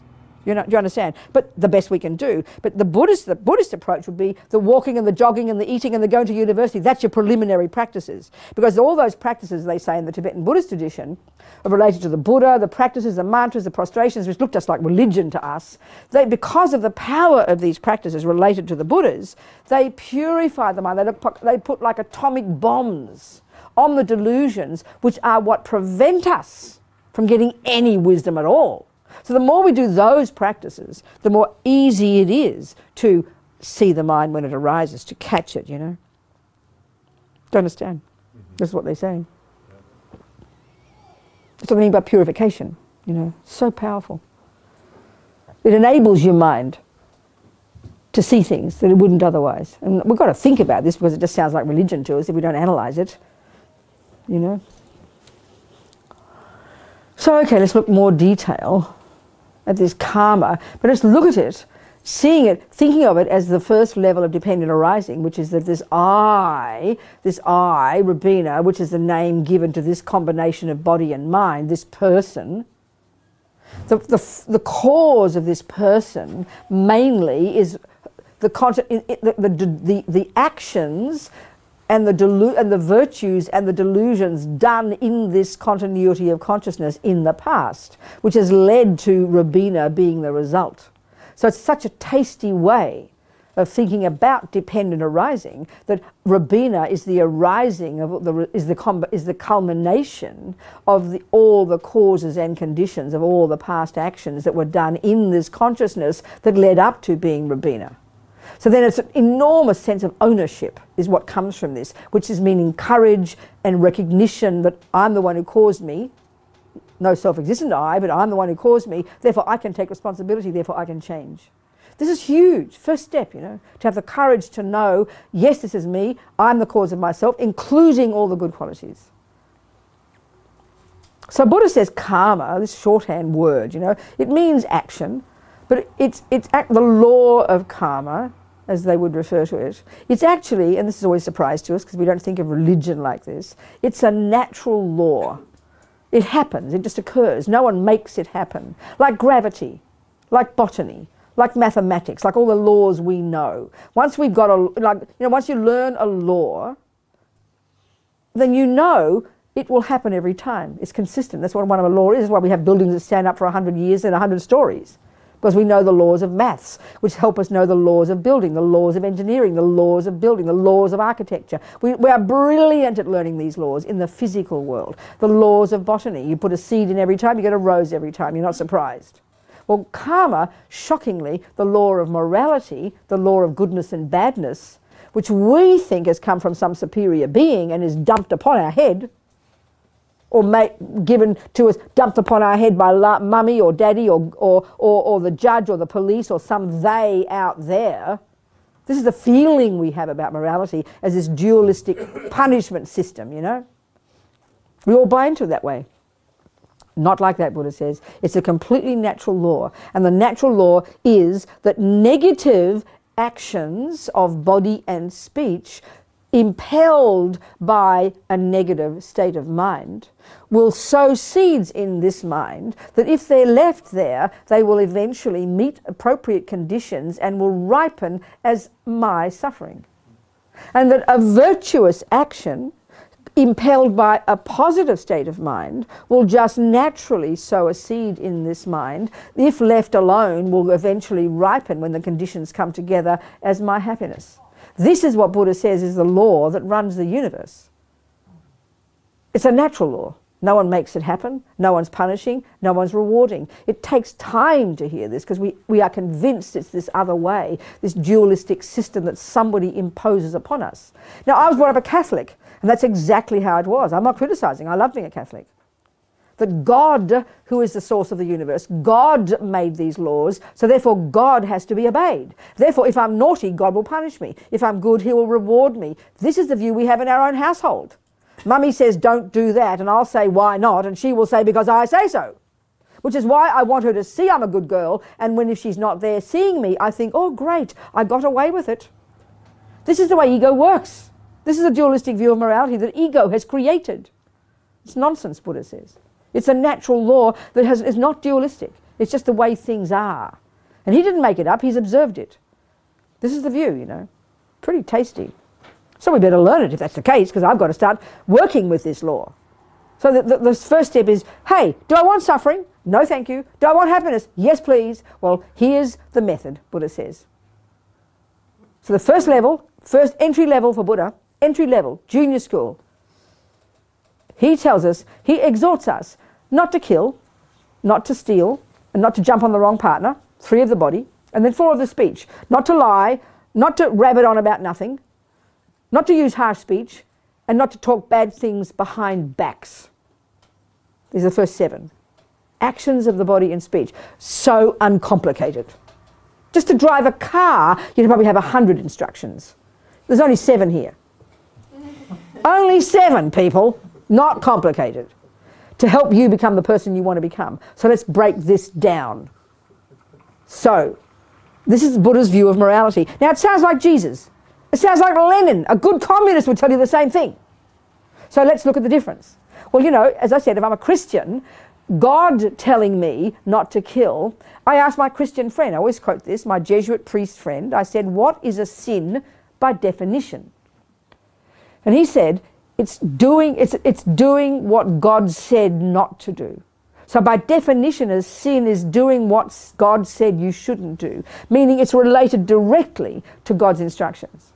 That's what makes it a sin. He even said there is natural law, and I'll explain that because that's the Buddha's view, but the real reason it's bad is because God said you shouldn't do it. This is very powerful. This is instinctively our view of morality.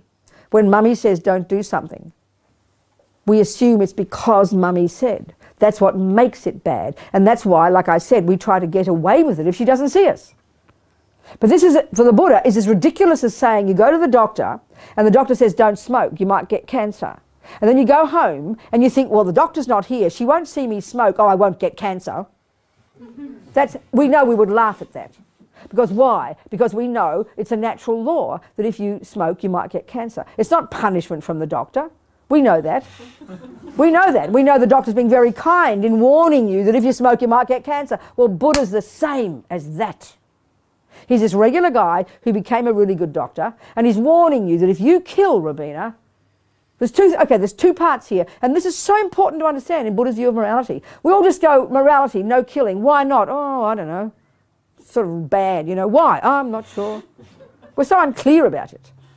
Well, why? There's 2 parts. First of all, Buddha's view is that killing is considered a negative action because it hurts others. And he says you can prove this conventionally. Do a market research in this room and I think we'll get 100% agreement that no one wants to get killed.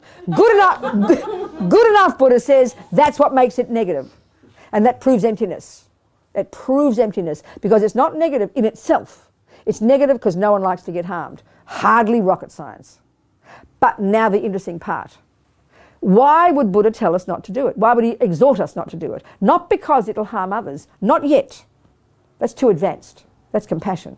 Because guess what, Buddha says? If you kill Robina, it'll harm you, baby. So how? We've got to break it down. I think it's in your course notes, all there. The 10 non-virtues and a breakdown because it's a dependent arising like everything else. Killing is empty of inherent existence like everything else. Killing is a phenomenon that exists. It's an action that harms another. It takes the life of another. That's the definition. And it's negative because others don't like it. It's related to sentient beings' wishes, you know. That's why it's called negative. That's why it's called negative for Buddha. It's a natural law. Not because he says so. He's observed it. So, but he gets us not to do it first. Not because it harms others. Like I said, that's too advanced. Because it'll harm us. And that's not immediately evident to us. And this is where we have to now prove using Buddha's understanding, breaking down the dependent arisings of an action of killing, to just look at precisely what it is that makes it negative when I do it. So let's look. You've got an action called killing, okay? Taking the life of a mouse in my kitchen. In order for that action of killing to become a negative action when I do it, which means it will leave negative seeds in my mind that will ripen in the future as my suffering, and I'll go into the 4 ways it could ripen. This is all the natural law that Buddha's observed. Then there have to be 4 things in place for it to become what they call a complete action. The first one is there has to be the object, a living mouse.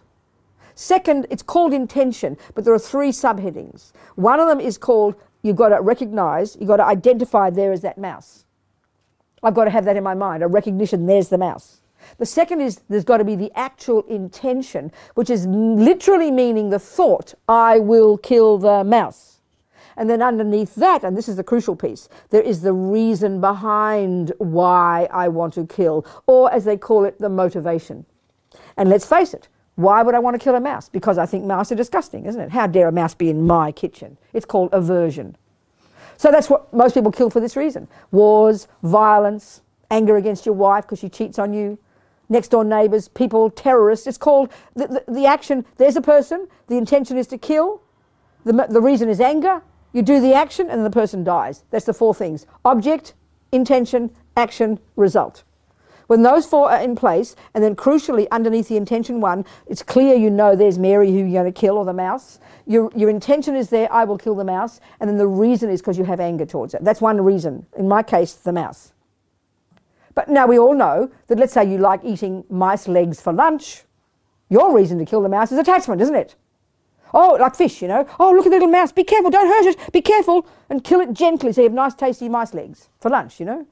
So the other reason you might kill other harm enemies is attachment. But mostly we can see the worst harm is coming from anger, isn't it, in the world? The most ruthless harm we do to each other is out of rage. Can you hear what I'm saying? So there has to be the object, the mouse. Then there has to be the intention with the subheadings. You recognise it's the mouse, the intention, I will kill the mouse, and then the crucial piece, and this piece, especially according to the Mahayana, this is the piece that determines that when I do it, it's negative. So what does that mean? It means the anger in my mind, isn't it? The anger in my mind is it takes over the whole flavour of the whole action, isn't it? And I want to harm that mouse, don't I? That's what anger is. So I kill the mouse. So anger is the most potent of the motivations. And that's why that action is negative for me. I cause it to be negative because I want to harm the mouse. So let's just use another example. Let's say Lars has got a mouse in his kitchen, but he doesn't even see it. And he stands on it and the mouse dies. But he doesn't even see it and he never knew he killed a mouse. It's like it's in all the rubbish, let's say. So what have you got here? There's an object. There is a mouse. But then you have the second heading, intention. That's missing completely. There is no recognition there's a mouse there. There's no thought, I will kill the mouse. And obviously there can't be a motivation to kill the mouse, can there? So that entire piece is missing. The third one is there. He does the action. His foot does it. And the fourth one, the mouse dies. But you could say, because that whole intention piece is missing, and because the word intention is the best translation of the word karma, I will, volition, intention, that's the meaning of karma, then you could say he doesn't create any karma. You can't. If there's no intention, you can't. It's impossible. Karma means intention. And there can't be a motivation. There's no wish to harm or no wish not to harm. It's not possible. This sounds shocking to us because we think it's self-existently bad to kill, you see. Are we communicating here? Yes. Yeah. Now let's use another example. I'll keep forgetting that boy's name. What's his name? Alva. The other boy. Alva. Is he there? Okay, Alva's there. Okay, let's say Alva has a mouse in his kitchen. And let's say he sees that the mouse is suffering. It's got a broken leg or something. And he's so full of compassion. Oh, the poor mouse, this is unbearable. I must help the mouse. And then, of course, like a lot of people in the West, he thinks, I must kill it because I'll stop it suffering. I mean, we do this with our grandma, don't we? So now let's look at his action. Isn't it? We give it a posh name then. We call it euthanasia, like some scientific term, you know. It's called killing your grandma. Okay, so let's look at his action. Let's look at Alva's action. There is the object. There is a mouse there. There is the intention. He recognizes that little mouse. He has the second thought is the intention, I will kill the mouse. But look at his motivation. Compassion. So his mind, think of it, his mind is full of the wish to help the mouse. My mind is full of the wish to harm the mother. Can you see the difference in the actions? He's got no thought at all. The 3 mice, they don't care. They're dead. They couldn't care what's in our mind. They're just dead. Their karma ripened. They died, you know. But look at the difference in terms of our actions. I create negative karma. He doesn't create any. And he even creates good karma. Not kidding now. This is a simple way of breaking it all down. Is that killing is a dependent arising, people. It's not, morality is not absolute, like we all think of it. It's a dependent arising. And the Mahayana view would say, okay, in the Hinayana view, which is the first stages of, there's no wiggle room.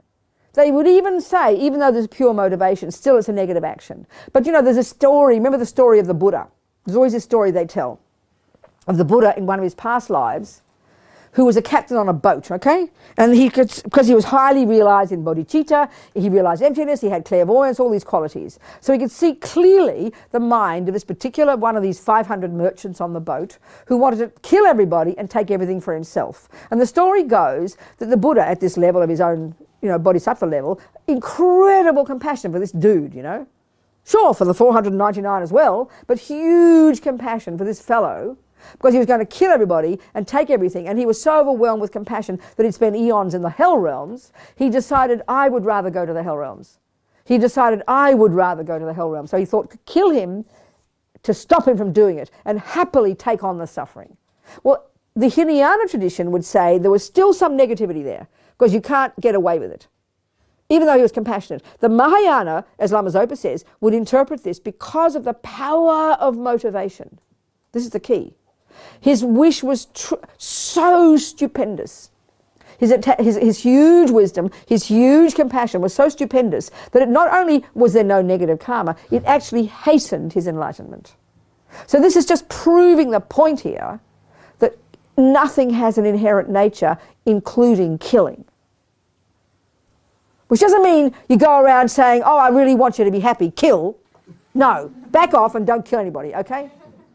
Because the fact is, with Alva, hang on a tick, with Alva, you could say like this, as His Holiness says, compassion is not enough. You need wisdom. So let's look at it from Alva's point of view. You could argue he created good karma. He really, truly meant well.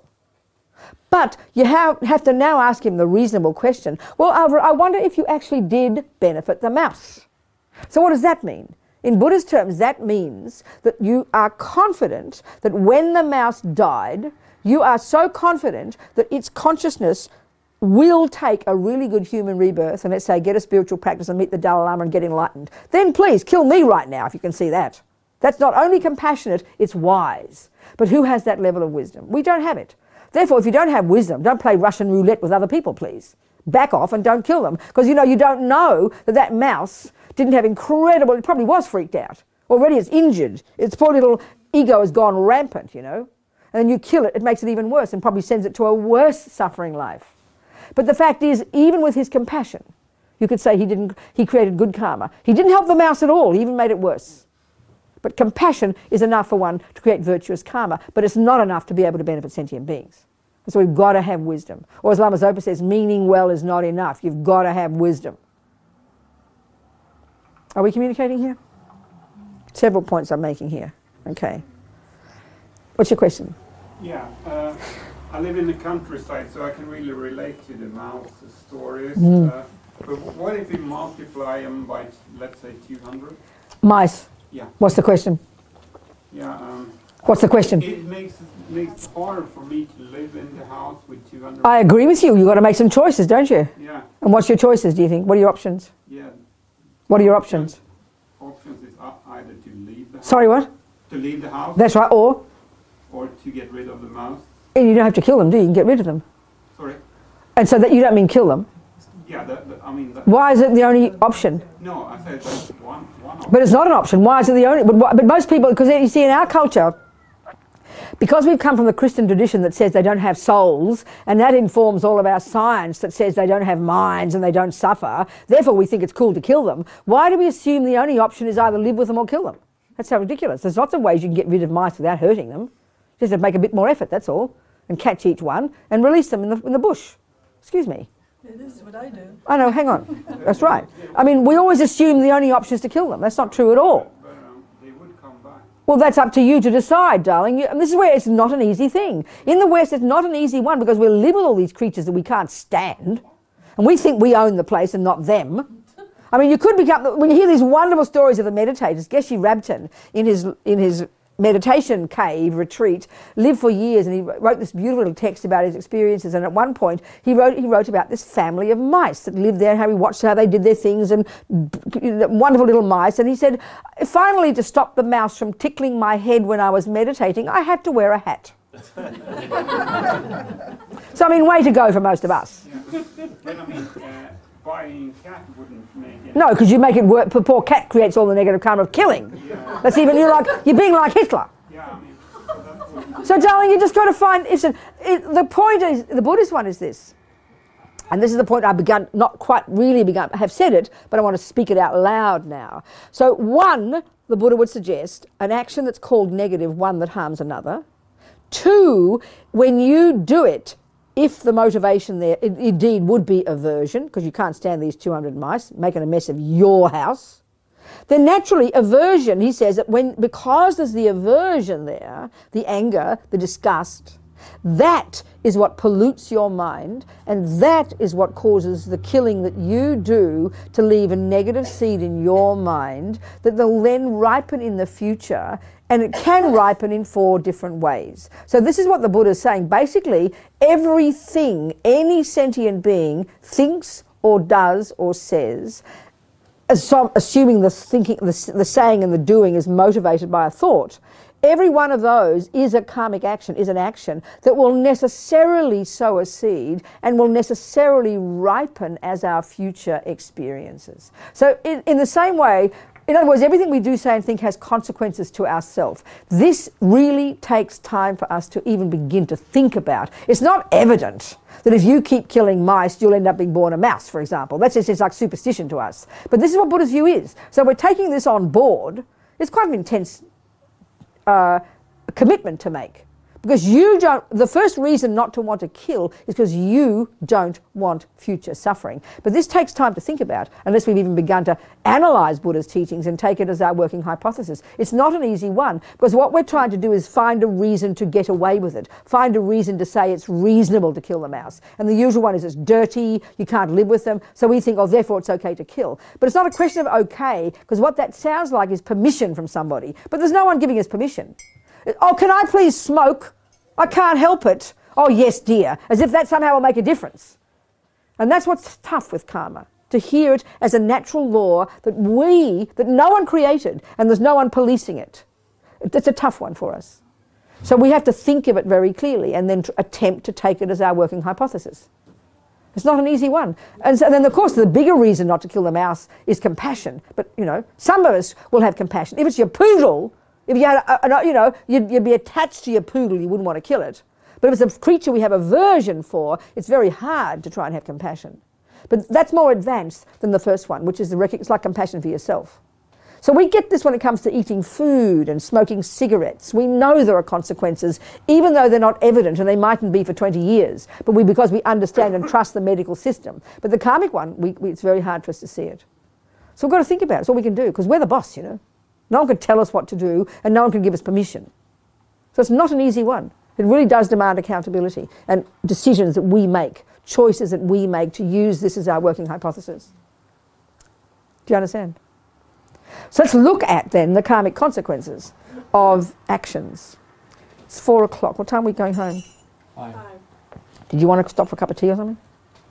We'll just have a bit longer. We can go early, because I speak so fast. We can go early. You've had plenty of stuff today. Okay. You exhausted yet? Okay. I exhaust myself, but I don't seem to mind. Yes? I was wondering about the second part of those 4 pieces of the karma, and that was intention, right? The thought, I will kill. The second. Motivation. Yes, and the first one was I should then recognize that it's a mouse. Underneath the second heading, intention, there are 3 parts. Yes. The first one, you have to recognise that's the mouse you're trying to... Huh? So like, for me, in the first instance, it seems sort of evident that it would be hard to have the... No, well, they would say, this is very curious. No, let's say you've got several mice. like he has, and you think, let's say pretend one mouse is called Fred and one mouse is called Mary. Let's pretend. And you intend to kill Fred, but let's say you kill Mary instead. That's not a complete karma. There's some piece missing there. There's got to be the recognition it's that mouse, plus the intention, plus the motivation, then you do it, and the mouse is dead. There's all these components. I mean, it doesn't mean there's no negative karma there. Yes, it's not complete then. Yeah, it's not a complete action, they call. It's quite an interesting point. Or if you die before the mouse, it's not a complete karma. It's very... it doesn't mean there's no negative karma, or good for that matter, because good karma is the same law. There's these different components. It's quite, the way they go into it in the literature is quite subtle, quite precise. So if you, for example, would want to help someone and give them something, and then you give it to the wrong person, it's also a bit... Yeah, it's less a virtuous action than if you give to the right person. That's right. Okay, so let's look at the 4 ways our actions ripen. And this means all the good stuff as well, of course. We forget about that. You know, we agonize, why do bad things happen to me? We never agonize, why do good things happen to me? We don't care why, just give me more, you know. We think we deserve it, don't we? But we don't think we deserve bad, which is kind of interesting. Okay, the 4 ways our karma ripens. This is covering all sentient beings, all the time. It's a natural law. Okay, the first one, use us as the example, is the type of birth we're born into, the type of realm. Well, we can deduce, I presume, we're all humans, okay? Do you identify with being a human? Some people identify with being animals these days. It's very depressing. Okay, so we're born human. So what that means is, at the time of our past death, not more than a few weeks before our consciousness ran to our mummy's womb, okay, at the time of our past death, soon, not long before we even stopped breathing, various things came together. Maybe we'll talk about this tomorrow, the 12 links and the 8 stages of death. It's most fascinating. At the time, soon before we stopped breathing, certain conditions came together that triggered, in our case, a very powerful virtuous karmic seed from strong practice of morality, which in general is refraining from harming others, in particular non-killing, and also nourished by benefiting others, as Lama Zopa says, certainly cultivated in a spiritual practice. And not only that, this morality karmic seed most likely practiced in the context of keeping vows of morality. Keeping vows of morality, Buddha's big on vows. And we'll have to go into this, well, we'll see what happens. That the virtue we created was probably created in an incredibly serious environment of conscious, intentional spiritual practice and conscious, intentional vows of morality, which make it so much more powerful. So that karmic seed would have been triggered by the way we died. Okay, we can deduce perhaps we died peacefully. This is a really crucial part of it. And that enabled the mind, because peaceful mind has a natural relationship with virtue. Unpeaceful, freaked out mind has a natural relationship with non-virtue. It's just a natural thing. It's not, again, punishment or reward. So at the same time, that karmic seed, out of our billions of karmic seeds in our little bank vaults of complete karmic seeds, this one was triggered. That at the same time, it also triggered, naturally, the other 3, the karmic seeds that will be all the millions of karmic seeds that would be the other 3 categories that would ripen in this life. So the first one is getting a human birth. Then within this birth, then the next one is called experiences similar to the cause, which is basically the karma in relation to others, how they see us, how they treat us in our entire life. So this starts with your parents, you know, the parents, the mother whose womb you run to while she's having fun with your daddy, and you know, she's not thinking about you at all, and you come barging in. So we get the parents we deserve, okay? So experiences similar to the cause means all these beings, the mothers, the sisters, the brothers, the neighbours, the nuns who taught you at school, the people you meet in your life, the boyfriend who raped you, the one who gave you $1 million, the people, the rats who harm you, the mice in your house, all the sentient beings, how they impact upon you, how they treat you.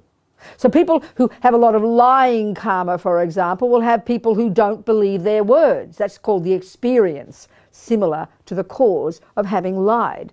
If you have got stealing karma, the way it manifests as an experience is you can never ever get enough money to live. People don't pay their debts. So every experience we have at the hands of other beings, it means we've got this strong history with them, you know. So all those seeds are ripened at the same time. Then the next one is called actions similar to the cause, which is all your own tendencies, your own personality traits, your characteristics. Whether you're a psycho or a musician like Mozart, good at football, good at love, good at compassion, good at intelligence, no matter what. Your own tendencies, your own personality, all these karmic seeds are triggered at that same time. And the third one is called environmental karma. And it's the way that the physical world impacts upon you, which can include other sentient beings. So let's say due to heavy, let's say killing karma in the past, killing would ripen. First of all, if killing ripens as a fully ripened result, you'd get born as a dog, a hell being, or a spirit. If killing, in our case, non-killing ripened. But now, because the killing karma we created and which we suffered the results of by suffering in the lower realms in the past, that's run out. And then in this life, killing would ripen as the residual results of the past main killing. So you get born with either a tendency to kill. Look at the world. Most people kill something. Most humans. It's tragic. The second one is the experience similar to the cause. The result of killing in this one would be you die young, starting in the womb. Look how many fetuses don't even make it out of the womb. That's the experience similar to the cause of past killing, where you die young, or you die when you're 1 or 2 or 7 or 19 or whatever, for no medical reason, as we say in the West. You just fall over dead in your soup. That's the result. Or you get killed, or you get sick. All of these are called the experience similar to the cause of having killed in the past, a residual result of your past killing. The third one, environmental result. The food and the actual elements of this world that should nourish you actually harm you. You're allergic to peanuts. The air's polluted. The water's polluted. The food is lousy. It never nourishes you. You have all these diseases and allergies and weakness and no energy. These are the result of killing. So all of every action, good and bad, can have any of these 4 results. But the tragedy of the last 3 is that they're the residual, in terms of negative, is that they're the residual result of having, the Buddha would say, having been in the lower realms in the past, let's say in terms of killing. You finish the main karma, but you never, and this is why purification practice is so powerful, you never regretted the killing, you never made a vow never to kill again, and you never had compassion for those you killed. So then you're going to have the residual results in this life. And what happens then? You go straight back to the lower realms next one. It's kind of tragic in samsara, you know. So killing, the main result, is a type of lower realm rebirth. When that runs out and you get a human birth, unless you've purified with the 4 opponent powers, which we'll talk about, you will continue to kill, you will get killed or get sick, or you'll have, you know, the environmental result. Because all the Buddha is saying is every experience we have, starting with the way the environment impacts upon us, the way the elements impact upon us, the way people see us and treat us, and our own tendencies. The main cause of these? Your past actions. This is across the board, all sentient beings. Buddha says this is a natural law, this is what runs the universe. This is his view. So of course taking this on board is kind of intense. It means I'm the boss, you know, not at the hands of some creator, not at the hands of some parent, or some other person out there with a plan that we know nothing about. No wonder we're full of fear. It's like some big conspiracy, isn't it? No, you're the boss, you did it. So if I'm the boss, I can change it. That's the key. That's the one. It brings incredible accountability. It brings incredible courage. It stops ego grasping. No, it doesn't stop ego grasping, but it stops self-pity. It stops victim mentality. It stops anger. It stops all the rubbish. Because you take hold of your life and you realise, I'm sick of suffering here. I better start growing the flowers instead of the weeds, you know, because I'm the boss. That's the way, that's the real implication of karma. It's so intense. The other one, creator, that's fine. Have faith. Let go. Let God do what he wants. None of your business, except so rare to have that view, isn't it, among the Christians and the Muslims. And when I was a Catholic, I didn't let God do his job. I was always complaining. A friend of mine who's a Christian, he says, I get out of God's way and let him do his job. That's incredible. That needs incredible courage, it seems to me. The other one is the materialist one. We haven't got a clue, with respect. No one knows, we say. I mean, that, for me, is the most stupendous recipe for intense fear. Look at us, living in fear and panic and drama, and then victim. I mean, that to me is like torment. Give me Buddha's view any day. Anyway, I love being the boss, so karma's great for me. I'm happy to be in charge. Anyway, blah, blah. I was watching the clock. It only took 10 minutes, so you have time for questions. Time for questions, come on. I just said it briefly. I can go into more detail. But basically, we're the cause of our own reality, Buddha says. There's nothing out there that comes to us that we didn't create. There's nothing out there that happens to us that we didn't cause. There's nothing out there that we see that isn't informed by our own delusions and our own past karma. Nothing, Buddha says. Impossible. That's why this view is the first level of dependent arising to prove emptiness. It's just brilliant, you know, as well as helping us grow up and take responsibility. So any questions from all this, people? Robina? Where are you? Yes. I just wanted to, last time you were here we had an experience with cockroaches. I don't know if you remember. Tell me. We had cockroaches in our kitchen and we had someone come kill them for us. Right, exactly. Which was just a horrible, horrible process. For whom? The cockroaches? Definitely for the cockroaches. And seeing it was also horrible. So okay. We had the same discussion as with the mice. And right, said, exactly, you're right. Intelligent people, so you should be able to come up with another solution. Right, so, that's right. We started looking for non-harming ways. Get rid of cockroaches. Right. And as soon as we did, they went away. As soon as you did what?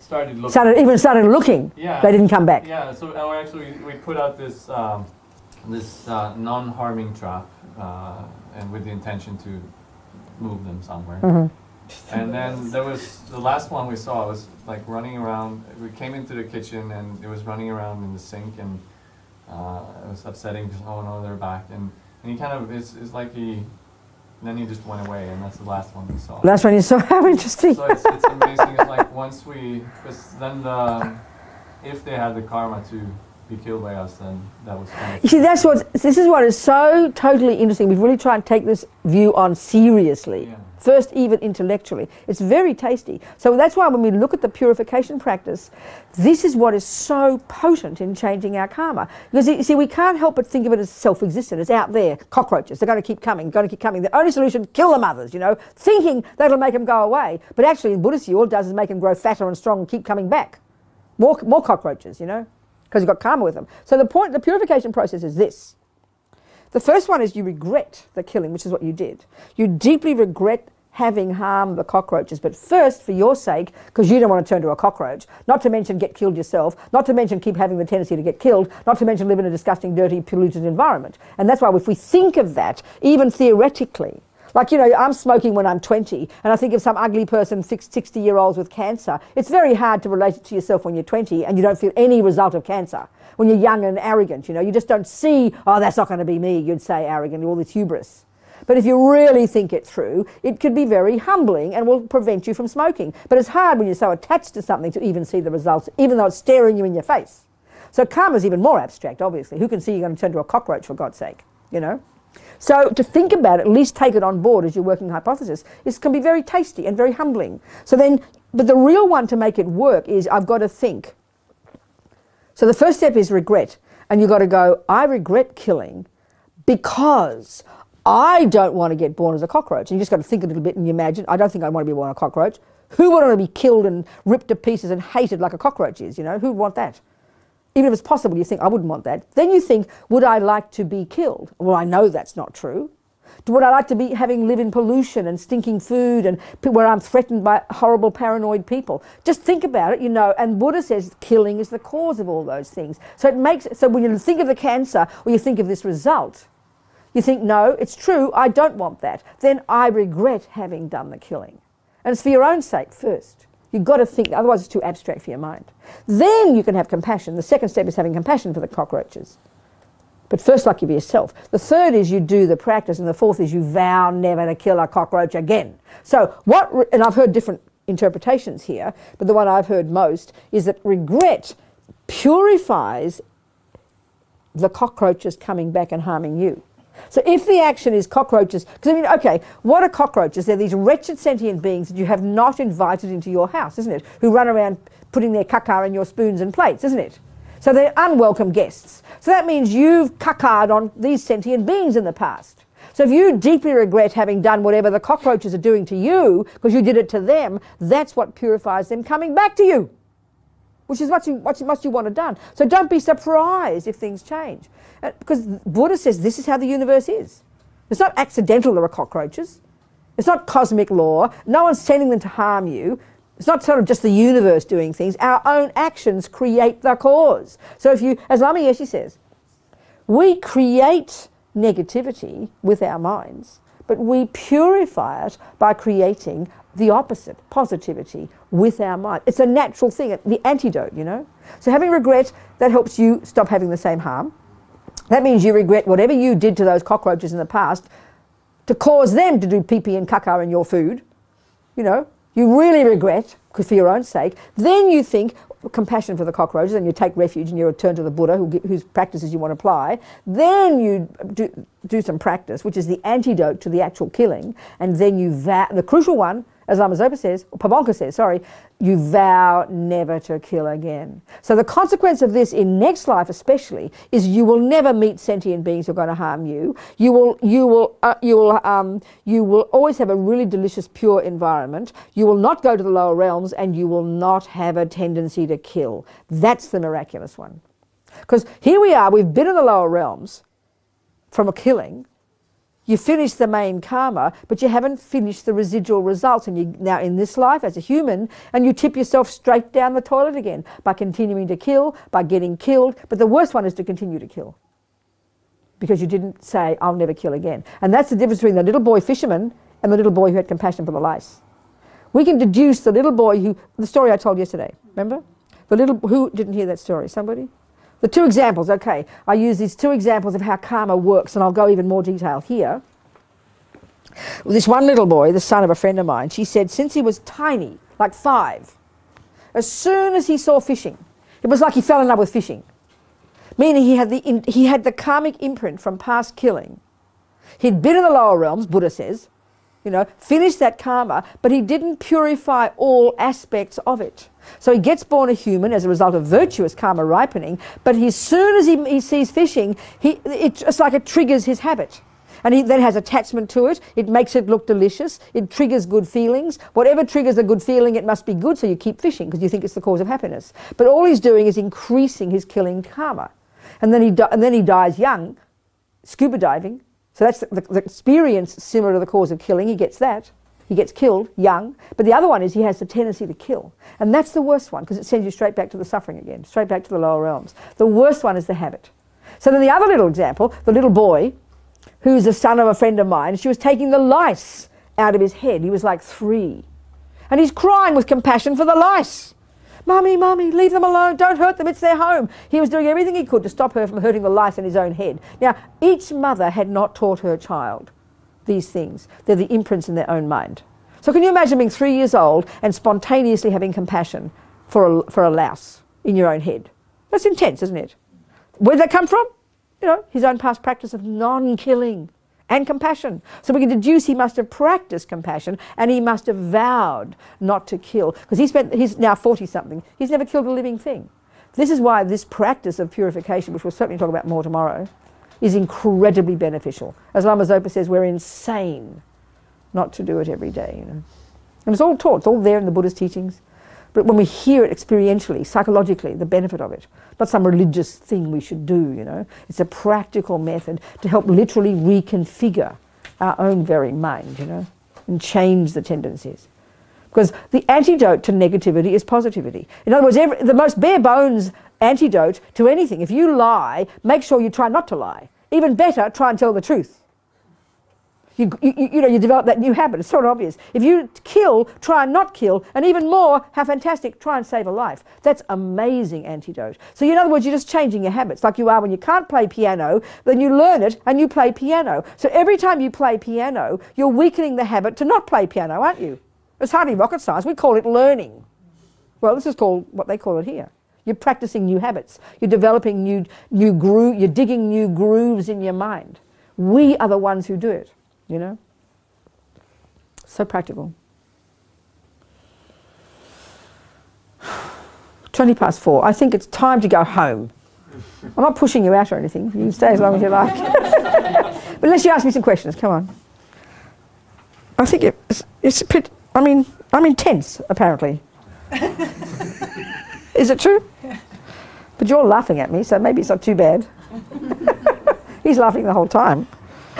Okay, come on, people. I'm sorry, be stupid. I think ask me.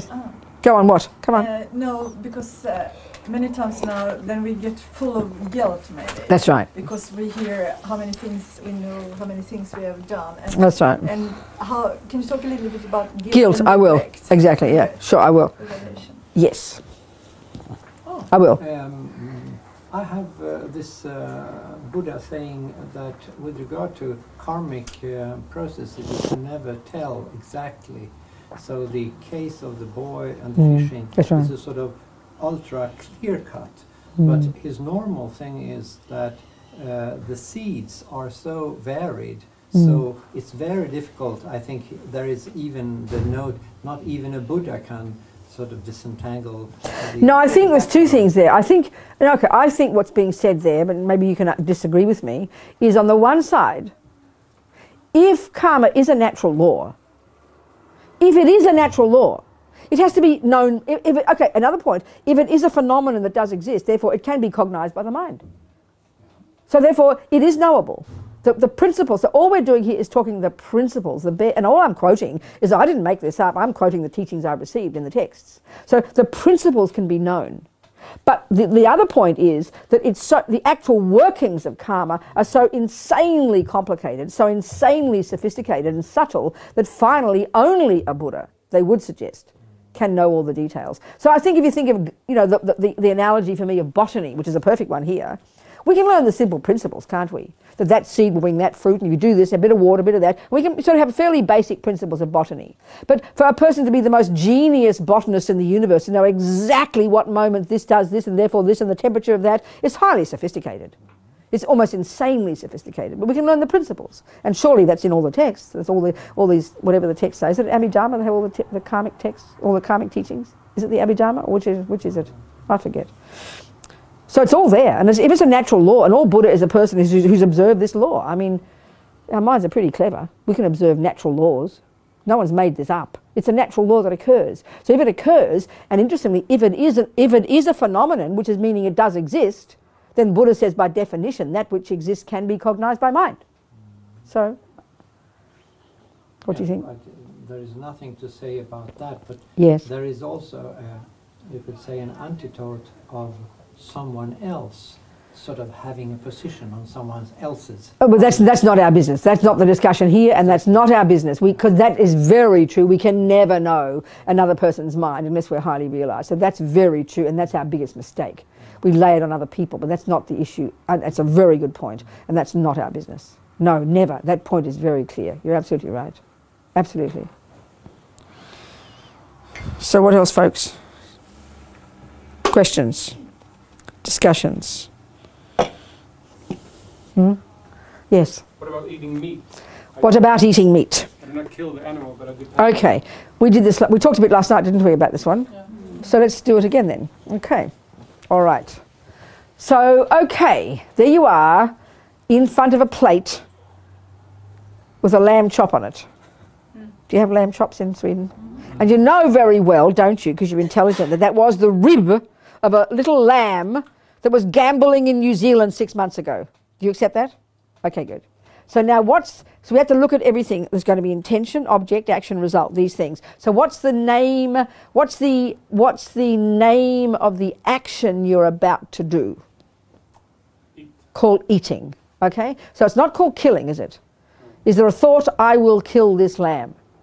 In order for it to be this, there has to be a living lamb there. This is, first of all, let's analyse what a killing action is, and let's now look at this action, and then we'll unfold it and analyse it. Okay, so we have to say there is the object there called a lamb chop. Then there's the intention, and that's got three things. You recognise it's a lamb chop. You intend, I will eat the lamb chop. And what's the motivation? Thank you, attachment. Yeah, we say, oh, I have to be healthy. That's not true. Attachment. Attachment, right? Unless you hate lamb chops and mummy's forcing you to eat it. Okay, so then we have the action. You cut it and put it in this hole here, right? And you chew it and swallow it. And there's the completion of the action. That's called an action of eating. Now let's unpack it, okay? So there's a million variations here. Almost every single person who does that action, there's going to be 76 different variations because karma is so subtle. So let's say you are a fisherman and you define yourself in terms of fishing. It's almost like you've taken a vow to kill. You see yourself as a fisherman, which means you basically your job is to kill sentient beings. You agree? Well, for you, that would be a very heavy action. It's increasing your tendency. You're attached to eating flesh. And you're not killing the lamb, but because you've got a karma to kill, the action for you is heavy. I always quoted this one. A friend of mine who was a Buddhist monk, he was his family was like the richest butcher family in Australia. He never killed anything, but all his riches came from this job, you know, from his family's money. Well, when he became a monk, Lama Yeshe, he said, you never touch meat because of his connection with killing. Well, there's one scenario right there. Now, let's say you're a vegetarian. Let's say you never you have a vow not to kill. You're a good Buddhist. Let's say you never even kill a mosquito, not to mention a cockroach, not to mention a mouse. Let's say you have compassion. Let's say you do really strong practice and someone offers you a lamb chop and you happily eat it out of kindness to them. Honey, you only create good karma. Because you're being generous, you're not killing anything, and even you say a mantra and you blow on the lamb chop and the little consciousness that did belong to that lamb chop gets the benefit, Lama Zopa says. So you've actually created good karma. So every action is different for each person, you know. But then the other point I made last night is a really interesting one. We tend to think, if we're vegetarian, I won't eat meat because I don't want to harm sentient beings. Now, you couldn't wish for a better motivation. It's perfect. But you're not benefiting any sentient beings. You're not stopping any killing, because the way the complicated world, the way the global industries are concerned, if you're some little village and they ordered one less goat because you didn't order it, then you did save a goat. But the way the world is now, you know, there's so much killing is going to continue whether you order it or not. If you're in a Thai restaurant and you don't order that fish, someone else will. The fish will die. So the main beneficiary, you could say, for a person who's a vegetarian is yourself, because you're not connected to killing, and the reason is because you have compassion. That's fantastic. But you're the main beneficiary. It's fantastic. It helps you create compassion. But you're not saving any lives. Don't think you are. I'm not trying to be cynical here. Can you see my point? But you at least have the wish not to harm sentient beings, which is fantastic, you know. But often I find, because we're so attached to food, we get really quite fundamentalist about vegetarianism. People go, even when people see meat who are vegetarian, they go, "Ooh, that's disgusting, get it away." Well, that's not called virtue, that's called anger. There's no virtue in that. You just think it's disgusting. You think you're so pure. Do you understand? And anyway, you're eating all the veggies. And guess what? Millions of creatures died for those veggies. The little creatures who drowned in the water when they cooked the rice, when they grew the rice. The creatures whose bodies were cut in half when they did the gardening. Or the creatures who were smashed on the windscreen when they took the veggies to the shop. So you can't, Buddha would say, in this universe we live in, it's in the nature of suffering. We can't, just by existing, we cause suffering. So the very least we have to have is the pure wish not to harm sentient beings, and to do whatever actions we can, that at least for our own sake, because you're not stopping the killing. It's not the way the world is, you know. And this doesn't mean cynical. It doesn't mean, oh, well, I don't care, I'll eat meat. No, that's not the conclusion. But as long as we're realistic about it, you know. So there's many things to look at. In general, fantastic to be vegetarian, but it's for your sake. Do you sort of agree with what I'm saying? Because we tend to think because you're vegetarian you're not harming sentient beings. But they're still dying no matter what. Or we just... Huh? But if most people would adopt vegetarian or... That's good. No, that's a possibility. But don't hold your breath. That's okay. Don't be cynical about it. Continue to have that wish, because you've got to start somewhere. But what's also interesting is this, which I did mention last night, and we don't factor this in the West. This is the karmic view. You might stop ordering meat, and enough people might stop ordering meat, but there are going to be sentient beings who have the karma to get killed, who will be born as fish and lambs and all the other creatures. And if we stop ordering meat, they're going to get born in another situation where they're going to get killed. You're not going to stop their karma until they change their karma. And the other one is the people who've got the karma to do the killing. So if they close down the lamb slaughterhouse because no one orders lamb anymore, they'll go get a job in the fishing slaughterhouse or the lobster slaughtering house or something like that, because the karma that's one of the main factors in why these things happen. The karma of the sentient being who does the killing, the person, yes, indeed, who does order it, the person who is the lamb themselves who gets killed. There's more than just that, because whereas in the West the only factor that we think is determining it is the demand. That's one small piece. Like I mentioned last night, you know, in Maine, where they do lobsters, one season, I read a couple of years ago, all of a sudden, no logical reason, suddenly 3 times or 4 times more lobsters popped up in the waters of Maine, which completely upset the lobster market, completely dragged the prices down to make all the poor fishermen really upset. They had to do millions of dollar marketing to make people buy more lobsters. So no one asked for more lobsters to come. There wasn't demand. They just popped up because karma ripened. So it's not just a demand, it's a very small function in it, but it's an important one. But the real thing is to have the wish not to harm sentient beings. It's fantastic. But we are the main beneficiary. And then it helps you have more compassion for all sentient beings, you know. Do you understand? And in small environments, you can really see the difference. If you stop ordering it, you know, the smaller cities and smaller towns, it can have an effect there. Do you understand? It's true. Yeah, what else? Yes, Martin. I guess this is sometimes said that the Buddha said you shouldn't, or he advises monks not to eat meat that was killed specifically for them. Was that because there was well, okay, the general point about karma, good or bad, every action we do, every intention we have and everything we do does have a result. It's just the way the law is. But obviously, like in anything you do, the closer you are to the action, the heavier, in the good or bad way, it is for you. So if you go and save a life directly with your mind, oh my God, there's a person running under a car, and you rush out there and you save that life, that's a far more powerful virtuous karma than the person who, I don't know, who was in the hospital, who helped, you know, do something to help, you know, to clean the floor, that helped in the theatre where they fixed the person and sewed them up. They're still connected because everything's connected. But there's obviously less involvement in their mind and the action. So the more close you are to the action, the more powerful the karma, good and bad. So it's you in your mind, I will kill, and you do the killing. That's far heavier than the person way down the track. Now in the West we don't like that because the first thing we hear is, oh, you're just getting away with it. You're just getting someone else to do the killing for you. But it's not like that. It's sort of like, then if you're going to say that, then you've got to start putting into jail all the people who work in the gun factories. No one ever cares about blaming them to make the guns. We just say, oh, the poor things need a job. But when it comes to eating, we're so attached to eating, we get very moralistic, in my opinion. You know, I mean, everyone who works in a gun factory, why don't you say they're the main blame for the killing? You're just saying that if you sit there eating your lamb chop, you're just as bad as the person who kills the lamb. It's just irrational. It's like saying the person who's in the gun factory, they should be blamed for the murder as well. You should say that, strictly speaking, but no one ever says that because we're not so attached to guns and, well, if you are attached to guns, you know.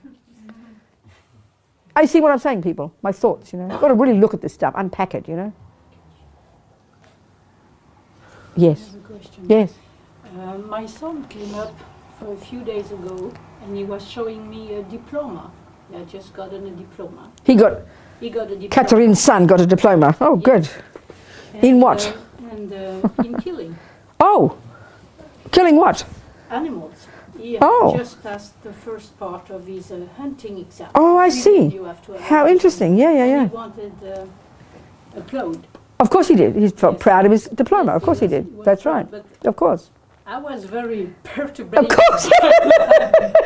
Did you show it? What did you say to him? I say, well, you study the animals. What next? Yes, that's right. I can understand his joy as at shooting. Yes. And the pleasure of doing it well. That's right. That I can see. Exactly. But then going the next Of course, step, exactly. Killing an animal. That's right. The next step was working with moving things, moving targets, animals in clay that you shoot on. Oh, the clay ones, the pretend animals. Yes, that's the second step. And then you get to the third step, which is to take your exam. And then you are going to go and shoot elks. That's what you do. Oh, I see. Okay, I understand. Yes, good. And then? he's on his way of Yeah, doing. I understand that.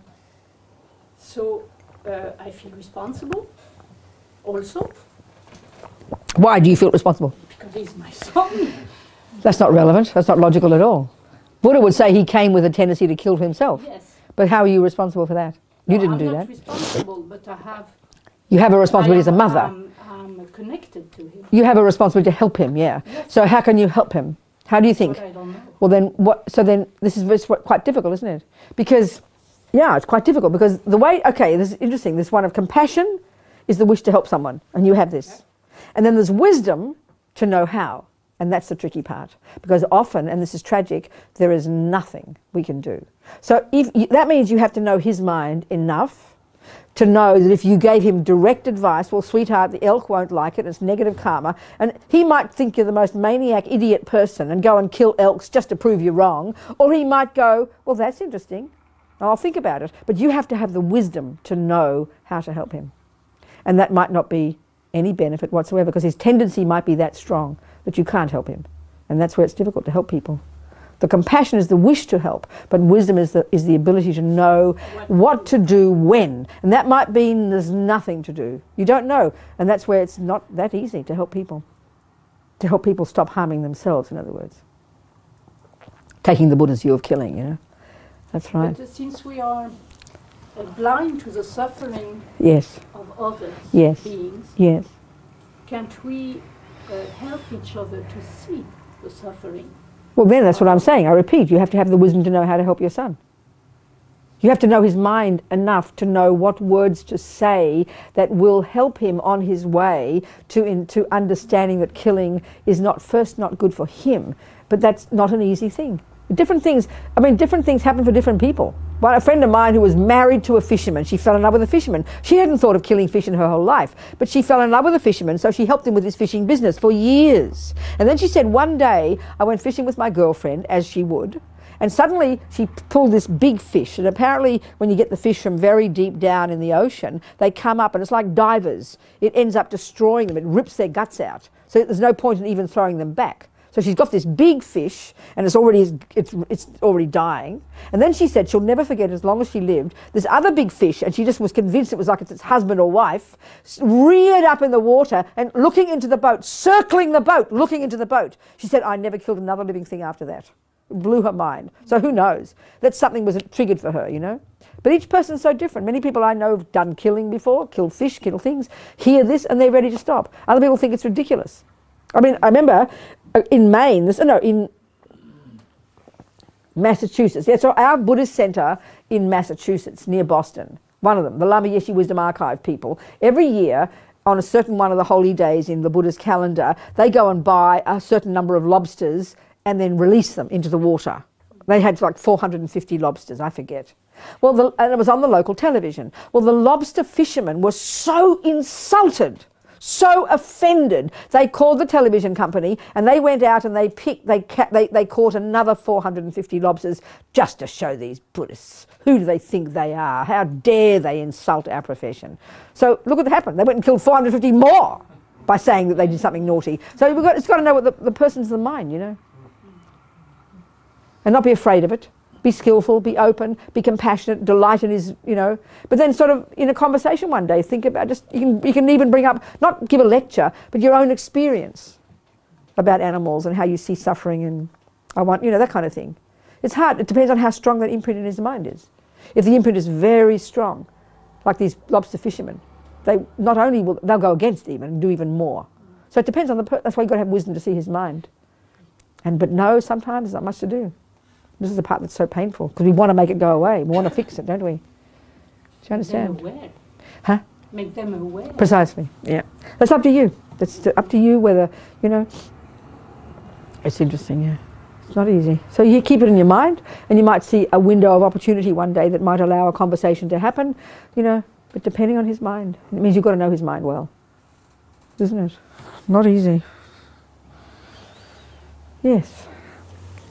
Collective karma. Mm. And I'm related to our time. Yes. We live at a time where things are going faster and faster, happening faster and faster. And you already said that the mind is so fast. There's so many thoughts and imprints and sorts here. Now we have the possibility to act, to talk and act at a very, very high speed. And with more and more deluded minds, it seems to me.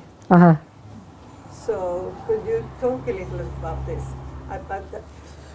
I don't quite get the point you're making, because first you said collective karma. The point is, where are we heading? Oh, that I think, yeah. You know, I think, well, it's interesting. The Buddhists, they have a saying. If you want to know about your past life, look at your body, meaning that we've got a human body, which is the fruit of incredible virtue. But if you want to know about your future life, look at your mind. So we can look at the growing of delusions, of anger, of fear, of killing, of raping, of suffering, of harming each other because of pain and suffering. It's hardly rocket science. I mean, this sounds beyond shocking, but if we take this view and think about it very clinically, like a doctor would, and see how many people get cancer, how many people get this if they do this and this and this, if you look at the laws of karma and observe behavior without being personal, like he's saying, I don't know your name.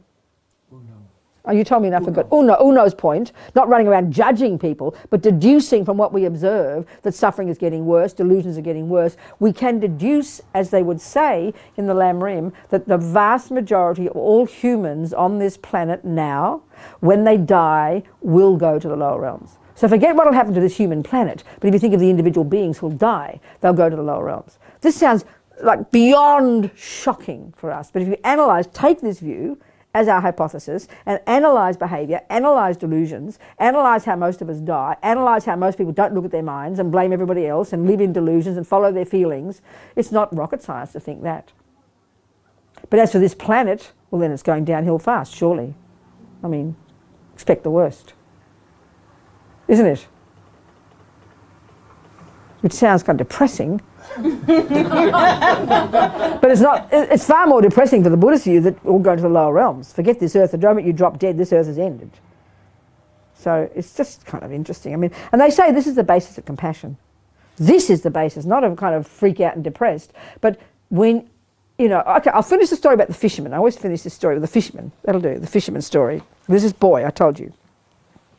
The mother heard the teachings about karma from Lama Zopa in Kopan Monastery. This is 25 years ago, and I was there. And she came to my room in tears because her boy, who was 29, had died 5 years before, scuba diving. And she told me she was just getting over the grief of the loss of her beautiful son, you know. And so she told me, this is the one, she told me since he was a little boy, as soon as he saw fishing, and like as I said, he basically fell in love with fishing, which is how attachment ripens. The karmic seed was there from past killing. It was triggered by the appearance of fishing. Fishing, attachment rose up immediately. Attachment makes the fishing look more delicious than it really is. Attachment also triggers very good feelings in the body. So the combination of that scenario is, naturally, you want good feelings. Fishing seems to cause it. Conclusion, I'd better keep fishing. This is why we keep doing what we do, because it seems to trigger a good feeling. We all want good feelings. That's why we keep stuffing the cake in, keep jumping on the wrong girls, keep killing people, keep torturing, whatever your habit might be. This is why it's so painful to change our old habits, because we're all junkies, you know. This is the way attachment works, Buddha says.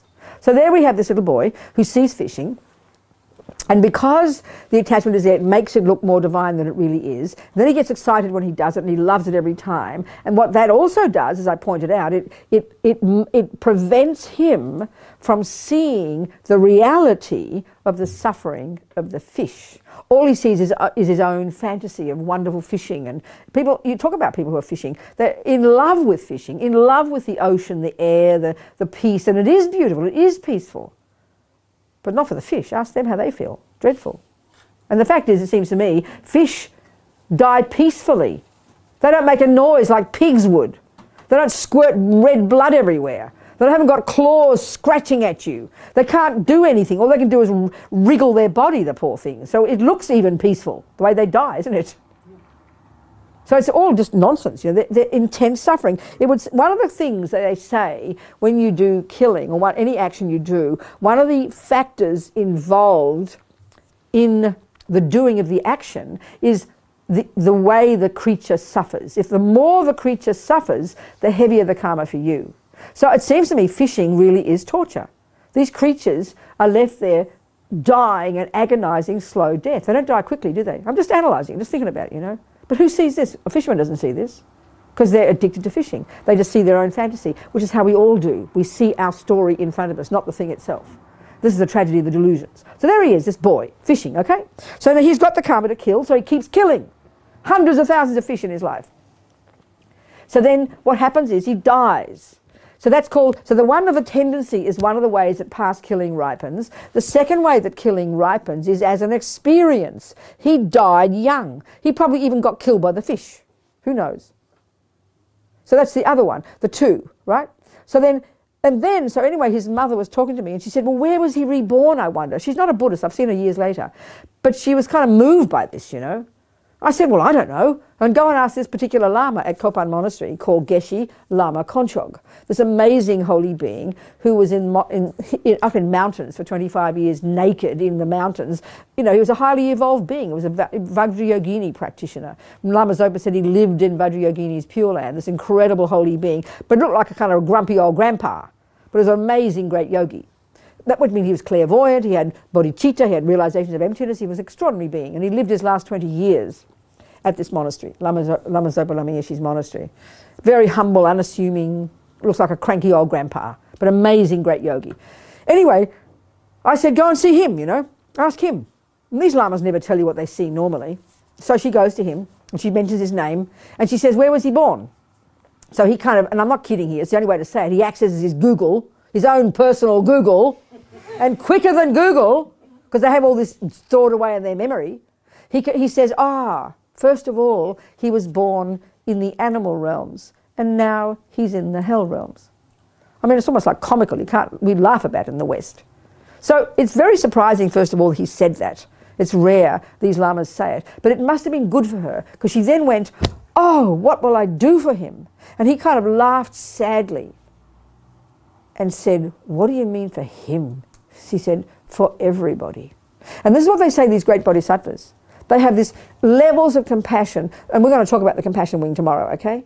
The levels of compassion that just seem to us like insane, you know, levels that they really do get to the level where they have compassion for every single living being as if they were their most precious child. This is all still in this extraordinary teachings coming down from the Tibetans, coming from Shantideva in India, coming back to the time of the Buddha. These extant, amazing practices, you know. And it's hard to imagine such levels of compassion. And I'm going to talk this tomorrow, but it really seems to me these are levels of compassion they talk about, and the level of bodhicitta they talk about. It actually sounds easy. The words are easy to comprehend, but it's harder than emptiness, I think. More outrageous, you know, the teachings. So anyway, it was very moving for her, she said. She's not a Buddhist, I saw her years later, but it somehow touched her, it helped her, you know. The suffering, you said it, the suffering of everybody. No, you said it too, but your boy, you know. Everybody's suffering this way. And this is this huge courage of the bodhisattvas they talk about, where they think if I don't do it, if I don't never stop, if I don't ever stop being reborn, helping sentient beings, who will? They talk about the courage of the bodhisattva, you know. It's very huge. And we'll discuss this tomorrow. So maybe that's a good note to finish on. Compassion. So I just want to read a couple of little prayers to finish. Oh, can I have my iPad? And hope that, you know, we've all thought and studied and listened and analysed and discussed today. A few imprints have gone in, a few insights have arisen. And may we never give up nourishing these seeds we've planted so that we do develop our own incredible potential for our sake and the sake of every single suffering sentient being. So I'm just going to read these few verses from Shantideva that His Holiness has selected, about 14, that Lama Zopa Rinpoche has translated in Lama Zopa Rinpoche's inimitable style, which I shall read just briefly, as a little dedication prayer, okay?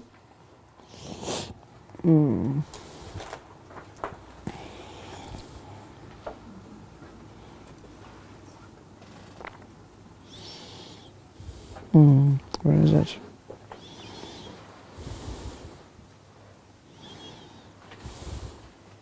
Okay.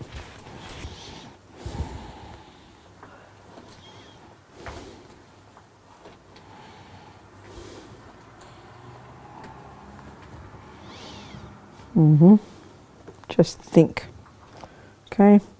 For the sake of completing the welfare of all sentient beings, without any sense of loss, I give up my body, enjoyments, and wealth, as well as all virtues of the three times. By renouncing all, go beyond suffering, my mind achieves the non-abiding, sorrowless state, enlightenment. And once I gave up altogether, it's best to give away all for sentient beings. I give up this body comfortably as they want, to all sentient beings, however is comfortable for them to use. Always killing, criticizing, beating, and so forth. They may do whatever they like. I mean, hear those words. Excuse me, that's more heavy than emptiness. I'm sorry. Emptiness might be difficult to squeeze your brain. You've got to squeeze your heart there to hear that one. That's insane. Sentient beings play with my body, ridicule and make fun of me. As I've already given it to them, why do I go against this? Let the sentient beings be allowed to do any action that doesn't do harm to them. Whoever encounters me, may it never be meaningless for them. Just by looking at me, anyone who gets angry or has a devotional thought arise, may that mind alone become the cause to accomplish all the welfare of those living beings. Any being who criticizes me, puts me down, or anyone who gives harm, like that, even making fun of me behind my back, may all become fortunate to achieve great enlightenment. May I become a savior for those who are guideless, a guide for those who enter the road, a boat, a ship, a bridge for those who wish to cross over a great river to the dry land.